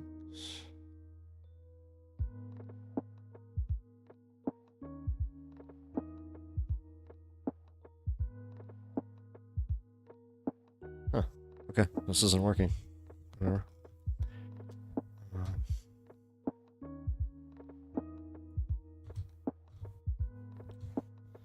Alright, we gotta set up OBS here. Give me a second.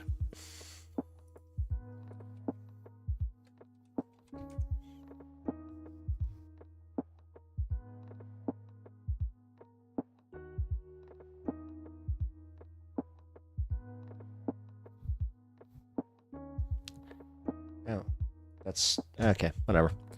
I'll do this later. I'll do it. As I said, I'm gonna be bringing somebody in here to have a little chat coming up, and I'm just trying to figure out how to make sure my audio is good to go. But unfortunately, it's saying that I need to add it. I need to add Discord to my stream here, and I don't know how to do that. General. Nope.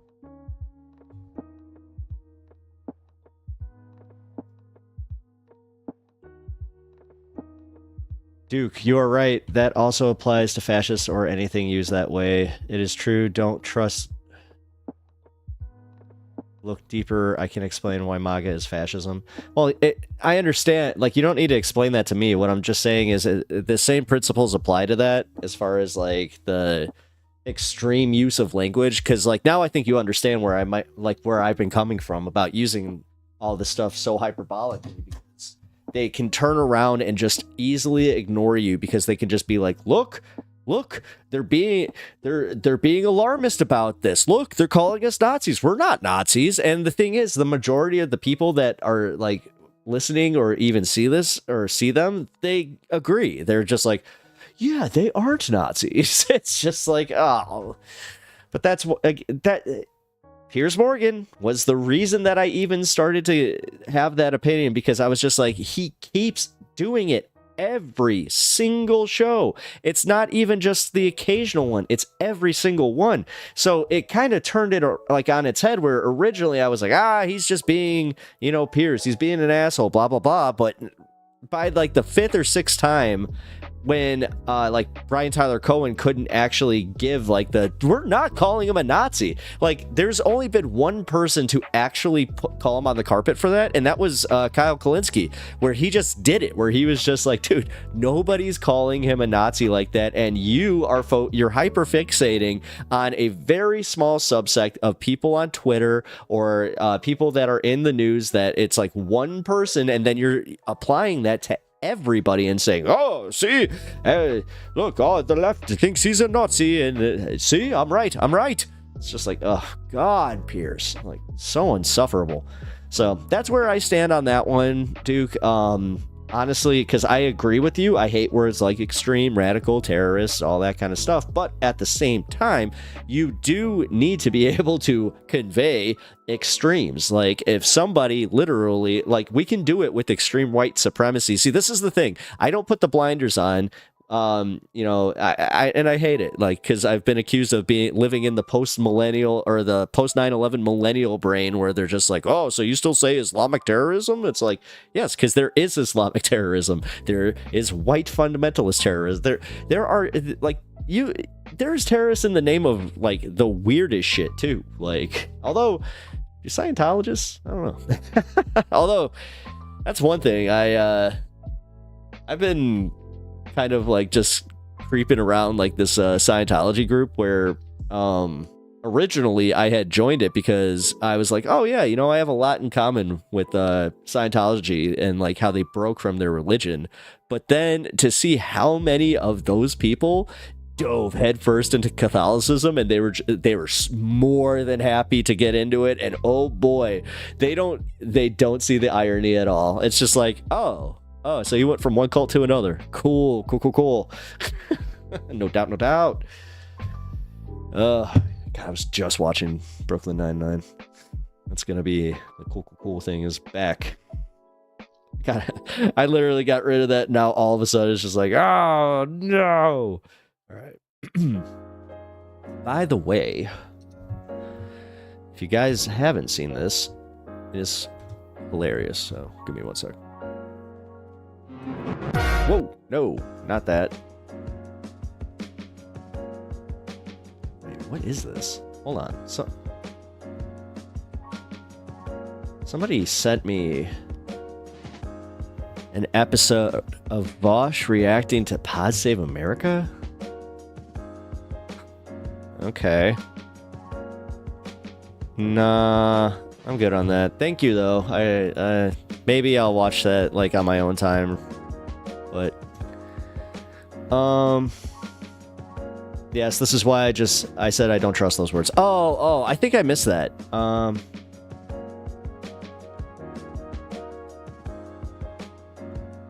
It's true, don't trust, look deeper. Okay, that's okay. I kind of, yeah, sorry.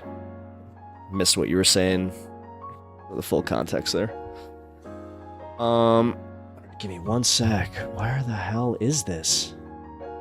I could have sworn that I already had it pulled up, but apparently I didn't.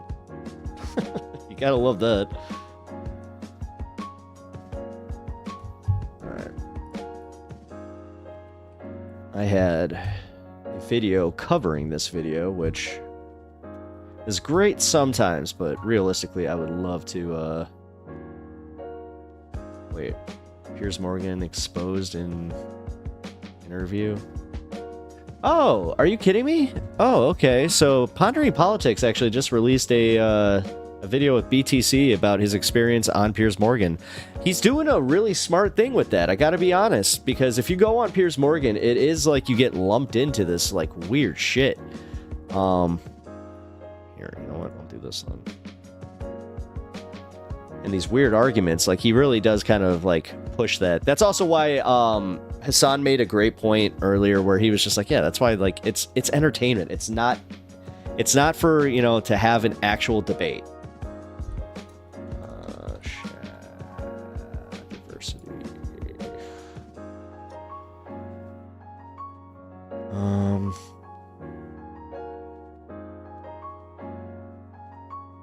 All right, you guys want to watch a guy who is known for doing like woke content, kind of crying about why his channel might be failing?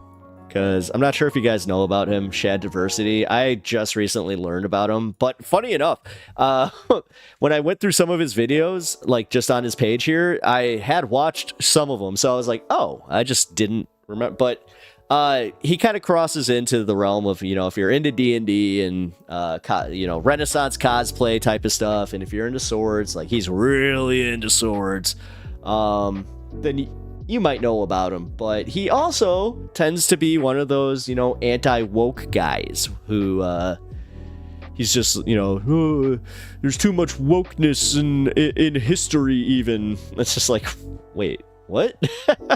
Yes, we're focusing on the wrong things in history. But yeah, let's take a look at just what he is saying about giving up forever. Proof the algorithm is trying to kill this channel. YouTube is an ever-changing platform, and if you've seen any of the other update-related videos on Shadiversity, you'll probably be aware that we have really been struggling, and unfortunately, it's only been getting worse, to the point now where it is very much an adapt or die situation. In spite of the channel having a higher click-through rate and other really good metrics, average viewer watch time really high, likes, and also conversion from recommendations, we have been receiving some of the lowest impressions, which are the recommendations YouTube gives, the lowest impressions we have had since impressions were recorded in your YouTube analytics, so lowest in 6 years. And as you can imagine, that has been apocalyptic for the views, the growth, the revenue. It genuinely feels like the algorithm is determined to kill this channel. Most of our videos have been underperforming because of low recommendations, not low conversion based on those recommendations. And when we actually do get our videos recommended to a level that we've seen before, or just an adequate level, videos do really, really well. Our analytics prove that when our content is recommended to people, they watch it. And when that happens, we can have videos do really well. Last month, we had a video over 300,000 views. We've had videos do over 500,000 views, but those are the rare exceptions. For the most part, the algorithm has just been crushing. I'm sorry, guys. People bitching about getting like this amount of views. I'm just like, what? Our videos to the point where they're barely getting seen by our subscribers and basically not at all by new audiences. So my audience hasn't gone anywhere or been driven off. By the way, we got 15 minutes until we're at 420. So if you guys want to get ready, 15 minutes. Roll call. Interested in my videos. If that had happened, it would have been impossible to get the hundreds of thousands of views in these few videos the algorithm thankfully recommended. The viewership numbers from these videos prove my audience is still here. What's actually happening is that the algorithm is literally hiding most of my videos from the people who like to watch them, and when views are low on my videos, it's always due to really low impressions. Not that the algorithm sent out heaps of impressions and very few people in my audience desired to watch, which would be the case if most of my audience disappeared or were less interested in my videos. What's actually happening is that the algorithm is literally hiding most of my videos from the people who like to watch them and who might like to watch but haven't seen my content before. The algorithm is rarely promoting my videos to new viewers as proven by my suppressed recommendations. My audience is still here, but it seems like YouTube does not want them to watch my content, and here is a profound example. The example is from the video last month, the Fortune Fire, safety video. 300,000 views, effectively. You guys getting massive Coke vibes? I'm getting massive Coke vibes. 4.5 million impressions. And so an impression is whenever you see the video, if you see a video recommended on the side tab or on the home thing, those are all impressions, and that is what drives I'm not liking viewership. that. The more impressions. Hold on. Usually I have a rule, if I'm watching it on my stream, I will like it, but this one, I don't want more of this content, so thanks. The more views you get, dependent on the conversion rates. How many impressions does it take to get a view? Well, on the Fortune Fire video, based on 300,000 views for 4.5 million impressions, that is 1 view for every 15 impressions. Now contrast that with our more recent video, Fight Scene, the Shadowversity short film. One of the best, if not the best video we've ever made on the channel, and the algorithm has just buried it. How do I know this? Direct analytical proof. At the time of recording this video, our Fight Scene video, in the first 7 days from its upload, the Aussie Mormon obsessed with medieval combat. received 642,000 impressions, with 50,000 views as a result, and a higher click-through rate than the Fortune. He doesn't have the phone Aussie where he has a little bit of upspeak, that's how I always do like an Australian impression, where it's kind of like talking like like the way that girls and before, where people would make fun of Gen Z for doing upspeak. Well, I just kind of feel that that's what Aussies sound like, where they're always going up and all. Yeah. Fire video. The conversion between impressions and views on the Fight Scene video Sorry if you're is Australian 1 view and I just for every made an ass 13 myself. impressions. By all the meaningful metrics, the Fight Scene video is a higher performing video than the Fortune Fire one. People click on it more often with fewer impressions needed to get a view. This is exactly the same with my recently released video on the Whip Sword. 377,000 impressions with 29,000 views. Damn, I could not imagine going through my analytics with you guys, like from YouTube Studios. I couldn't even imagine. That is what I made a mistake by just showing that page yesterday, and I was just like, no. 1 view for every 13 impressions. Once again, better than my Forged Fire video, but it is not getting recommended nearly as much. If my Fight Scene video or my Whip Sword video were to have received the same amount of impressions as my Forged in Fire video over their first week for being uploaded, meaning they received the same amount of impressions over that first week as my Forged in Fire video did, based on their conversion rate of 1 view for every 13 impressions, those two videos both would have received 192,000 views. 20,000 more views for the same amount of impressions as Daddy doesn't want me to get the views was given our Forged in Fire video. So the question is, why is YouTube not pushing those videos that would Why are receive they pushing higher... mine, bro? Like, I could ask the same thing the other way, where I'm just like, I don't know. I started growing pretty fast, so I views don't know. for fewer impressions? Literally Make the better videos that the content, YouTube bro. audience wants to watch more than other videos that it gives even more impressions to, but results in lesser views. YouTube is literally prioritizing videos that the YouTube audience is less interested to click on. And it's not retention. On average, people watch 41.7% of the whole video. But compared to my Whip Sword feel like video, that was my audience shade. on average watched 46.9% of that video. And the average viewer watched 56.12% of my Fight Scene video. Both of those videos have a higher engagement and retention percent based on their length. But YouTube has chosen to bury those videos, as is the case with most of my recent content. If they were just recommended to my audience, just the people that want to see it, they would watch the videos even more than those videos that YouTube is trying to push in its place. But YouTube isn't seemingly interested in pushing videos that audiences like, that they interact with, that they want to see, but they have a different algorithmic bias where it is pushing things based on an arbitrary set of standards that I cannot fathom. For some reason, there was something in our Forged in Fire video that gave the algorithm the desire to push it, and when it got pushed, of course we get views, but we literally have videos that are twice as popular. Everything is huge on that video, except impressions. It has been crushed. And that's what we've been facing for most of our content, except for the random ones in which the algorithm decides it'll promote it. So, multiple people from YouTube have said that if you have a video that your audience likes that has a good click-through rate, good retention, and high watch time, will make the YouTube algorithm recommend that video more to new audiences. I can confirm 100% that that is not the case for this channel. We literally have videos that are performing better in every single metric but get lower recommendations than others. Unfortunately, for my situation, it is simply not the quality of the video or how much my audience likes or even wants to watch it that determines if YouTube is even willing to recommend it to my own audience, let alone finding new people. Subscriber growth this whole year has been completely dead on the channel. YouTube has been barely showing my content to new viewers this entire year. I do not know why the algorithm is seemingly trying to kill off this channel. YouTube has been explicit about the fact that they rank videos according to a quality metric which determines how many recommendations they get. The former CEO, Susan Wojcicki, said, "We began to identify content that we called borderline content, that if users were repeatedly engaging with this borderline content, we will show them other content alongside that we've ranked as more high-quality content." That is the CEO, former CEO of YouTube, saying explicitly that YouTube ranks content according to quality, which determines what they push. And they push the content they consider of higher quality. YouTube has also repeatedly said that they push authoritative sources. And it is clear that something here on Shadiversity has put us under the algorithmic boot of suppression. I don't know if it's targeted, I don't know if it's general. And I'm not saying it is necessarily targeted. It could be sword content is just being deranked on long-form content, even though it's doing really well in short-form content, but they don't make any money, so there's that. It might not actually be due to subject type. This guy's just literally bitching. He's like, my monetization, I can't afford to live. It could also be that the algorithm has changed to always prioritize newer content over older content. Our viewership of our backlog content has been devastated. We used to get really good views on our backlog content. Now older videos, they're basically non-existent. And that has been really damaging for the channel as well. And it's also damaging for a channel that focuses on higher production value content that takes longer to film, which means we get videos out less frequently, and having less recent videos in the algorithm, less recommendations, and that could also be what's killing the channel. Shorts have been devastating.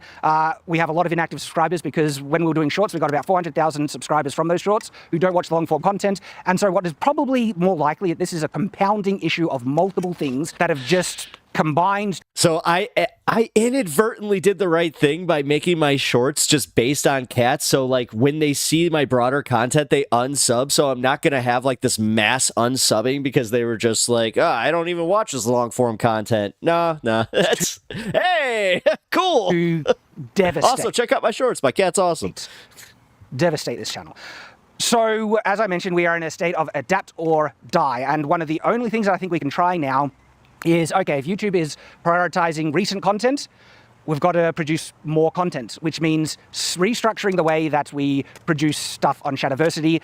We still want to do higher production value things, but it's going to be like maybe one a week, maybe fewer, while we focus on content that's still watchable and enjoyable, but is a bit easier for us to produce, so we can approach daily content to hopefully supercharge the algorithm. And good news for you guys, you're going to get heaps of additional Shadiversity content. Well, and I mean, a lot of it is really enjoyable. Funny enough, this is actually a video that's more than likely going to be popular because of the fact that he's bitching about this. But then once he starts doing that other content, nobody's going to care. Unwatchable. Similar to stuff I did at the beginning of the channel, but with, look, still higher production value, combined with much of the content that we have been trying to produce. And I don't know how long we will be able to maintain it. I genuinely, this is probably going to burn us out.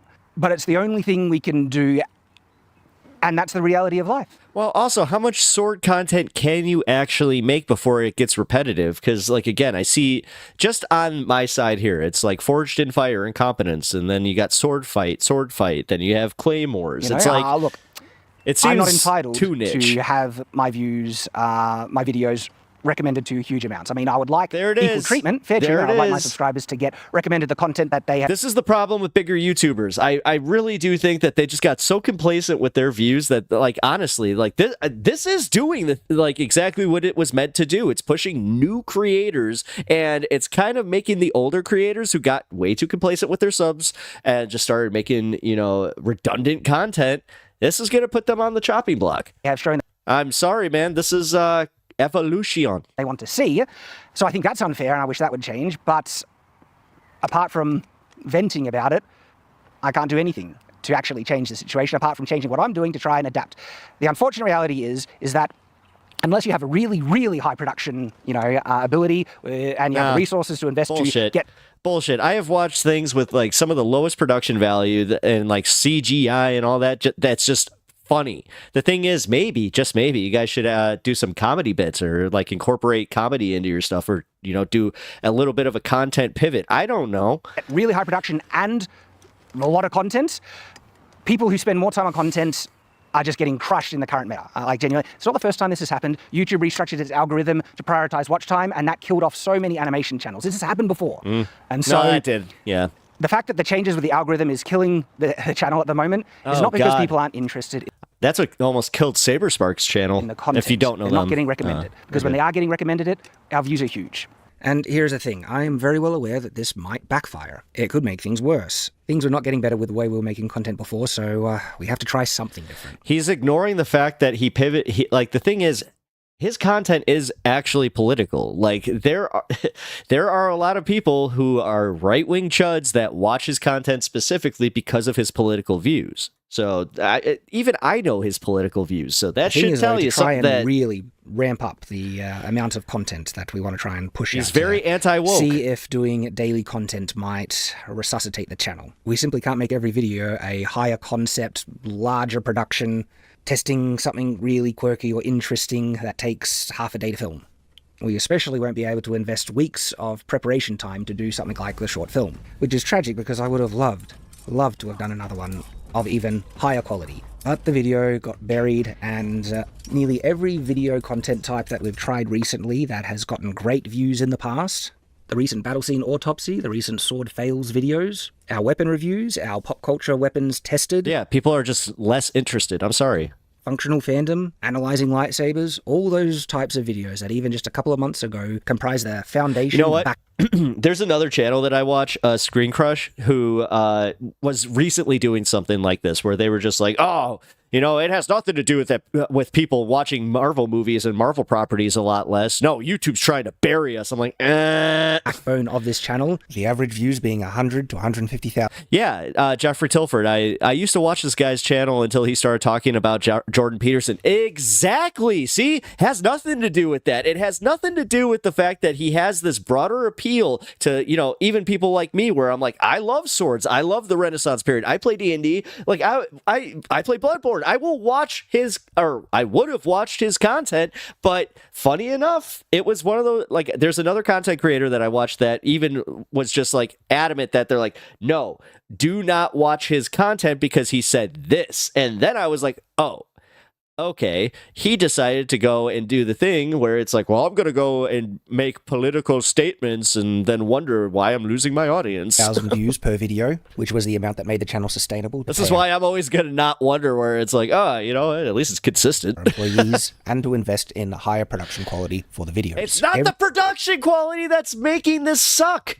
I'm sorry, it's not. Single recent video of those types have just been completely crushed with their impressions, and it all comes down to... And it's also like, just from doing this myself, like the way that he has really repetitive thumbnailing, where you can't really differentiate like which one of these should I just be like, oh, I'm gonna watch this one, even though I'm, as somebody who has some repetitive techniques in his thumbnailing, it's what works. Those impressions.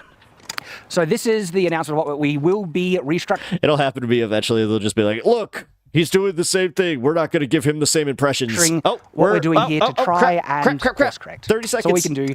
And also, thank you to everyone who watches the content.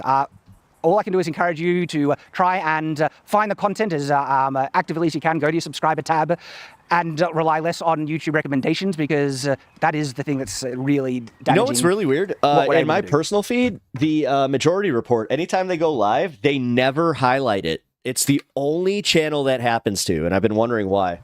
So that's kind of where we're at. We'll see how we go.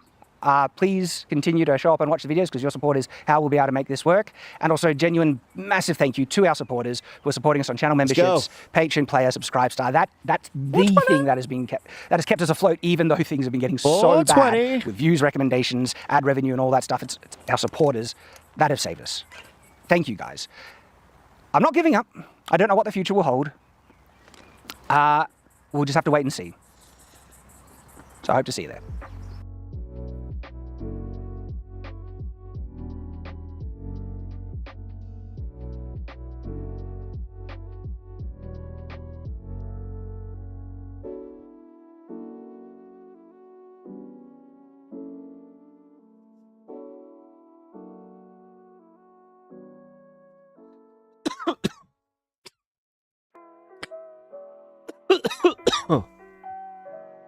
It was dope armor. See, that's the problem.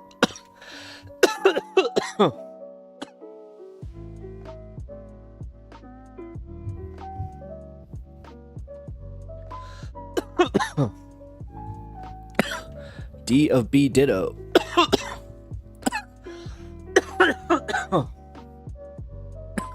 My brother has pauldrons for days. Yeah, I've been looking at building my own armor for Ren Fair. But I also don't want to wear that crap all day because they tend to have that in the dead of summer, so it pays to be a peasant. Especially when you go 2 or 3 times, so.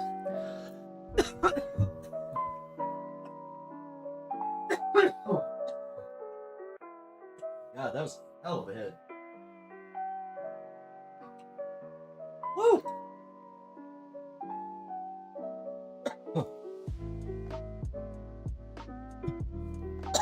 That's a little hazy in here.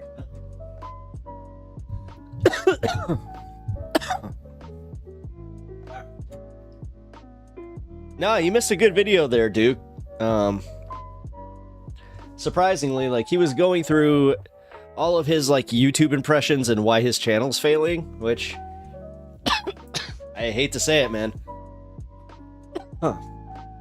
After seeing the way that his impressions were kind of dipping, he is kind of onto something where he's getting pushed a little bit less in the algorithm, but there's something else to that. He must have had a massive sub dip. Because usually that's when that happens. So. Woo!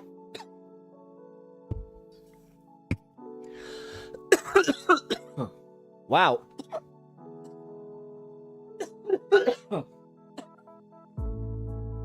That was a standard.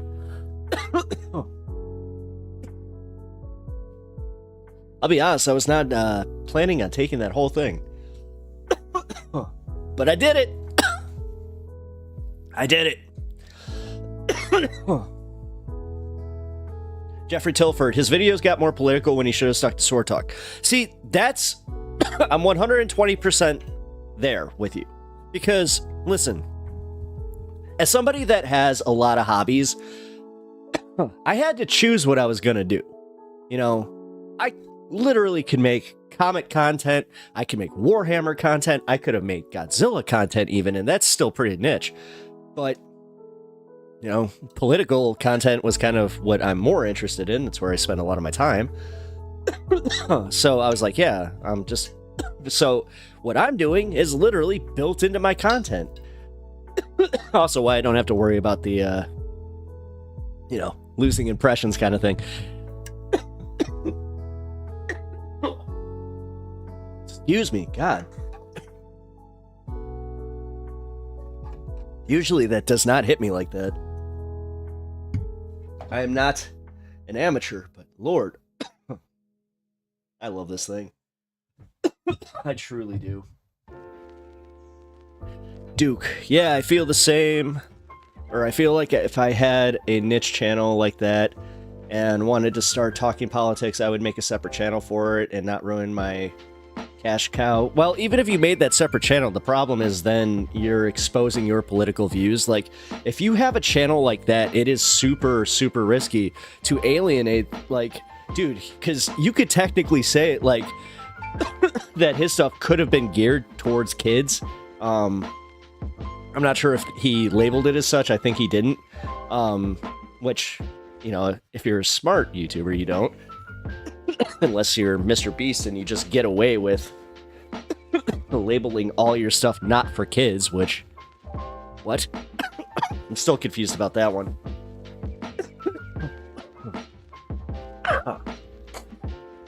Okay. I think I'm good now. But yeah, I think that if you want your politics known, number one, just be out with it.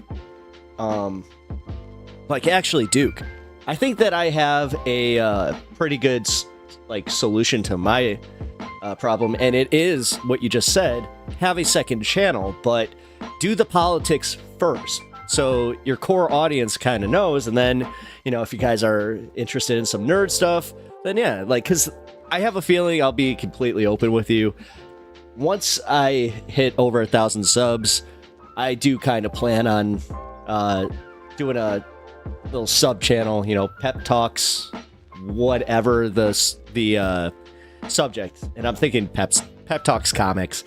Like I love comics and just nerd cultures, so, and that would just be able to go into that, which also comic books are they have a very left-wing fan base, so it's a little bit easier to go into. Yeah, but if you keep it separate like that, you add a small barrier, he would lose less. Some people would respect keeping it separate. No, that's what I mean though, keeping it, well, oh no, I thought you meant just keeping it separate, but no, because again, I have a feeling that most of his fan base, like me, where I'm interested in the sword stuff, I'm interested in the nerdy aspects of it. Again, I'm looking at this Forged in Fire one. I would totally have watched that too. For instance, there is another channel that I'm really into. Keep forgetting it.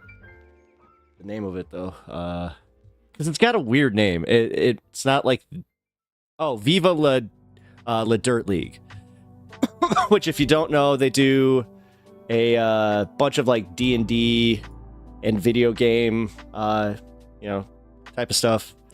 They also have recently moved into making fun of retail, and yeah, it's a great comedy channel if you don't know about it. But yeah, these guys, I'm sure that... Here, actually, you know what? I can check. They have grown. No, they have grown, and they still have 9 months, 4 months. Okay, actually, 6 days, 4 days. Yeah, you know what? They have taken a dip. Because now I'm looking at... So... Board 101... They had 3.8 million views, and that was 4 years ago, obvious. Okay, so that's a lot of time to build that one. Bad one to use. But this one from 9 months ago, 1.8. Funny video game logic. And then... Well, hold on, because this is all kind of niche. Asbestos, driving away customers. Yeah, I could see why funny video game logic would totally... Nope. No, you know what? No, because now that I'm looking at the consistent growth of the channel, it's actually pretty steady. I think he's full of shit. I'm just gonna call it right now. I think he's full of shit as far as what he was telling us about his impressions, because I don't think that he's actually... Oh, hold on. Because I'm looking at my own. Oh, okay. You know what? Nah, he was onto something here. I hate to say it. So I think that Google is technically burying his page. I wonder why, though. Because watching this guy, Xanderhall, he was talking about this before I got on. And he was talking specifically about, how this guy, because of the right-wing crap, that's the reason that he's losing the actual impressions, is because they're burying right-wing content. And I was like, that's interesting. Actually, you know what? Let's see if there's anything like that.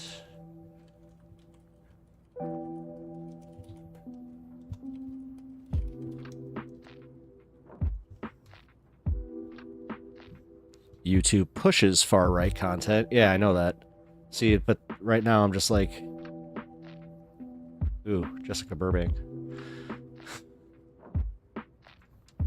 Big fan. No. Nothing. Nothing.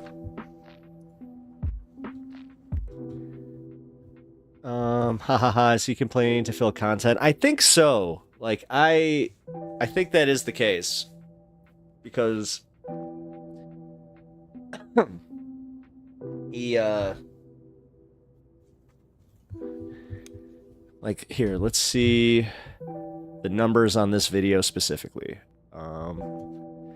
He's got 1.68 subs, 1.68 million subs. Holy crap. He's, not a small channel by any means. Man, dude, like exploded. 161K. His averages are... Yeah, if he was averaging millions, like I could see this too right now. What is Meowington? What is this channel that randomly got recommended to me? This is High on Politics, where we discuss politics while being a little bit high. So if you are 420 friendly, then you're in the right place. So also, we have actually surpassed the 420 mark as far as how long I've been streaming, so just a quick heads up. It is, it's fun. It's just like the fun half. We just kind of, we chill. Obviously, I'm a little bit of a different mindset than, especially now, man, because I ripped a yeah, here, check this out. I ripped this right before you got on. Dude. I'm pretty toasty. Lord Jeffrey Esquire. Dude peaked a while ago? Really? Really? I didn't... Oh. So he really is just being a bitch about this. Okay. You know what? I kind of had... Jonas missed most of today. Oh, it's okay. Good to see you, Jonas. I'm glad that you're in here. We just had fun making fun of this guy. Lord Duke of... I want to complain about... My channel. YouTube has been... My YouTube channel being buried. This guy. Look at him. Look at him. He looks like Armored Vosh. Wait a minute. Wait a minute. No, he's just Vosh putting on a or the upspike. I'm gonna do the Australian. Oh, that's where I was going with that, by the way, before. Also, Australian's awesome. Yeah, this guy is I think that he really is just being a bitch. Oh, you know what? Let's have some fun. Let's read his comments. I don't have to read my comments. I can read his. I see a lot of people talking about how they just aren't interested anymore. I said that. I said that. Where they aren't interested anymore. They don't care. That is not the point of this video. It's not that he's getting promoted and then people aren't interested in checking out the video. It's that his successful videos aren't being promoted. Channel change, viewer change, algorithm change, which is all normal and natural. Yeah, he's literally bitching about just YouTubing. What isn't natural is that good videos aren't even given the chance to get promoted to the point where the lesser videos already made it. Yep. I'll tell you right now, actually, Duke, if you start posting your content, it's... Oh, thank you, Shimmer Pickles. Thank you. I'm flattered. I'm actually blushing a little bit. Angel Garza. Hey, Angel Garza? There is a wrestler named Angel Garza who's actually really good. If you post different types of content and your audience mainly watches only one type, then clicking on some videos but not others causes the algorithm to not push you or your videos as much. I'm sorry, there were a few typos. The algorithm begins to think you're controversial. Oh, I am. I do have a pretty strong dislike ratio, which I started just thinking, I'm like, yeah, you know what? That counts as engagement. I guess I was right. To some regard, like, yeah, a lot of YouTubers do kind of freak out because after it reaches a certain, threshold, I think it's like under 25%, then all of a sudden they're just like, yeah, we're not pushing this video anymore. It's like, damn it. But right up to that point, man, they love to stir up the controversy. I mean, I can't tell you how many times I've gotten proven wrong, like with my own assessment of this, where I was like, oh, I'm gonna get a bunch of like left-wing viewers who they already watch a lot of the people that I watch or engage with. Nope. I have gotten pushed in the right-wing algorithm pretty freaking hard too, where I have a lot of Trumpers that are just like, where'd this hippie come from? It's like, oh man. And then they tend to show up in my chat every once in a while. It's kind of funny. Yeah, Angel Garza. When I see your name, it's kind of freaking me out. I'm literally just picturing this guy. He's a Latino heartthrob where he puts like a rose and he's just like, he does like this funny pose too. It's like Angel Garza. Yeah, wrestling's funny, man. I enjoy it just because, yeah, it is literally the most ridiculous thing on the planet, but it's just so funny.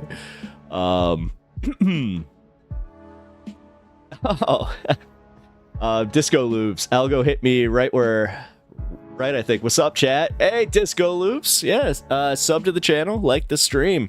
All of you, please like the stream. It really helps me. If we're talking about the algorithm, I'm not kidding. And this is why a lot of people are like on YouTube, they seem beggy and we're just like, yes, please like. It helps so much. So I'm just going to say, it's free. It's totally free and it helps me. So you guys can like the stream, I really, really, really appreciate it.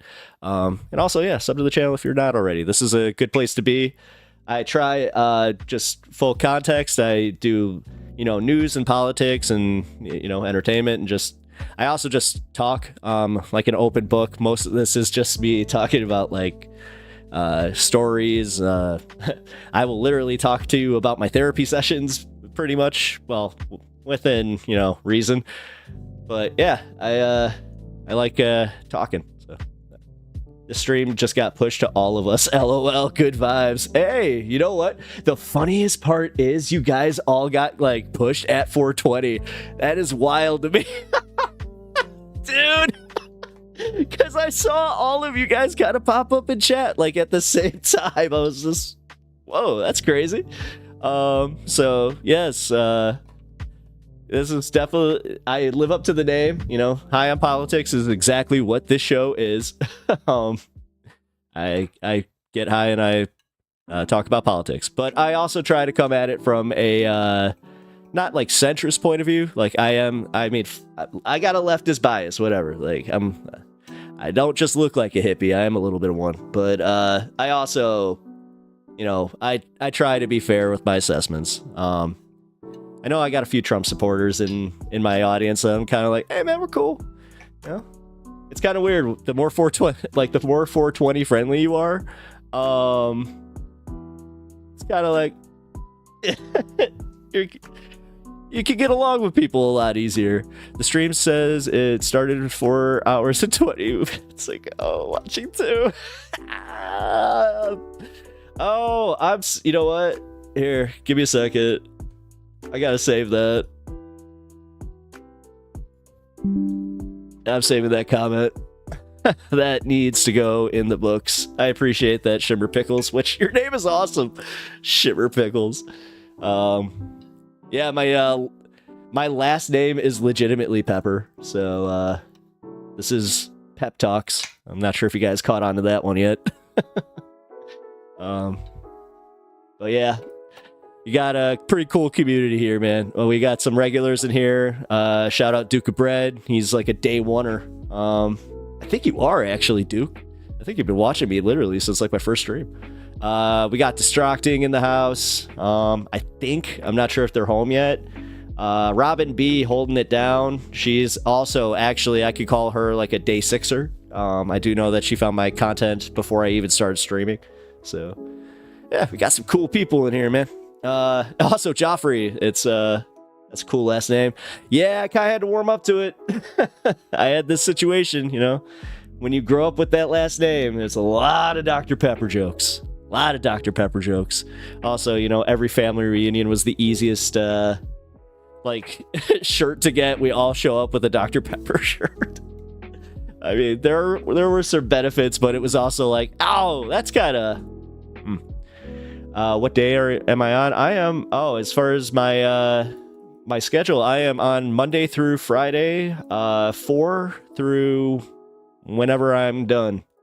So, but I usually do about...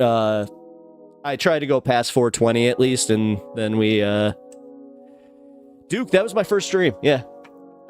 If you were watching that, I think you were watching that Friday. I think you popped up on that Friday. There it is, Disco Loops. We actually did. But she went and got married and changed her last name. So, you know what? We deserve that. Out of an entire family, you know. Yeah, only one of us. Actually, not a lot of college grads in my family. Yeah, Meowingtons. I'm not sure if it's caught up yet, but sorry. I think, yeah. I had you on top chat. I'm sorry. Anna's gonna make fun of me now. She's a Learda. She makes fun of me when I don't have live chat. Yeah, Meowingtons, which is also shout out, awesome name. I stream Monday through Friday, 4 to whenever. Actually, I also pop on a little earlier sometimes, like 3 o'clock, and then I also have membership streams where honestly I'm still building up to those because I would like to have at least, you know, a certain number of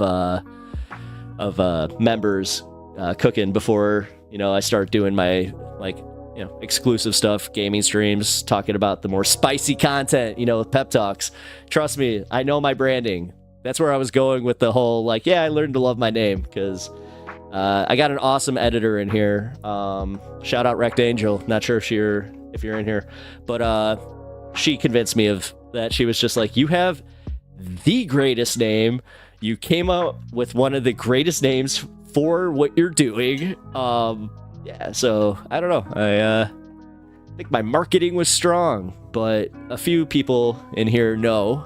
But new info to all you new folk is I used to do some marketing work, so I kind of understand the finer nuances behind, you know, just branding in general. That's also why, like, I have certain criticisms about, like, things on the left, like when they did defund the police. I was like, oh no, you guys, you've messed up bad, like bad. Disco Loops, Chili or Bell is the real I grow. This is kind of wild to admit, but I grow a pepper garden, and I have ghost peppers, habaneros, and red, yellow, and orange bell peppers. But my avatar is a bell pepper because I would have used a chili pepper, but it turned out to look like a dick. So I was kind of like, nah, not gonna do that. Hell yeah, fire. Hell yeah. Lord Jeffrey Esquire, should Joe Biden give Hunter a second pardon? I don't know. Honestly, whatever. Like, everybody cares way too much about that. Like, nobody said dick about, like, Trump pardoning that, like, soldier who legit, like, his own platoon was just like, no, No. Like, the guy killed civilians. No. But, you know, how should the left market better? It's just literally as stupid as like branding. You know, fight back against the socialists or just actually own it so much. Like, that's where Bernie kind of did a really good job with that, where he kind of took back socialist and like made it cool. He didn't make it so like demonized. Nice. I have some Trinidad scorpion peppers growing myself. Nice. Yes. I I didn't even mean to play into my name. I just do a little horticulture, if you know what I mean. I'm in Chicago, so we are a legal state if you are starting to catch the drift when I say horticulture. Also, if you here, you know what? Give me 1 second. Sorry, man. That dab ripped me. I'm gonna link my Discord. Give me 1 sec. And then you guys can see some of my horticulture if you guys are curious. Where'd it go? Where's my... yeah, there you are.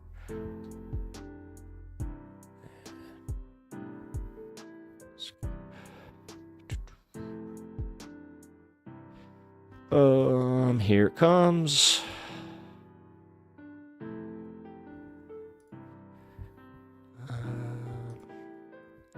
Oh crap, did I close my stream?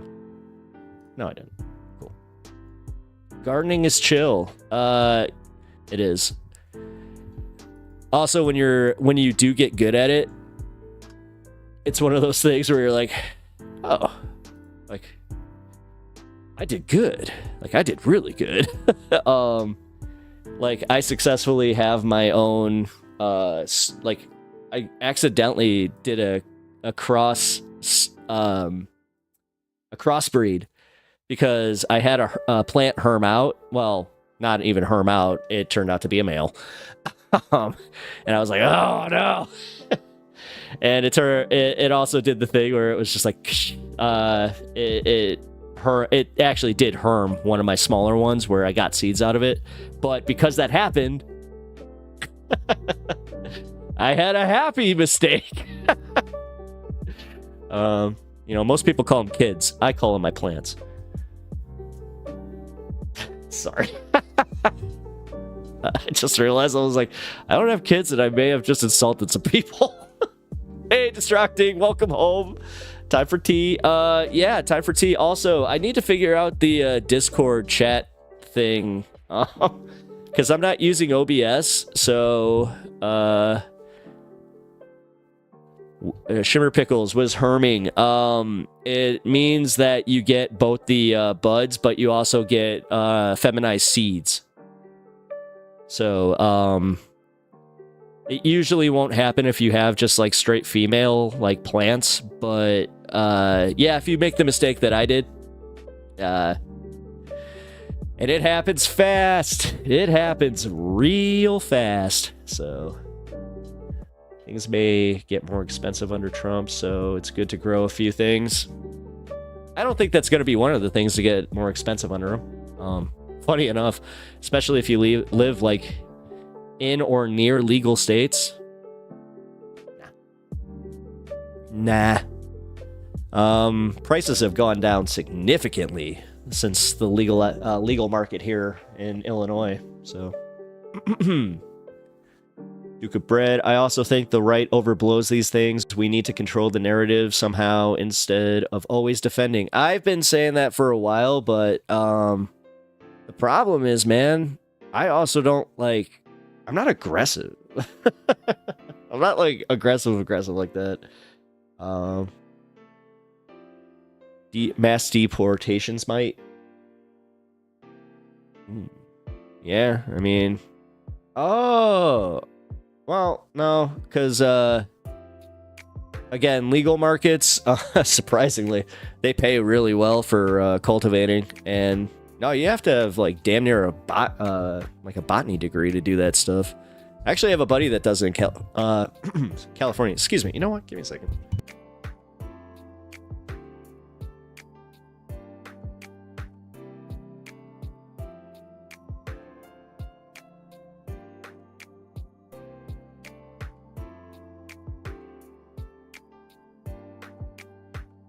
Sorry about that. As I said, like this thing, it did it to me. I was just like, holy crap. It's popped my ears.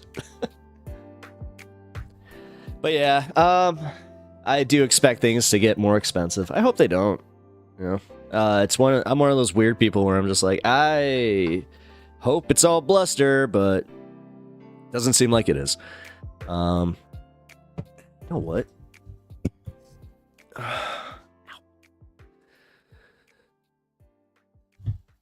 Duke of Bread, I'm so worried about the mass deportations. I have been saying for years the right is going to use the next big protest movement to declare Antifa a terror org. Yeah, they're already trying to do that. I think they already did. Now that I think about it. Which, yeah. Yeah, you know, that right to freedom. I also hate the fact that it's always like, ironically, you know, I've always been sold that the conservative movement was like, oh, we're so about freedoms. I'm all about freedoms, states' rights. And then the second that, you know, a state has a right that they don't want you to have, they're like, they shouldn't have that federal mandate.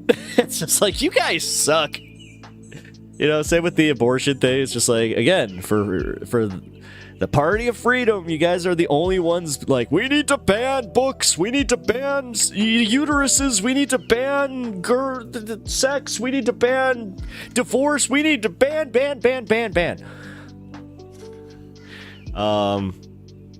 Angel Garza, the issue with the narrative is that mainstream media don't bring on progressives who can challenge the right narrative.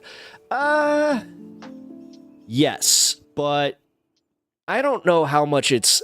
See, you know, after this election cycle, I saw this like graph that was talking about how like there was more equal time in this election cycle, specifically because of, well, number one, they were used to Trump's crap, but at the same time, there is also, you know, they brought on some pretty fair progressive voices. But I also think that, where I was going with this is, sorry, there was a graph about independent media, and independent media was actually like trusted more than mainstream. So it actually outpaced mainstream media by like, I think it was like 800 clicks or something, or 8 million clicks. Which, by the way, this fine program is also sponsored by Ground News. If you guys don't know what that is, it is an awesome news little aggregator that brings everything together. Here, I'll just show you. This is technically a commercial, but it's also just me being like, dude, check out how awesome this is. Because, like, look, they do this thing where they break down the bias, and then you can also go to, like, blind spots. So you can get just, like, blatant, like, oh my god, what is the right saying? What is the left saying? Oh, what's the center saying? It's really, really cool. So I will put my link in the chat here. So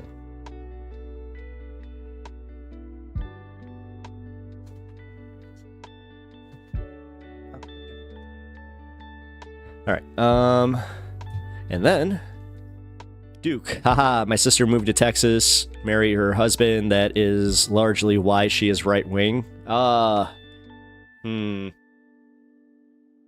Wait, from him? Oh, okay. Texas, we're about freedom here.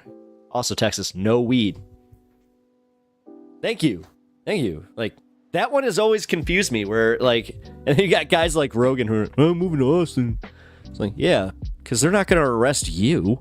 It's like, Mark Norman, they don't know who he is.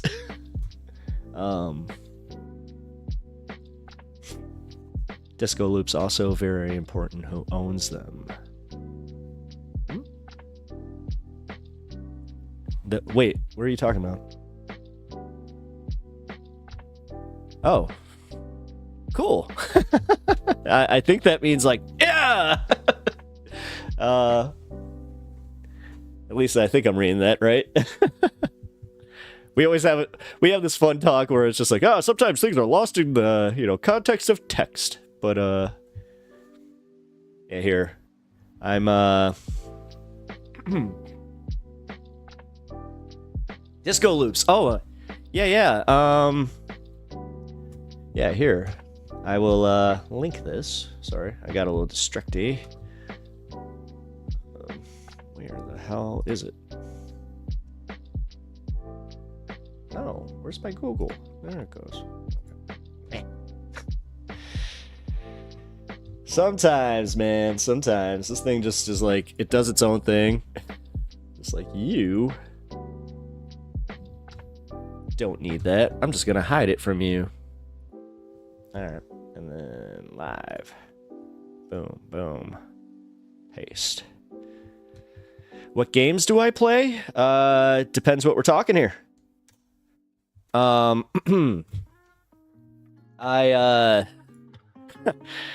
right now I'm playing Sonic Frontiers because that game is actually like really good. Like it's really, really good. But like Zelda, like I love Tears of the Kingdom. I'm still playing Tears of the Kingdom through my, first playthrough just because I actually want to try and get as much of it done as I can. God, you just put me on the spot. Like I feel like what games do I play? I think it's Space Marine 2. Oh no.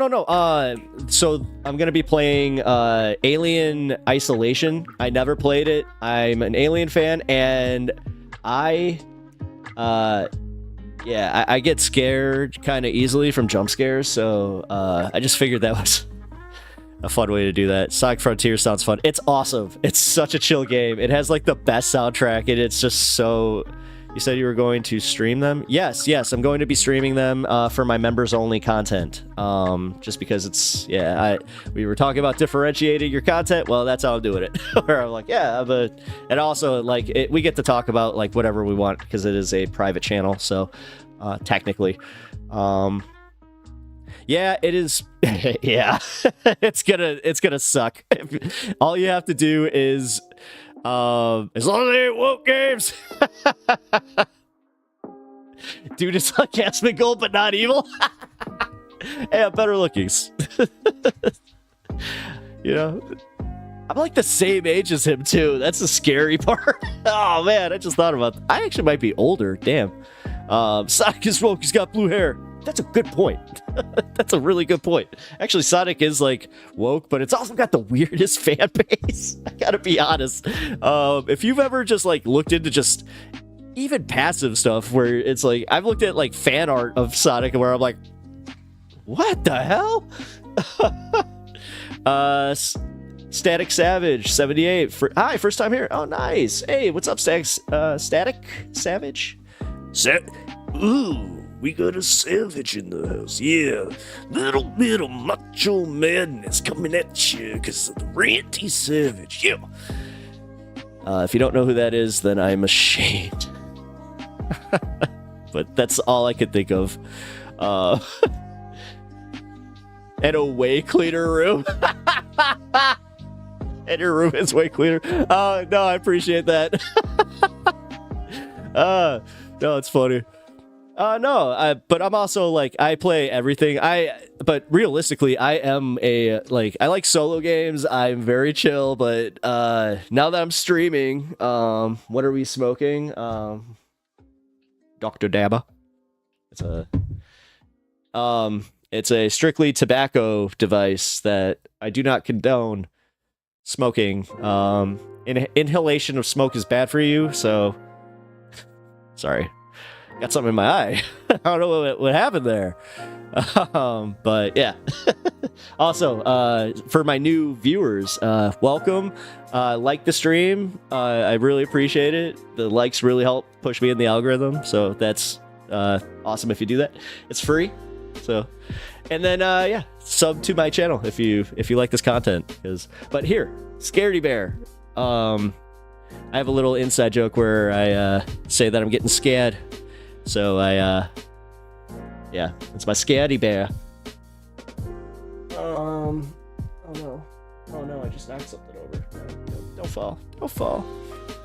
I just cleaned my bong. Nice! I'm guessing 91% isopropyl alcohol and iodized salt? Omar, yes, we have that in common with Clinton. Smoke, but do not inhale. Nice. Duke of Bread, I am smoking KM Gelato. Oh. Yes, I see what you're saying. Crap, I actually... Oh, Alamode. It's Alamode.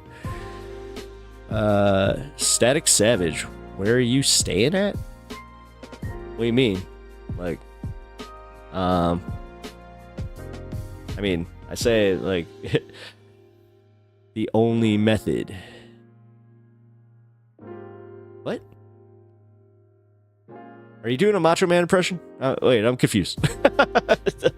I'm too high for this. Slime81, Tangerine Moon Rocks. By the way, yeah, Slime, I actually, sorry, I kind of glazed over your comment there. Glazed over, ew. Yeah, I already reacted to Kyle Kulinski talking about Joe Rogan. So that is earlier on in the stream if you want to go back. Go back. What am I doing? Oh, like what state? Oh, I'm in Chicago, bro. I'm in Chicago IL. Yeah. Duke's got it. Duke's got it.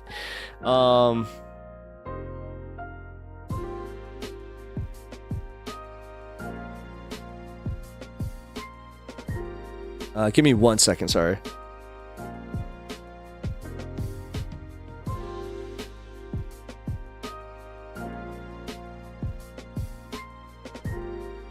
Alright. Figuring out my food situation, because I just hit 5 hours, so I'm kind of like, crap, I need to eat. Nice, much love from Tejas. Oh, hey, you and Angel Garza are both Texas. Cool. I'm his GPS if you need it. I'm his CIA handler. I mean, Duke is. If anybody here is technically my CIA handler, talk to Duke of Bread. I mean, he is royalty after all. So we must always acknowledge the royalty that is the Duke of Bread. God, I still can't believe you just compared me to Asmongold. I was just like, what's up, Distracting? Hey, do you know how to make Discord? Oh, nah, California. Oh, sorry. I thought you I misunderstood. Okay, cool. Well, also legal state.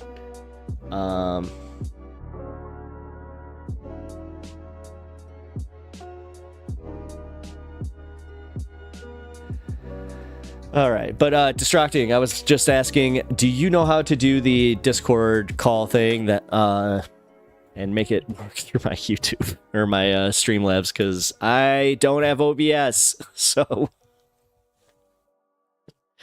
everything that I was looking at, I'm like, turn OBS on. I'm like,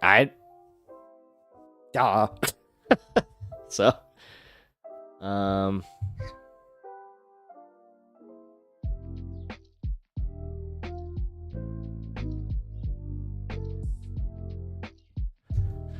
right. Duke of Bread. I used to be Duke of Bud, but I changed it to Bread when I went woke. Wait a minute. But what? Wait a minute. Oh. I use OBS. Damn it. Yeah, see, the only problem with that is I already looked into it. I would have to end stream. Because then I have to tie it into my Streamlabs. Crap. We might not be able to do it tonight. We'll try it. Because maybe I'll get lucky and you'll just like pop over my audio. And we got enough people that can just like chime in and be like, yo, Static Savage 78, Free Palestine, base. You're in the right place, man. No trolling here. Dope, the Midnight Tea. Oh, shit. You just reminded me. I left my tea upstairs. Crap. It's gonna be cold. Rome Dog, what's this? I love people when they just pop in my chat like, yo, what the hell did I just stumble in on? It's like, we're hanging. This is literally high on politics. I think that I market myself pretty well. I hope, at least.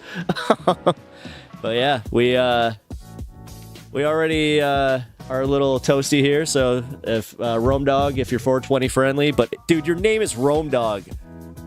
I'm gonna just go out on a limb and go Sublime fan. Microwave with the tea, mate. Yeah, I seen the high on politics and thinking, I could get down with that. Hey, all right. That's what I'm here for.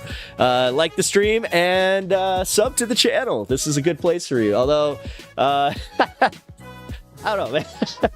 Just gotta admit is Kulinski losing it? No. He's, Kulinski's just Kulinski. I don't know, man.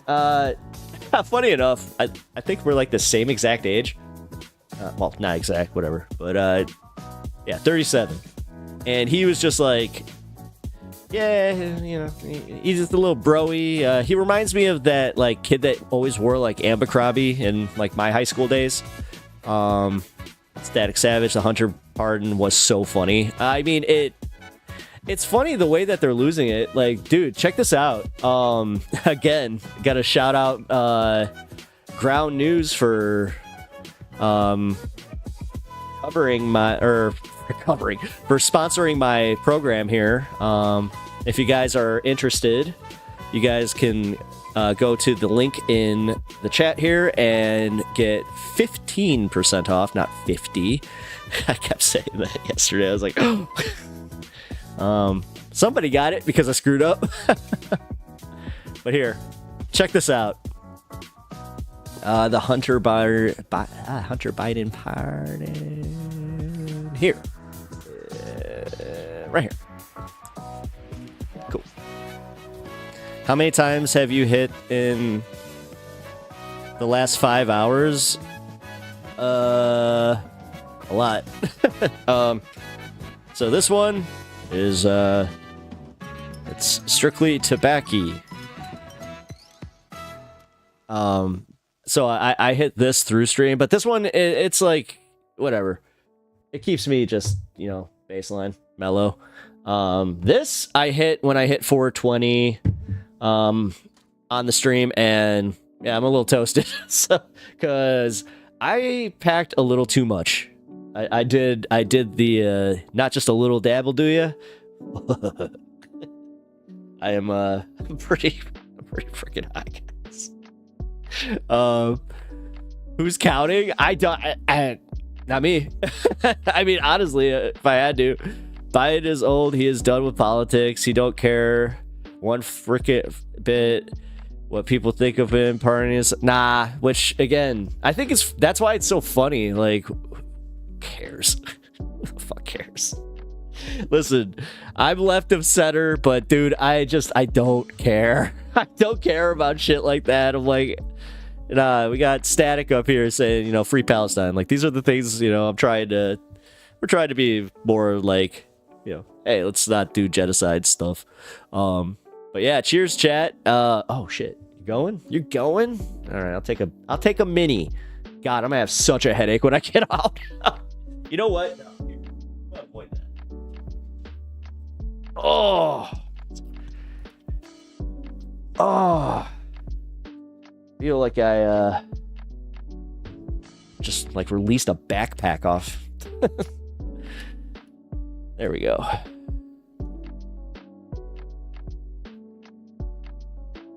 Year war Palestine is crazy. Oh yeah.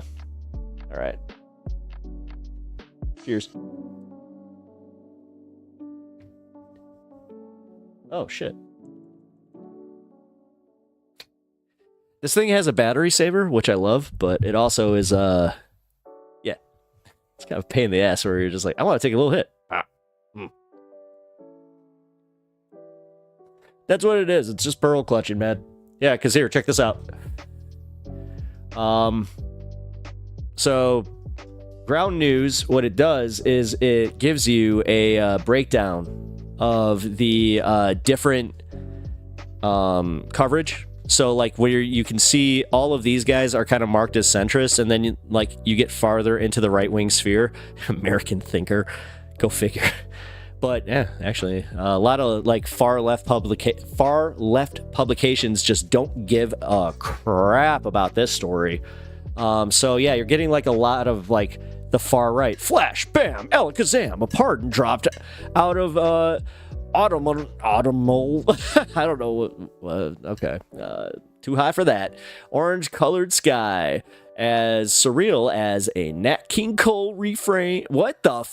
This is douchey. Oh my god, I almost sang it too. With a sweep of his pen, Joe Biden erased his son's slate, leaving decades of potential wrongdoing wiped.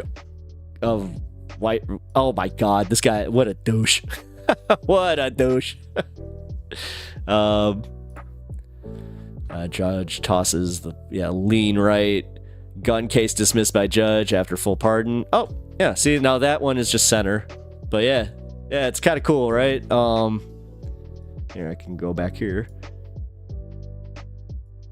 But yeah, and then check this out. This is one of my favorite things that it has. It has the blind spot. So it's a bunch of stories that, we might not see just because, whatever our politics are. Like, this is what this helps break through the algorithm to get like just whatever you want to read on, and you can get all the points of view. It's really, really, really cool. Duke of Bread, just curious how old everyone is. Hey, you don't ever ask a lady their age. Damn, I hope I'm this base when I'm 37. Ah, yeah. You know what? I think my age group is actually like pretty cool. Like, I think we're very, very trans inclusive here.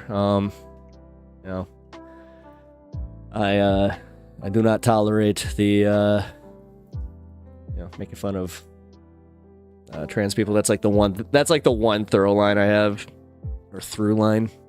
Thorough line, I don't know. It's the one stipulation I have where I'm like, nah, we don't do that. Okay, so just yeah. Everything else, fair game. Me, fair game. Them, no.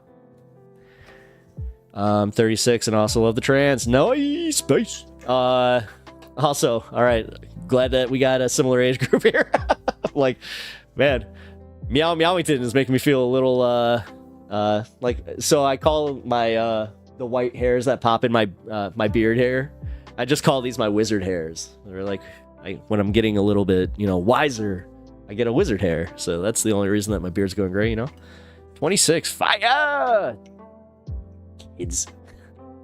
Yeah, kids. A bunch of kids. I'm sitting here pushing freaking 40.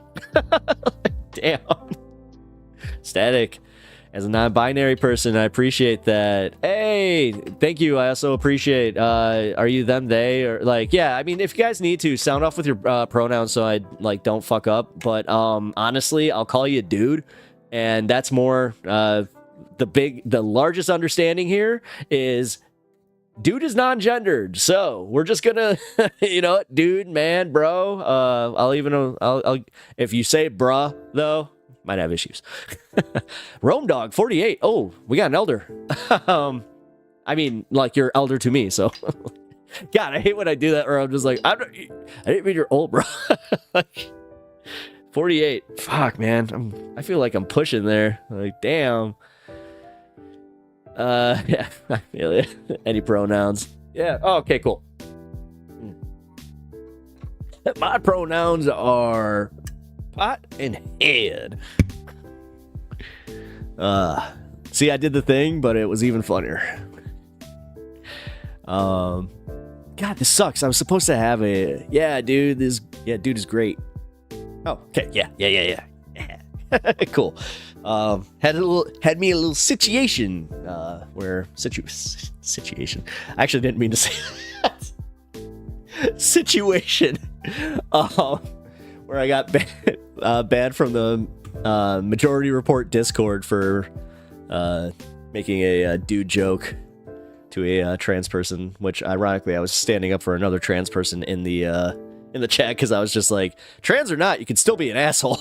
So it's like, that's also something where it's just like, no, if you're gonna be like, if you're being stupid, you gotta be able to like be called out by it. Like, nah, you can suck. But yeah, anyway, I think I linked it, did I? Oh shit, did I not? Oh no, I did. Okay. LMAO leftist infighting.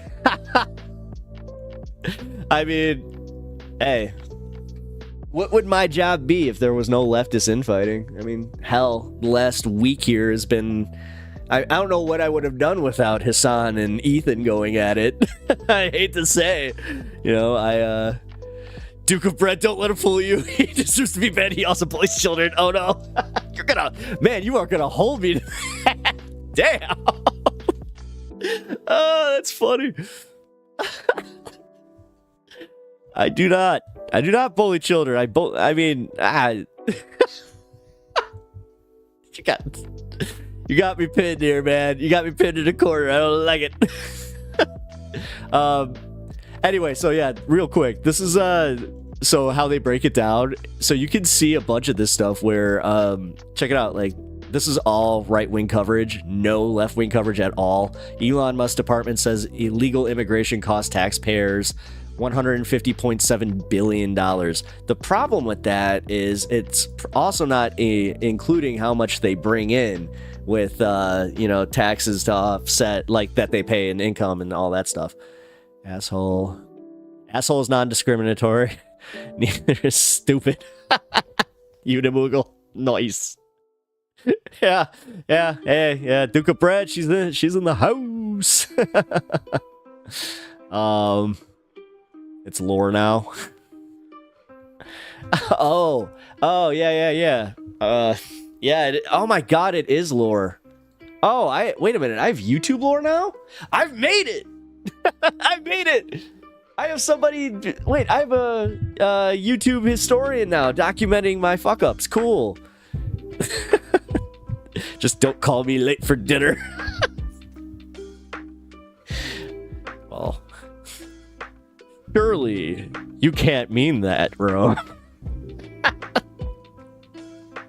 Oh, this is fun. We have fun here. Guys, I'm out of water. This sucks. People are just happy because of material conditions and they're talking it out online. Oh, hell yeah. I mean, that's one thing that I, like, funny enough, with all this, like, oh, well, what was it? Like, all these, think pieces on why, the left and, Democrats lost the election. It is just like, well, when people say you didn't listen to the working class, I'm just going to go out on a limb and say, yeah. Also, it was something like 12 million people didn't show up that voted for Biden. So, I'm not above saying chauvinism might have something to do with it. Static Savage, 20-part serious incoming. Uh-oh.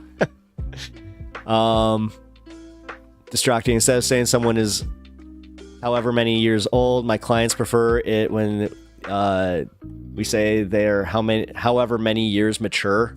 I mean, I appreciate that. Age is a construct, guys. Did you know that?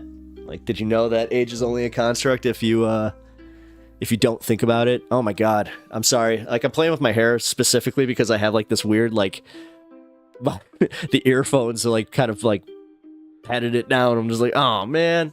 I had a nice volume going. Damn. All right, somebody just got bored.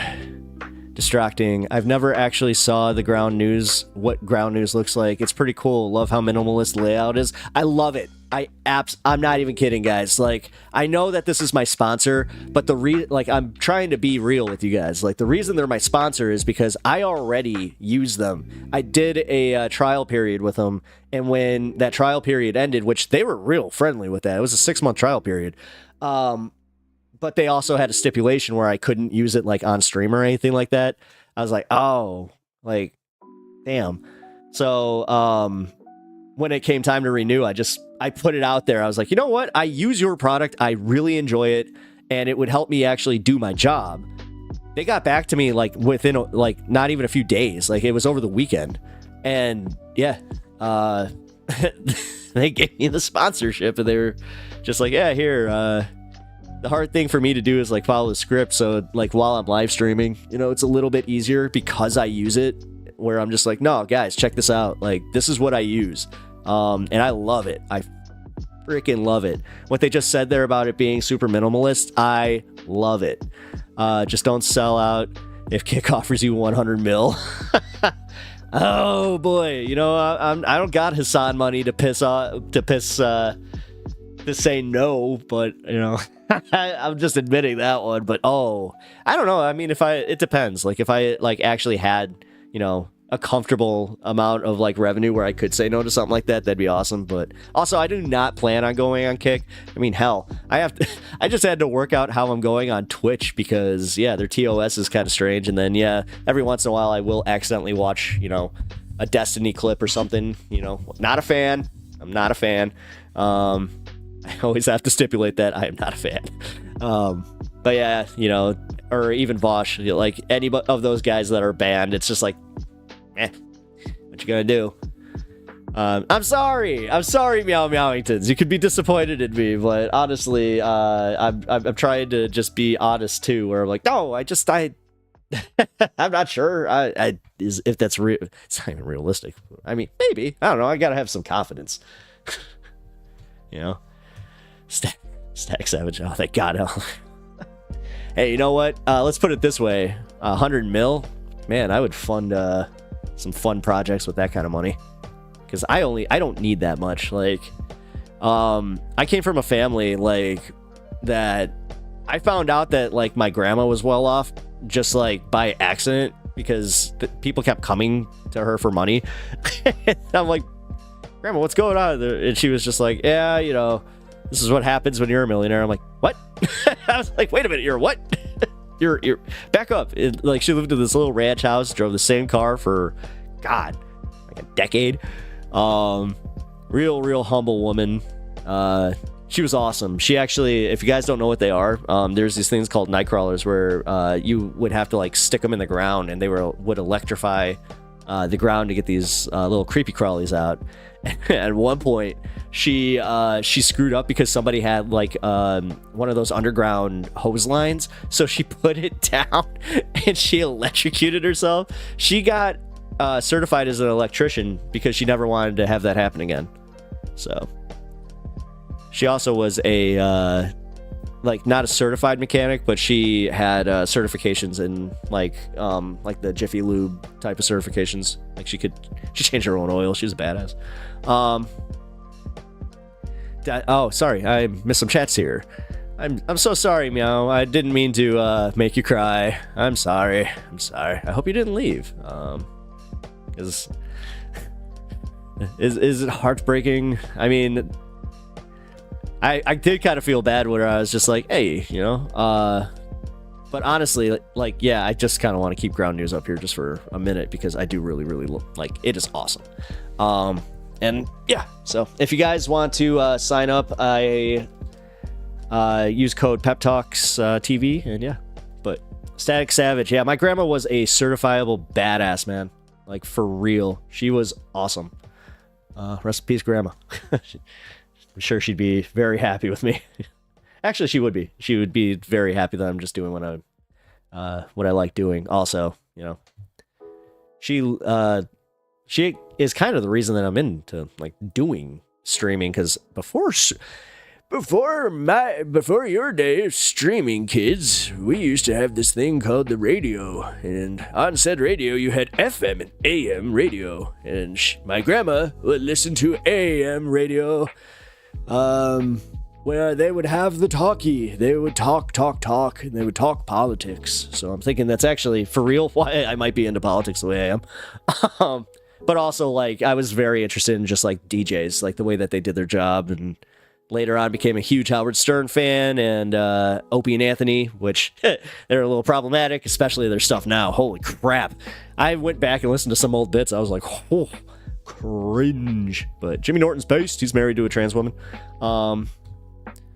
Static Savage. Unimutal the raccoon. Oh yeah, my grandma the raccoon. My grandma, she got in trouble for using a 10 gauge shotgun on a raccoon in her backyard. They're just like, you can't do that. She's like, hell, I can't. That was the end of it. They didn't take it away. That was pretty funny. I'm sorry, anybody. Damn it. I just had a few people dip. Damn it. I hate it when that happens, where I'm just like, I hope that wasn't me. Duke of Bread, I think Vosh's politics is fine. He's just into weird. He's a porn addict? What? I don't think he's a porn addict. I think he's into weird porn, but I don't know. That narrative always took a weird turn, because when I learned about the porn file, I was like, all right, like, it's the horse one that got me. I was like, I thought that was just a joke. Turns out.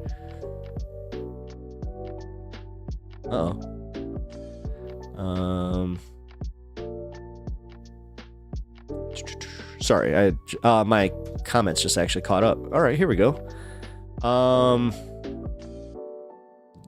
Destiny is a horrific person. Yes, he is. Destiny sucks. I'm sorry, guys. Like, I do think that Destiny sucks. If you guys like Destiny. Oh God, Rome Dog, you're gonna make me go there? All right. Vosh insinuated that he was into horse penis, and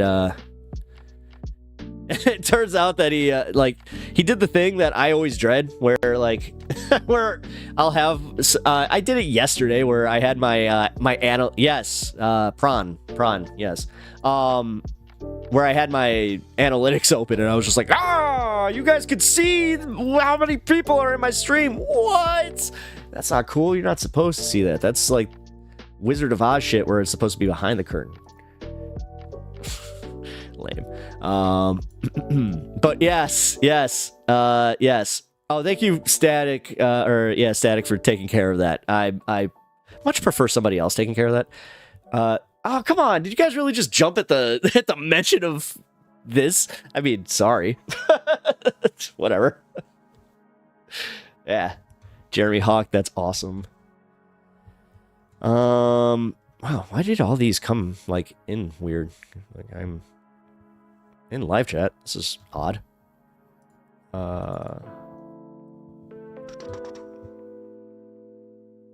Meow Meowingtons, they're mourning the raccoon. Oh, yeah. Sorry. I mean, especially if you're oh my God, if you watch Guardians of the Galaxy 3 and then get that story told to you, I think I may have just ruined you as a person.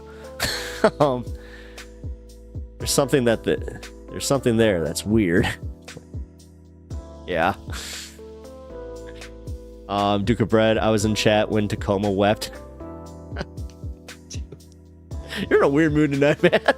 I appreciate it. It's fun. Holding it down, man. You're holding it down. All right. Sorry, bud. Okay, cool.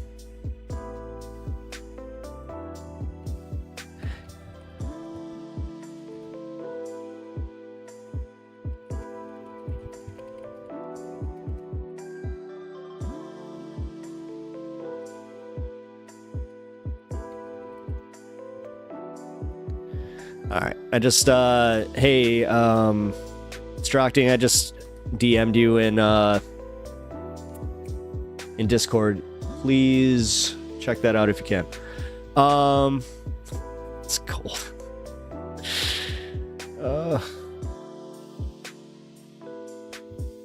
Meow Meowington's Bread, guys, the goat of this community. I can tell he is. I'm telling you, man. Bread holds it down. I'm also not kidding. He's a day oneer, man. It's like, this motherfucker has been here since my very first stream, and he has not left me alone. And I appreciate it. I actually, no, for real, Duke, I do appreciate your company. You do make chat into a enjoyable place to be. Still can't get over just how cool, the fact that Ground News was yes. I was just what the, no way. Yeah, but that's also why I am trying to keep it TOS friendly, guys. I'm trying to, I'm not trying to swear as much. I know I just let a few of them go, but we're at the back end of stream, and I think I've been a good boy. I've been a good boy.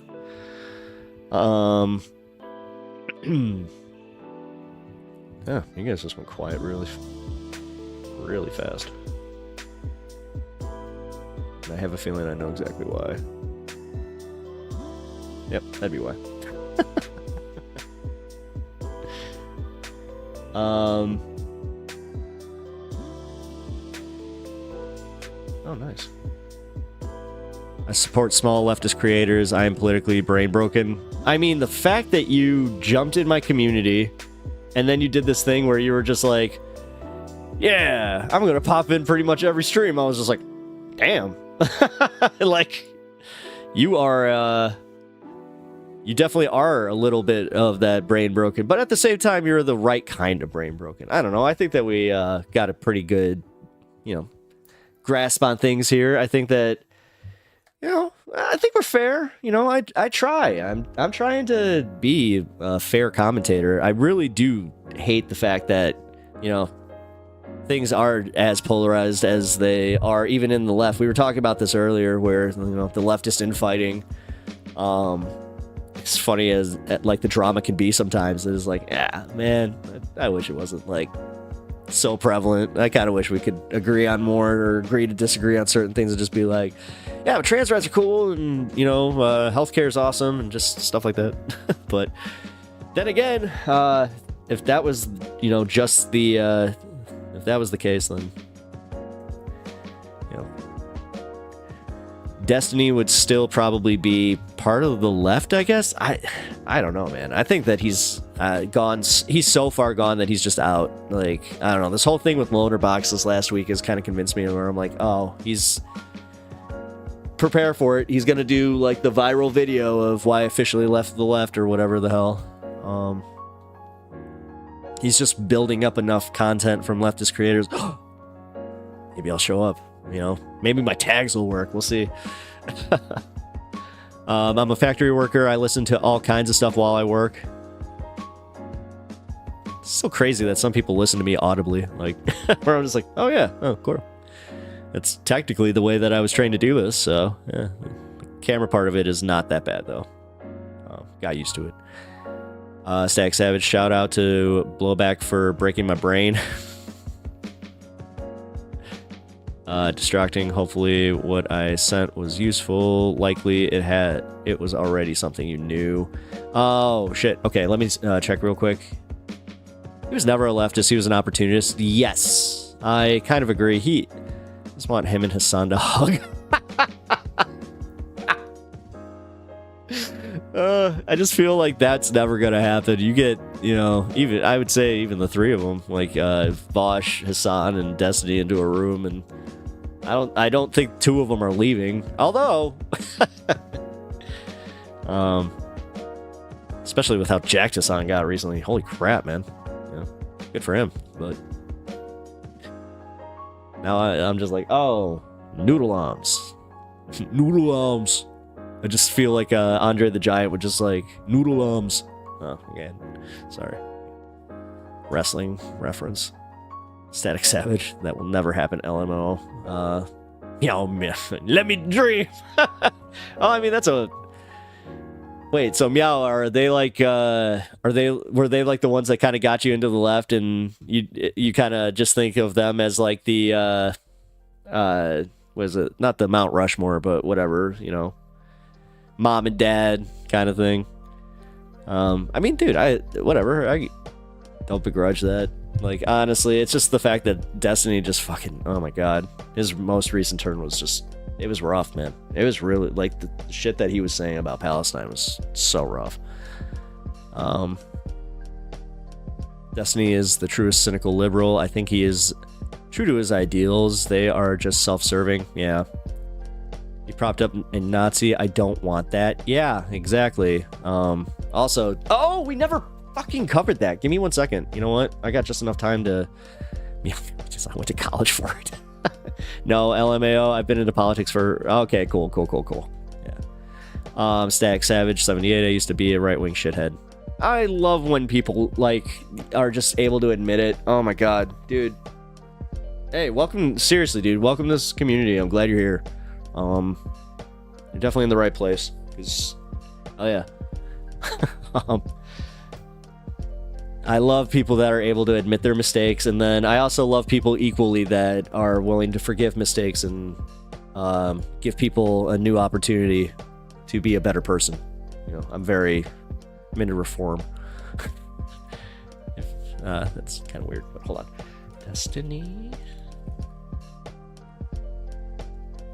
Oh, is it burned off the... Wait, is this it?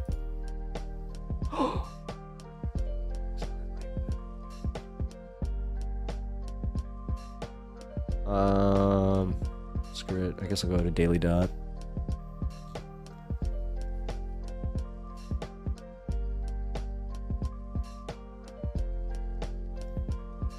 Okay, guys, this is wild. Here, check this out.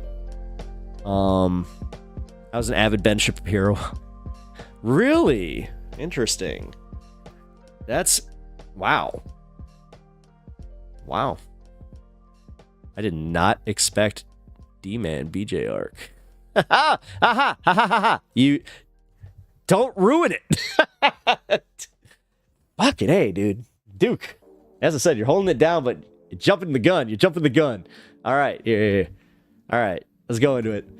Looks nothing like that. Nick Fuentes addresses rampant memes about leaked sex tape with streamer Destiny. Memers dreamed up a story so big it had to be publicly denied.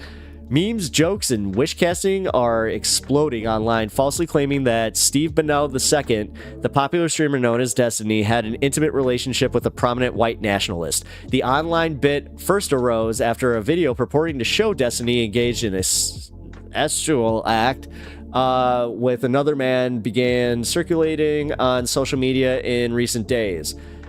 While the face of the man with Destiny is never shown, posters online immediately joked that it was Nick Fuentes who was involved. Nick Fuentes Destiny rumors. The claim was largely fueled by an article published on November 3rd by a Pakistani news website called Express Tribune. The article does not cite any evidence to back the claim, but instead mentions the rumors online.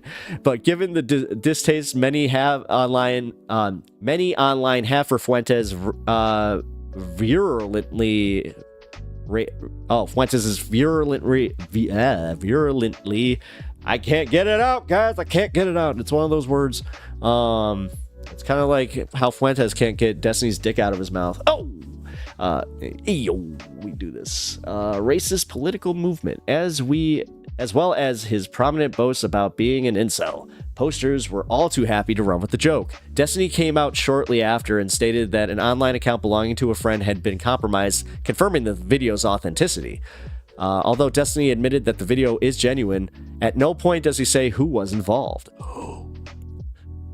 What do you want me to say? Sometimes it happens? But the jokes became so pervasive on X, Fuentes had to address them. Fuentes came out last night and disputed the choice words. Clip it, do it.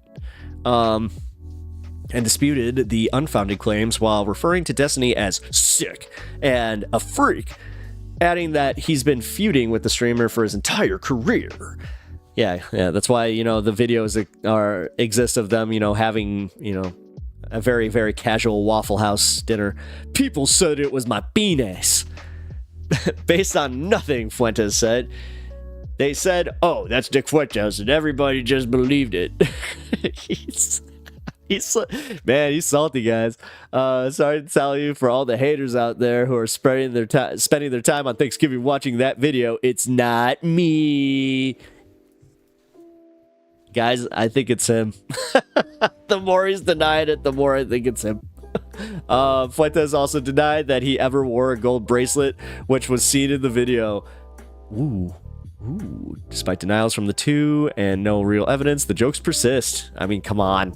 Despite footage of Destiny and Fuentes streaming together in 2022 resurfaced, adding fuel to the already on going raging fire.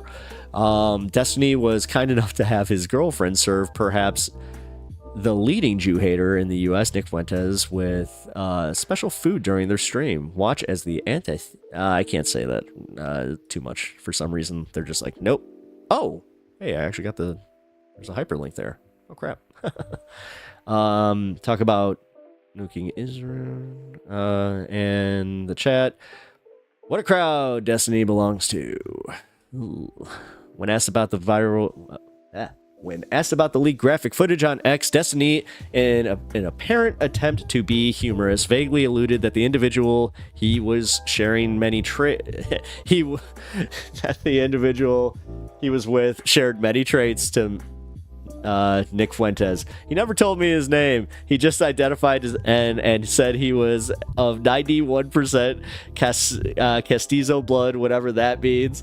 Oh god damn it! When Destiny's funny, he can occasionally be funny. This one is funny. He also had a ton of Gru minion figures in his apartment for some reason. I don't know why. Castizo refers to a racial category from 18th century Spanish America that consisted of people 3/4 Spanish and 1/4 Amerindian. Fuentes also gave an enthusiastic reviews of a Minions film 2 years ago. Oh, this is funny. I love internet drama like this. This is the good stuff, guys. This is the good stuff. Jesus, what the hell? I didn't click on that. Destiny. Oh, this was today or yesterday. He told me that. Yeah. Okay. Never mind. Although Destiny's comment was clearly made in jest, it has been seen by many as further proof of the rumor. At the end of the day, this isn't any real evidence that Fuentes was the man in the video with Destiny. Cover your ass there, Daily Dot.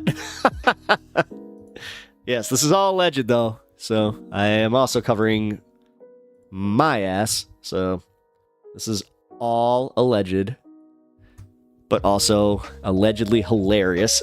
Oh god. Low-key, the video was kind of... Oh, well, I mean, sorry, I'm not one to check that one out myself. Sorry. Maybe out of morbid curiosity. I mean, then again, I did look at the Hunter Biden. I mean, it's not like whatever. I'm not adverse to dicks. It's just more so not my thing. Yeah, if he wasn't a Nazi, it would be normal. Duke of Bread. See, this show is great because we watch a stoner get high and try to read. I love you, Duke. Bringing up my biggest insecurity on the show. Yeah, man.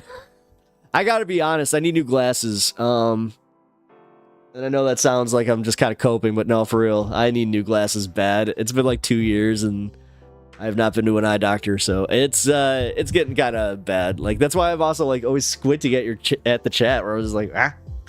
Although I will be adjusting some things here coming up, so I might not even need to do that. Maybe we'll be able to save some money. I don't know. Actually, no, I need to get that done. Meow Meowington's Destiny cheating on my boy Hasan. Yeah.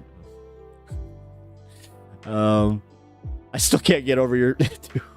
I hate you. I both. This is. I like you. You're on my shit list right now. Time for bifocals. Rome Dog. The fact that you are the elder of this group, you're kind of making me go, no.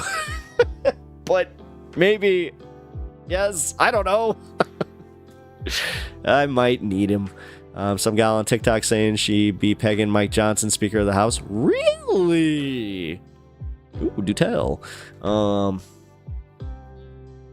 Distracting. I used to be big into anti-feminism and reactionary ideologies. Name any reactionary political pundit, and I likely watch them. I'm not ashamed to admit it. That I used to watch garbage. Sorry, not used to be. Hello. I mean, I'm not sure what you think of yourself. He was OFC arrested for having a big... Oh. Copium. Yep. Distracting. I never watched Nick Fuentes, even when I was on the right. I always thought he was always smarmy little Nazi. All right. He is. I mean, yeah, see, that's not hyperbolic language right there when you actually use it to, like, identify Nick Fuentes. Duke of Bread, I need new glasses to my right lens is held with tape. Yeah, see, like, my glasses are fine, but, like, the actual, yeah, my prescription is definitely at least 2 behind. Yeah, I actually just wore a thing of contacts, or I accidentally wore my eyes backwards, but then it turned out that the one that's usually, like, you know, I have the, what is it, the, oh my god, it was like a 2.00, and yeah, I put that in my eye, and for some reason it worked. I was like, oh no. I'm like, my eyes got worse. Yeah, I'm talking about my eyes getting worse and lazy. It's amazing. I appreciate you guys. You guys are fun. Also, I mean, yeah, Duke. For real, that would bug me. I'm sitting here cope laughing because, yes, this is a cope laugh. You know what it's like to be on YouTube and have, you know, skills of a freaking 6th grader? It's like, what the hell? Link to Discord. Link. Need to... Wait, integration? Wait. Integration.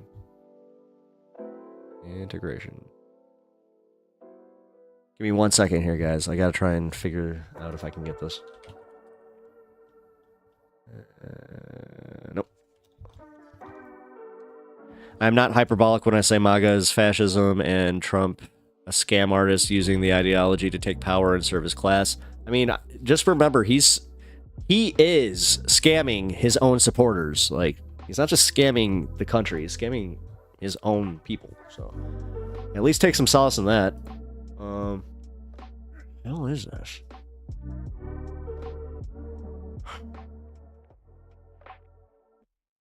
Where the frick would it be? No, it wouldn't be recordings. Give me 1 second. I'm trying to link my Discord to my stream so I can take some calls, but I originally had a call planned, but I screwed up. Shimmer Pickles at Tuca Bread. What's wrong with the BJ arc? That's what the left needs. Hey, I mean, that's a whole lot of love. A whole lot of love. All right. Link. Where the hell is it?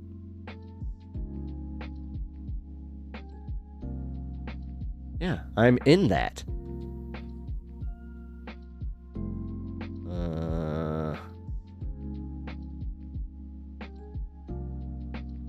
Oh. Got it. Okay. Oh, that's what sucks. Okay, I was not wrong. I would have to... okay, fuck it. I think you're in chat. So, distracting... I would have to shut down my stream to do it. So, we'll do it... I mean, if you're available tomorrow, we can take the call. Yeah, just shoot me your schedule in chat. Tomorrow I will try and make it make it work. Stack Savage, I don't know if you know who that is. Wait. Oh, Gavin McGinnis? Yeah, yeah, he was the guy who co-founded Vice with Shane. Although Shane, dude, the way that Shane's going, he might bring Gavin back. I believe I was close to being a white nationalist. Now I'm a socialist and organizer in my community. Nice. Static Savage, did you listen to Anthony Cumia? Because that was Anthony from Opie and Anthony. But yeah, I know that he had Gavin on his network for a while. Compound Media. Not shouting that one out. It was just, you know, it's a fact. Damn, I can't relate with the former reactionary arcs you guys had, but I get it because I am a woman of color. Oh, okay. Yeah, being a former reactionary, it's almost like a rite of passage, especially like when you turn like 17 and you start getting a little bit more politically active, and then of course, you know, reactionaries are going to be like, ooh, you know, this is why, you know, feminism is ruining dating, blah, blah, blah, blah, blah, blah, whatever the hell. But then, yeah, you know, sometimes our political journeys will take us the way that we need them to go. So that's what happened to me.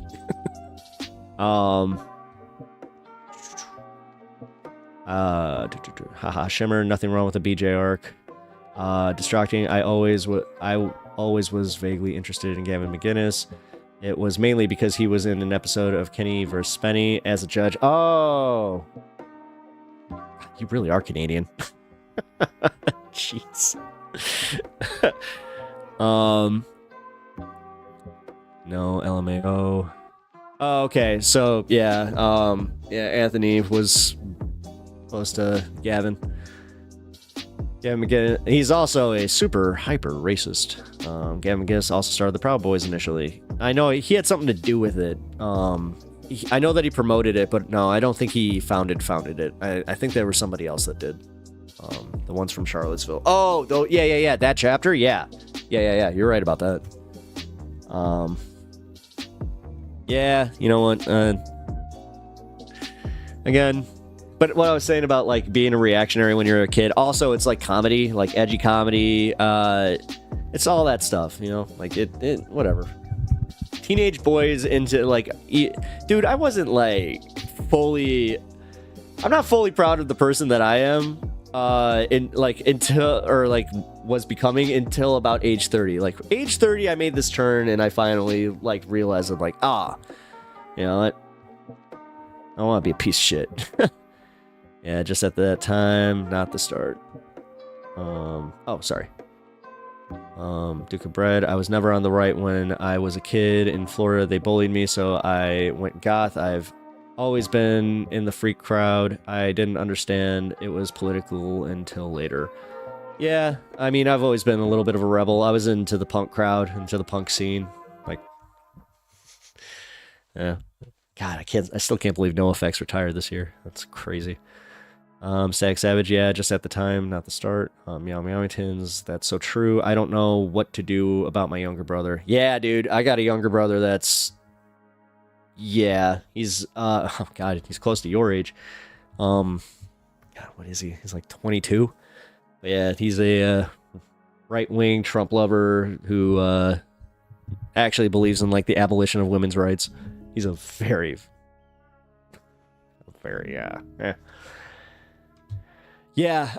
actually, most of you guys are new here, so yeah. I mean, I came from a very religious background, but not like my dad wasn't religious. It was more so like my school. So like, yeah, it was I was kind of like bred to be a conservative, and I kept like challenging it. And then honestly, the thing that got me to be more of a liberal was reading the Bible. But I'm also I'm an atheist, so sorry. Oh yeah, the younger brother. Yeah. No, don't worry about it. Don't worry about it. Not proud of it. Not proud of it at all. Hey, my older brother is a reactionary. Yeah. You know what? Family's family. I try not to talk too much to him. I love him. He is my brother. But I also, I just acknowledge that we got some differences and that it's just better that we don't talk.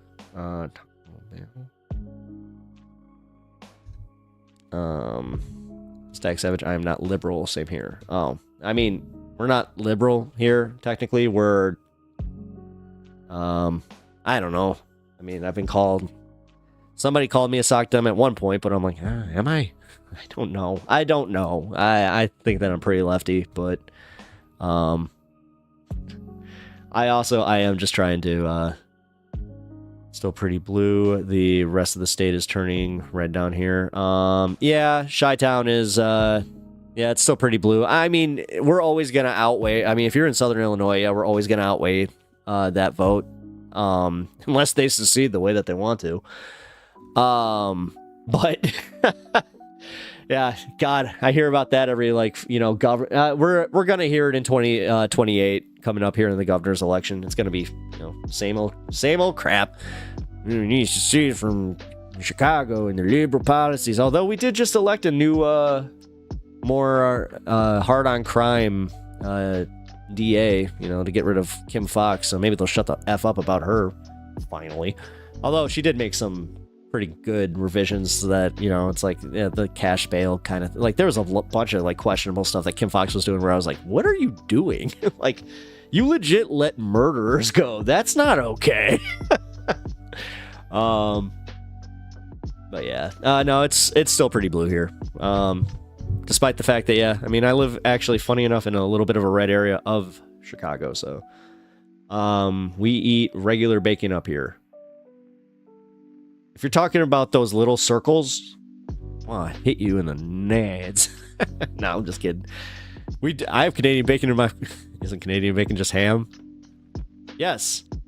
Yes. Wait a minute. Yeah, you just said it. Exactly. Oh, you're making fun of yourself, dick. All right. I see your form of protection. You just formed a protection seal. You cannot. Yeah, Texas is cooked.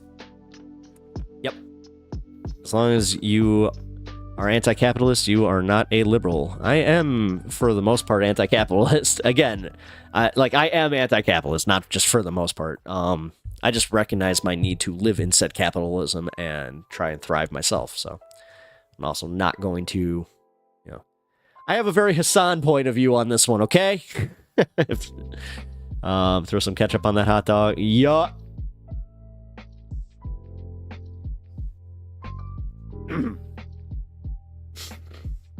Disappointed. Mustard, fire. Yeah. See, you get it.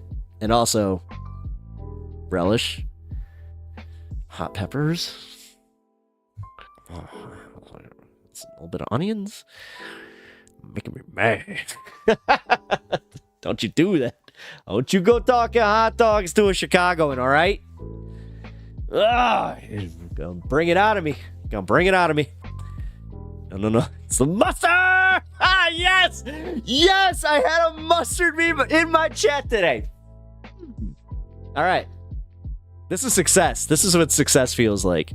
I know, money is great, but we need a leftist YouTuber tier list.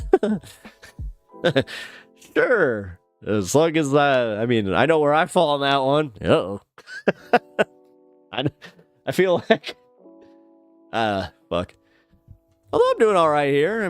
I've had, consistently, pushing that 20 mark here. I think I'm doing all right. Put pickles on them. I like pickles. We actually do. We put just like the long slice. That's how you cap it off, is you put the pickle on. And tomatoes, which ironically, that's the reason we're just like, get out of here with your ketchup. Your ketchup is, it's pre-processed, asshole. Distracted. I have a bottle of mustard in my car at all times. Not kidding. Nice. And from New York, we're good. We got good dogs too. You do. Actually, no. I love me a nice, I like a good coney. Man, I really do turn into like a old Chicago guy. The beard, the guts coming out. I'm about to lose some hair. I gotta go get my Cubs hat and start smoking a cigarette and just go, yeah, you know what? I've had a few good dogs in New York. All right. I'm gonna adopt your vernacular a little bit, huh? Yeah. I don't know why all my dudes sound like creepy uncles. Yeah. That's a creepy uncle over here. Ever pickleback shot? Yeah, actually, I have had a pickleback. Gross. But dude, you're talking to some. Oh wait. Whoa. Support. Where is this? See, you are not a real Chicagoan until you have malorted. I'm malorted. See, I got the proof.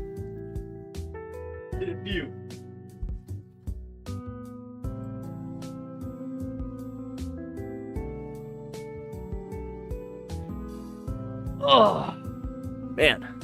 I'm hungry. Oh, that's awesome.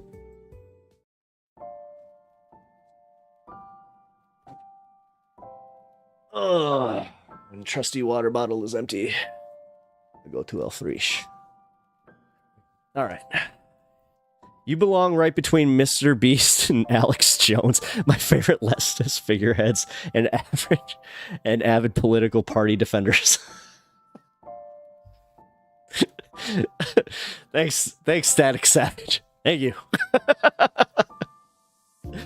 Did I mention that now that our corporate overlords at The Onion here in Chicago, they have now purchased InfoWars, and I'm now trying out for being the Chicago version of Alex Jones. You know, I am available any time of day. Just let me know. Gay frogs. I'll talk about the gay frogs. I'll talk about deep state.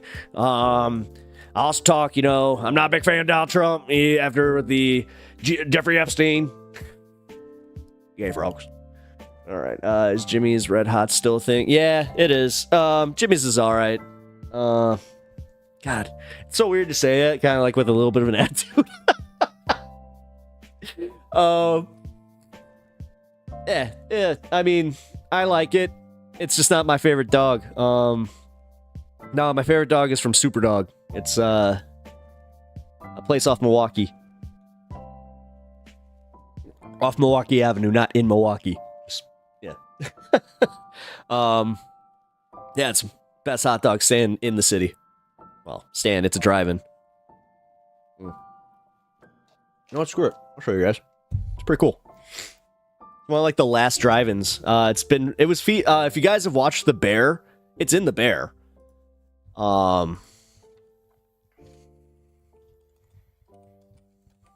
Actually, I've been to most of the restaurants that are not the fine dining establishments in The Bear. Because, actually, Mr. Beef. What am I talking about? There we are. Mr. Beef. Yeah. Mr. Beef is a real thing. Like, if you don't know that, yeah, Mr. Beef is a real thing. You guys gotta try it if you ever come, to Chicago. It is fire. It is. It is like the best beef, man. There's a reason that they made a damn show about it.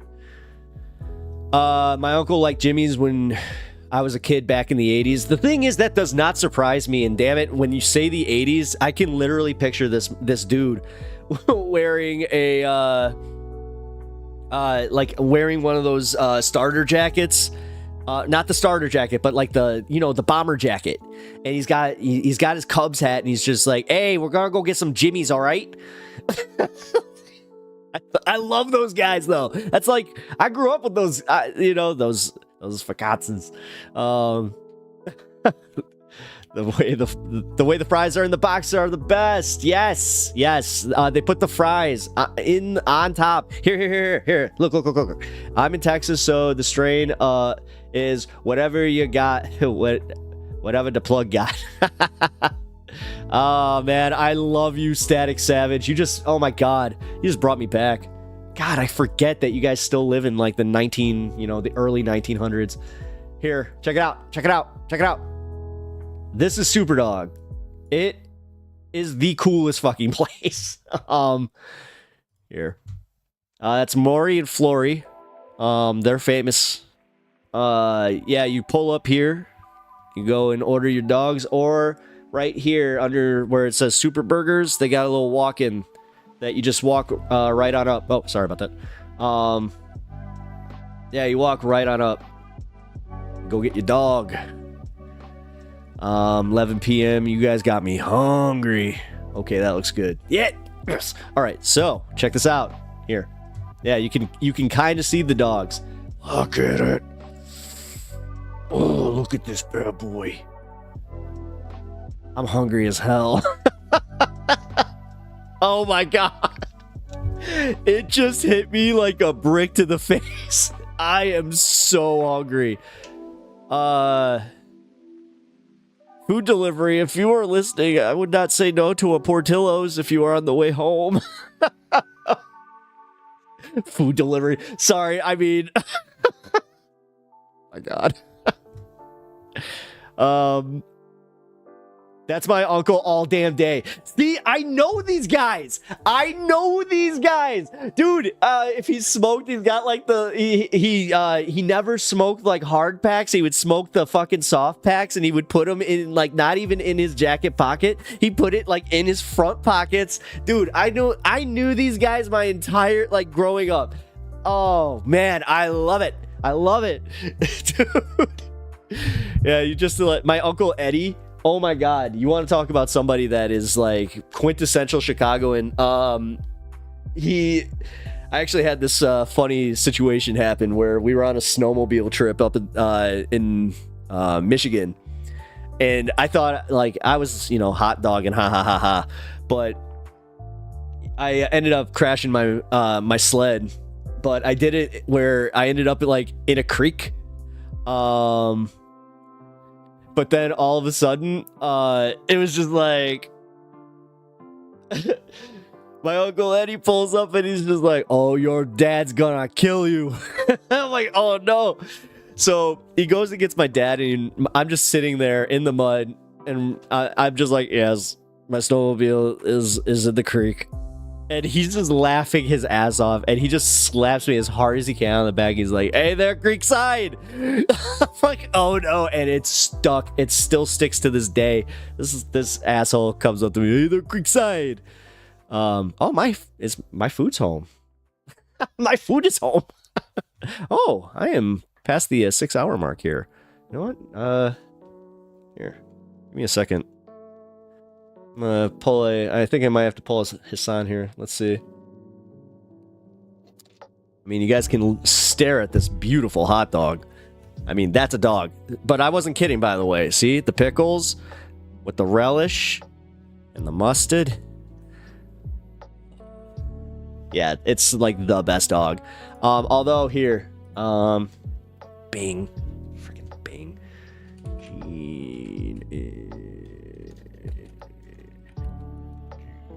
There we go. This is the second best dog in the city. Is Gene and Jude's. Still need to be fed too. Okay, cool. Hey, I'll be up in a minute. Oh my God, hair slick back, smoking soft pack, non-filter camels. I knew it. I knew there were camels too. Oh, that's hilarious. Hey, I got some great seats at the stadium. We're gonna go watch the Blackhawks. I'm not sure if you've seen this guy, Chris Chelios. He's a real star. Oh, actually, no. In the 80s, it would have... Hey, that guy, Savad, that guy. I mean, we almost did kind of... We said it like almost with a Boston accent. Savad? Denny Savad. Lamp, we need a chair. Oh my God. My mother and her family are from Chicago. I lived in Rogers Park area. Okay, I know exactly. Yeah. All right, so yeah, Rogers Park, I'm very familiar. Yeah, so this is Gene and Jude's. This place has been using the same like grease since they opened, and they've been there since like the 60s. Wiener Circle, just so you can get the yeah. Wiener Circle is one of the most overrated. I hate the fact that I have 5 aunts from Chicago too. Hey, you know what? Your aunts from Chicago are sweethearts. I love them. Just know, as long as they're Cubs fans. I honestly don't care. I'm not that big of a baseball guy. I'm a hockey guy. But yeah, look at this dog. This is the Gene and Jude's dog. Oh, God. I really wish I would have said I wanted a hot dog. Because you guys did it. Yeah, this one is a little bit more bare bones. They just put like the peppers and they put the mustard and then they put the peppers, a little bit of relish, and then they just throw the fries on just like here. Yeah, place is great. Yeah, see, this is for real. If you go to a place in Chicago and they got this sign still, you're in one of the best restaurants in the entire city. Okay? Capiche? Capiche. Baseball, best sport. No. Just objectively, no. No, hockey best sport. Hockey always best sport. Distracting's my Canadian here who doesn't even watch hockey, which is, I thought that was just like, I don't know. God, I'm just that guy. I was just like, oh, I thought that you all played hockey.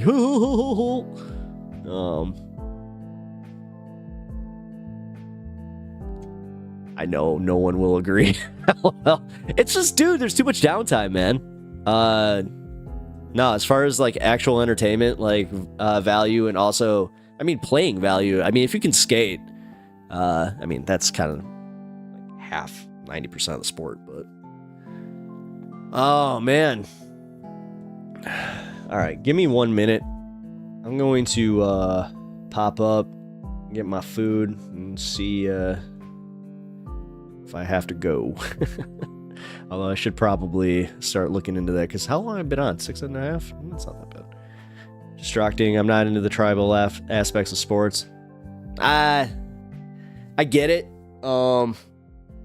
I don't know. I think that it's actually the best way to get your tribalism out in the healthiest way. I think that, you know, tribal repression is a real thing, and like, I'm not even kidding. I'm not trying to be funny in any way. I think that, yeah. That's why we have like violent sports, but also, boom, you're going to bed. All right, well, all right, we got people dipping. That was the key. Then I'm gonna be able to go. I'm gonna go eat.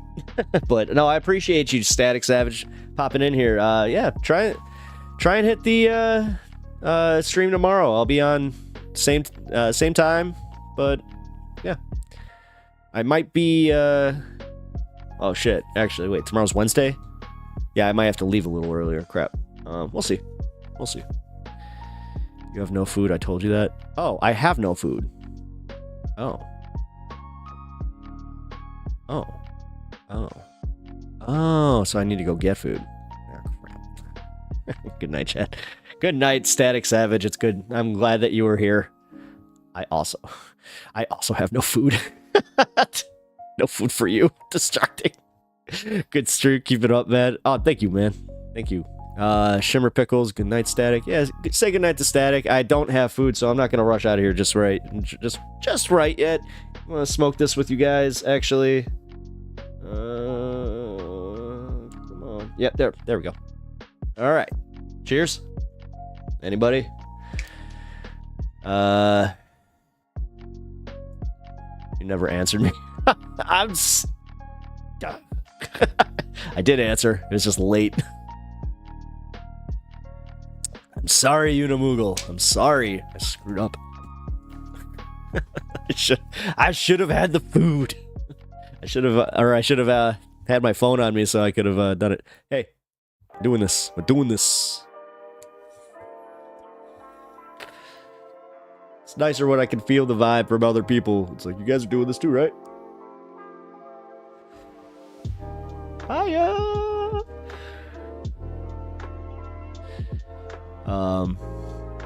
Never picked. Yeah, I know.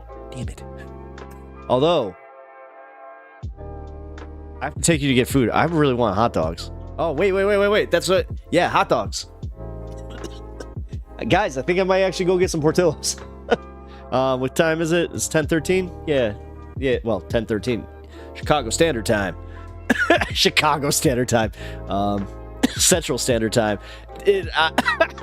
True story. I used to actually think that the CST stood for Chicago Standard Time, so... Whatever. I was a special kid. Yeah, I remember distracting, but dude, oh wow. Until Pride Month? Oh, until June? Yeesh. Am I driving to Superdog? They are open. You know what? Don't tease me. They are open. Jonas, ever had a Sonoran dog? They put... What? No, what is this? So roar and dog, hot dog. right? That what's up? Oh, what is this? Oh, what? All right, that looks like fire. Here, check this out, guys. That sounds exactly. It is a little bit. I mean, especially if you dress it like this. If you do the fancy, like, the fancy drizzle. Yeah, guys, it's not a good meal unless it's got that fancy drizzle. Yeah, dude. All right. Jonas, good poll. Because I'll be honest, that was good. So what's that? It's got pico on it, you said? Yeah, they put a lot of pepper and pico on it. Okay, cool. Yeah, is that cheese and mayo too? Or mayo? Oh my god. Actually, no, what is that? Is that mayo? It's like Kupai. Which, if you guys are not using Kupai mayo as your mayo, I don't know what's wrong with you. You guys are missing out. Seriously, like, just buy that instead of whatever the hell you're buying. Well, just teeny bit more expensive, but so worth it.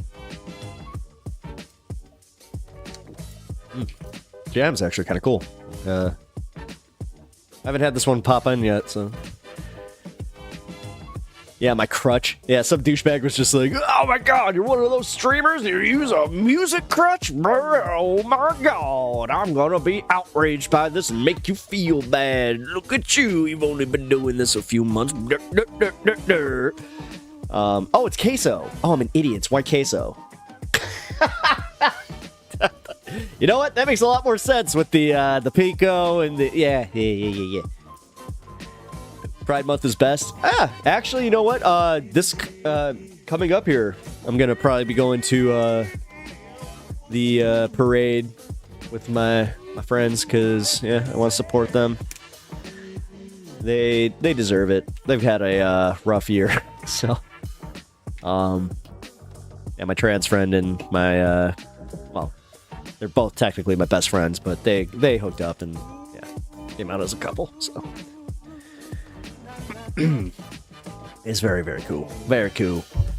All right. Got the hot dogs. Wait. All right, then we got. Wait. New York hot dogs. See, now if you're doing the hot dog stand from like I don't know about that. The New York hot dog stands, but yeah, just a New York style hot dog.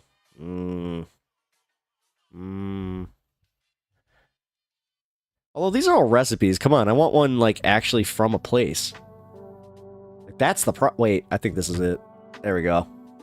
That's good. There we go. Here. Yeah, see? Look at that. Look at that. I don't know how the hell I am like ending this stream on talking about like hot dogs in no, they don't have chili on them. It's like a kraut and Dijon mustard, right? I think. Again, I'm not a New Yorker, so I'm sorry if I got that one wrong, but you gotta forgive me. It's kind of like you guys forgetting that there's pickles on a Chicago dog. It's like, you guys, I don't expect you all to know that, but now you do. Static Savage, man. He was holding it down for a little bit there. I appreciate that.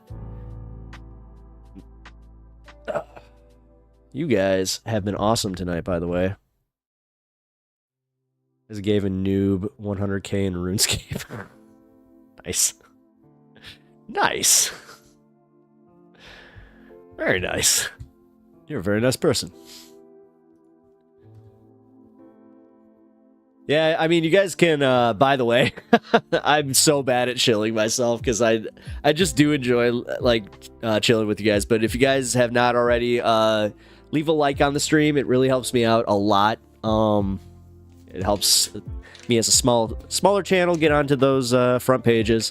Also, sub to the channel if you haven't already, because this is an awesome community, and it seems like you guys, anybody that's in here, seems like everybody's kind of enjoying it. So I hope you guys are already sub. Also, yeah, got super chats and the super thanks, and I got memberships because I was telling, I think it was Shimmer Pickles in here that I think it was Shimmer Pickles.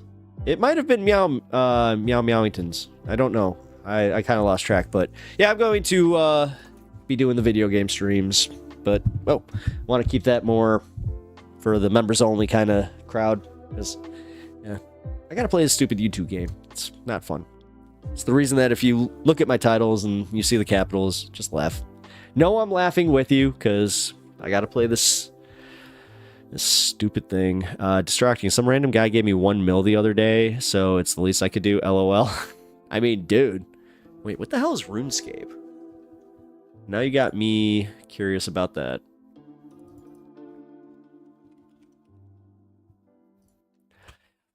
Wait. Oh my. Well, you're. Wait. What? This? Like RuneScape, the computer game? Oh my god, I do remember this. Oh my god, dude. Are you playing the one from like 2001? Huh. Interesting. Man, maybe I do oh, you know what? That'd be fun. I wouldn't mind getting into See, that's the only type of, like, if you guys want me to play multiplayer games, number one, you do have to become a member for that. Also, join the Discord, because we actually have, like, a little video game sub place where, a video game sub channel where you can recommend games for me to play, and I will consider it. Also, yeah, old school RuneScape. Damn, dude. I really wish we could have taken that call today. Just know, yeah, I will be available for it. I'll hit you up in Discord with more information about our call here, Mr. Distracting. Because yes, this will be fun.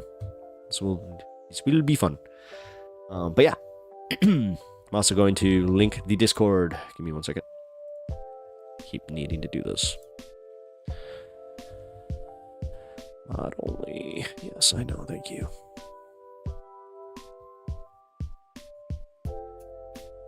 And I just closed Discord. I hate when I do that. Paste. All right. Join on up. If you guys want that. Oh, hell yeah. Thank you so much for leaving all those likes, guys. I really appreciate that. Yeah, that really helps me. Okay. Also, shout out in chat if you subbed today. Then I really appreciate you, because I do want to let people know.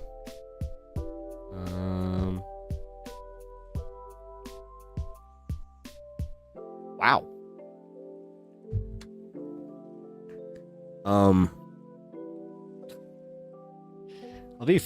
I'll be completely open with you guys. I started stream with 875.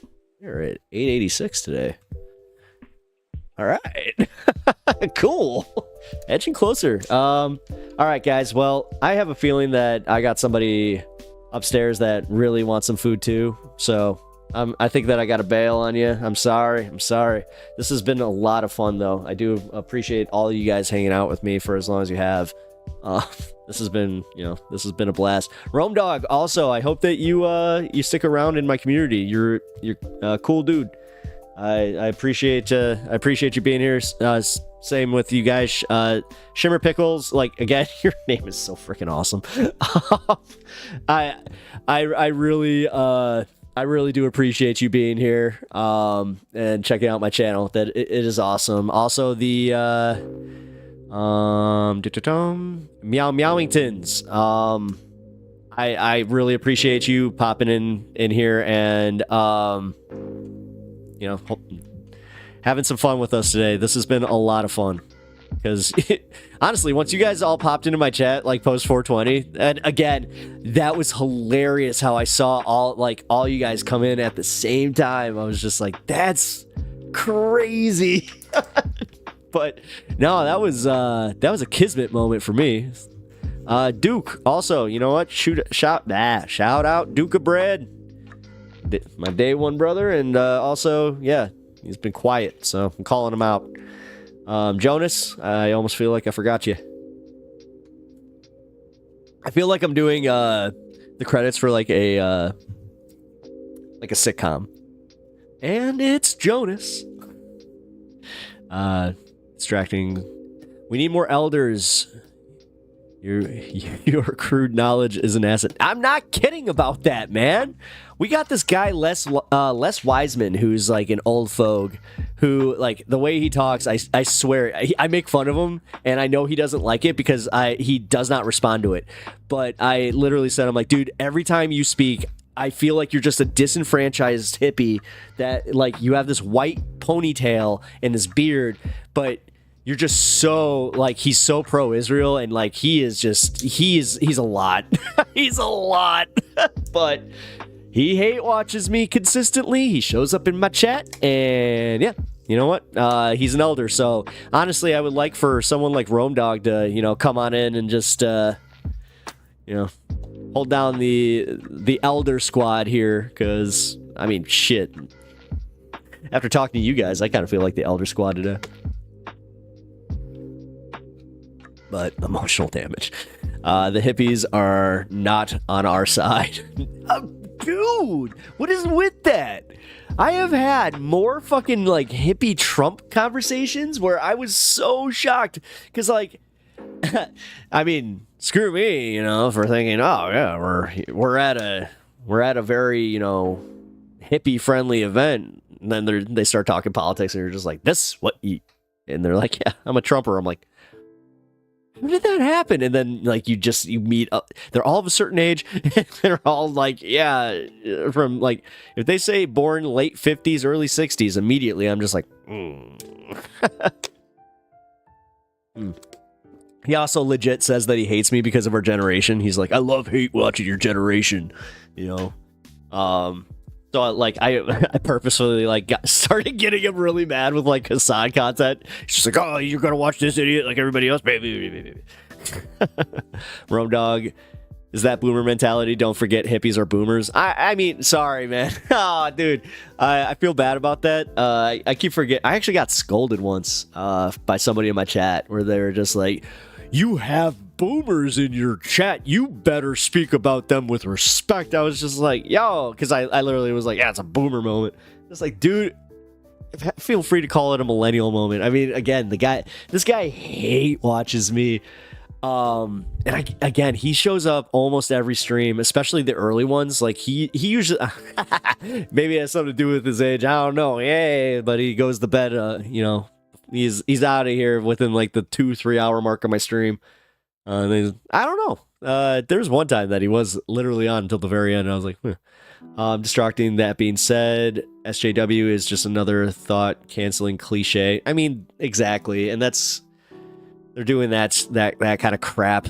Like, that's what Les is all about. God, if you guys run into him, number one, I'm sorry. He's one of the guys that, yeah, he actually debates in good faith, so I'm not going to ban him from my channel. But he is also just like, I got to shout him out as like, yeah, you're kind of a dick. Hippies are definitely boomers. Yeah, I mean, well, no, because I'm a hippie, technically. Like, if we're using classifications like that, technically I'm a hippie. So, you know. But, all right, guys, I do gotta, well, wait a minute. You know what? I might as well just call this at 10:30. Just make it an even stream here, because literally I'm at almost 6 hours 30 minutes. That would actually, little OCD moment where I'm just like, nah, come on, I gotta at least hit that 6:30. But no, again, I really do appreciate you guys all being here. You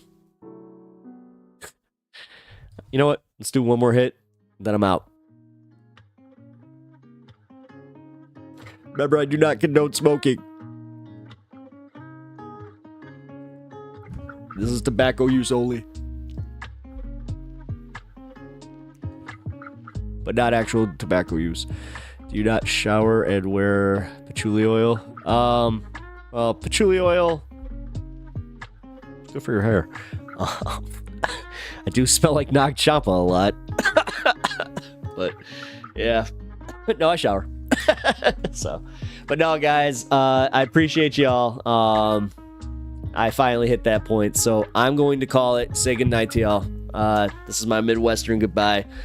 But no, please join the stream tomorrow if you're available. I appreciate you, all you guys chiming in. This was fun. So, take care.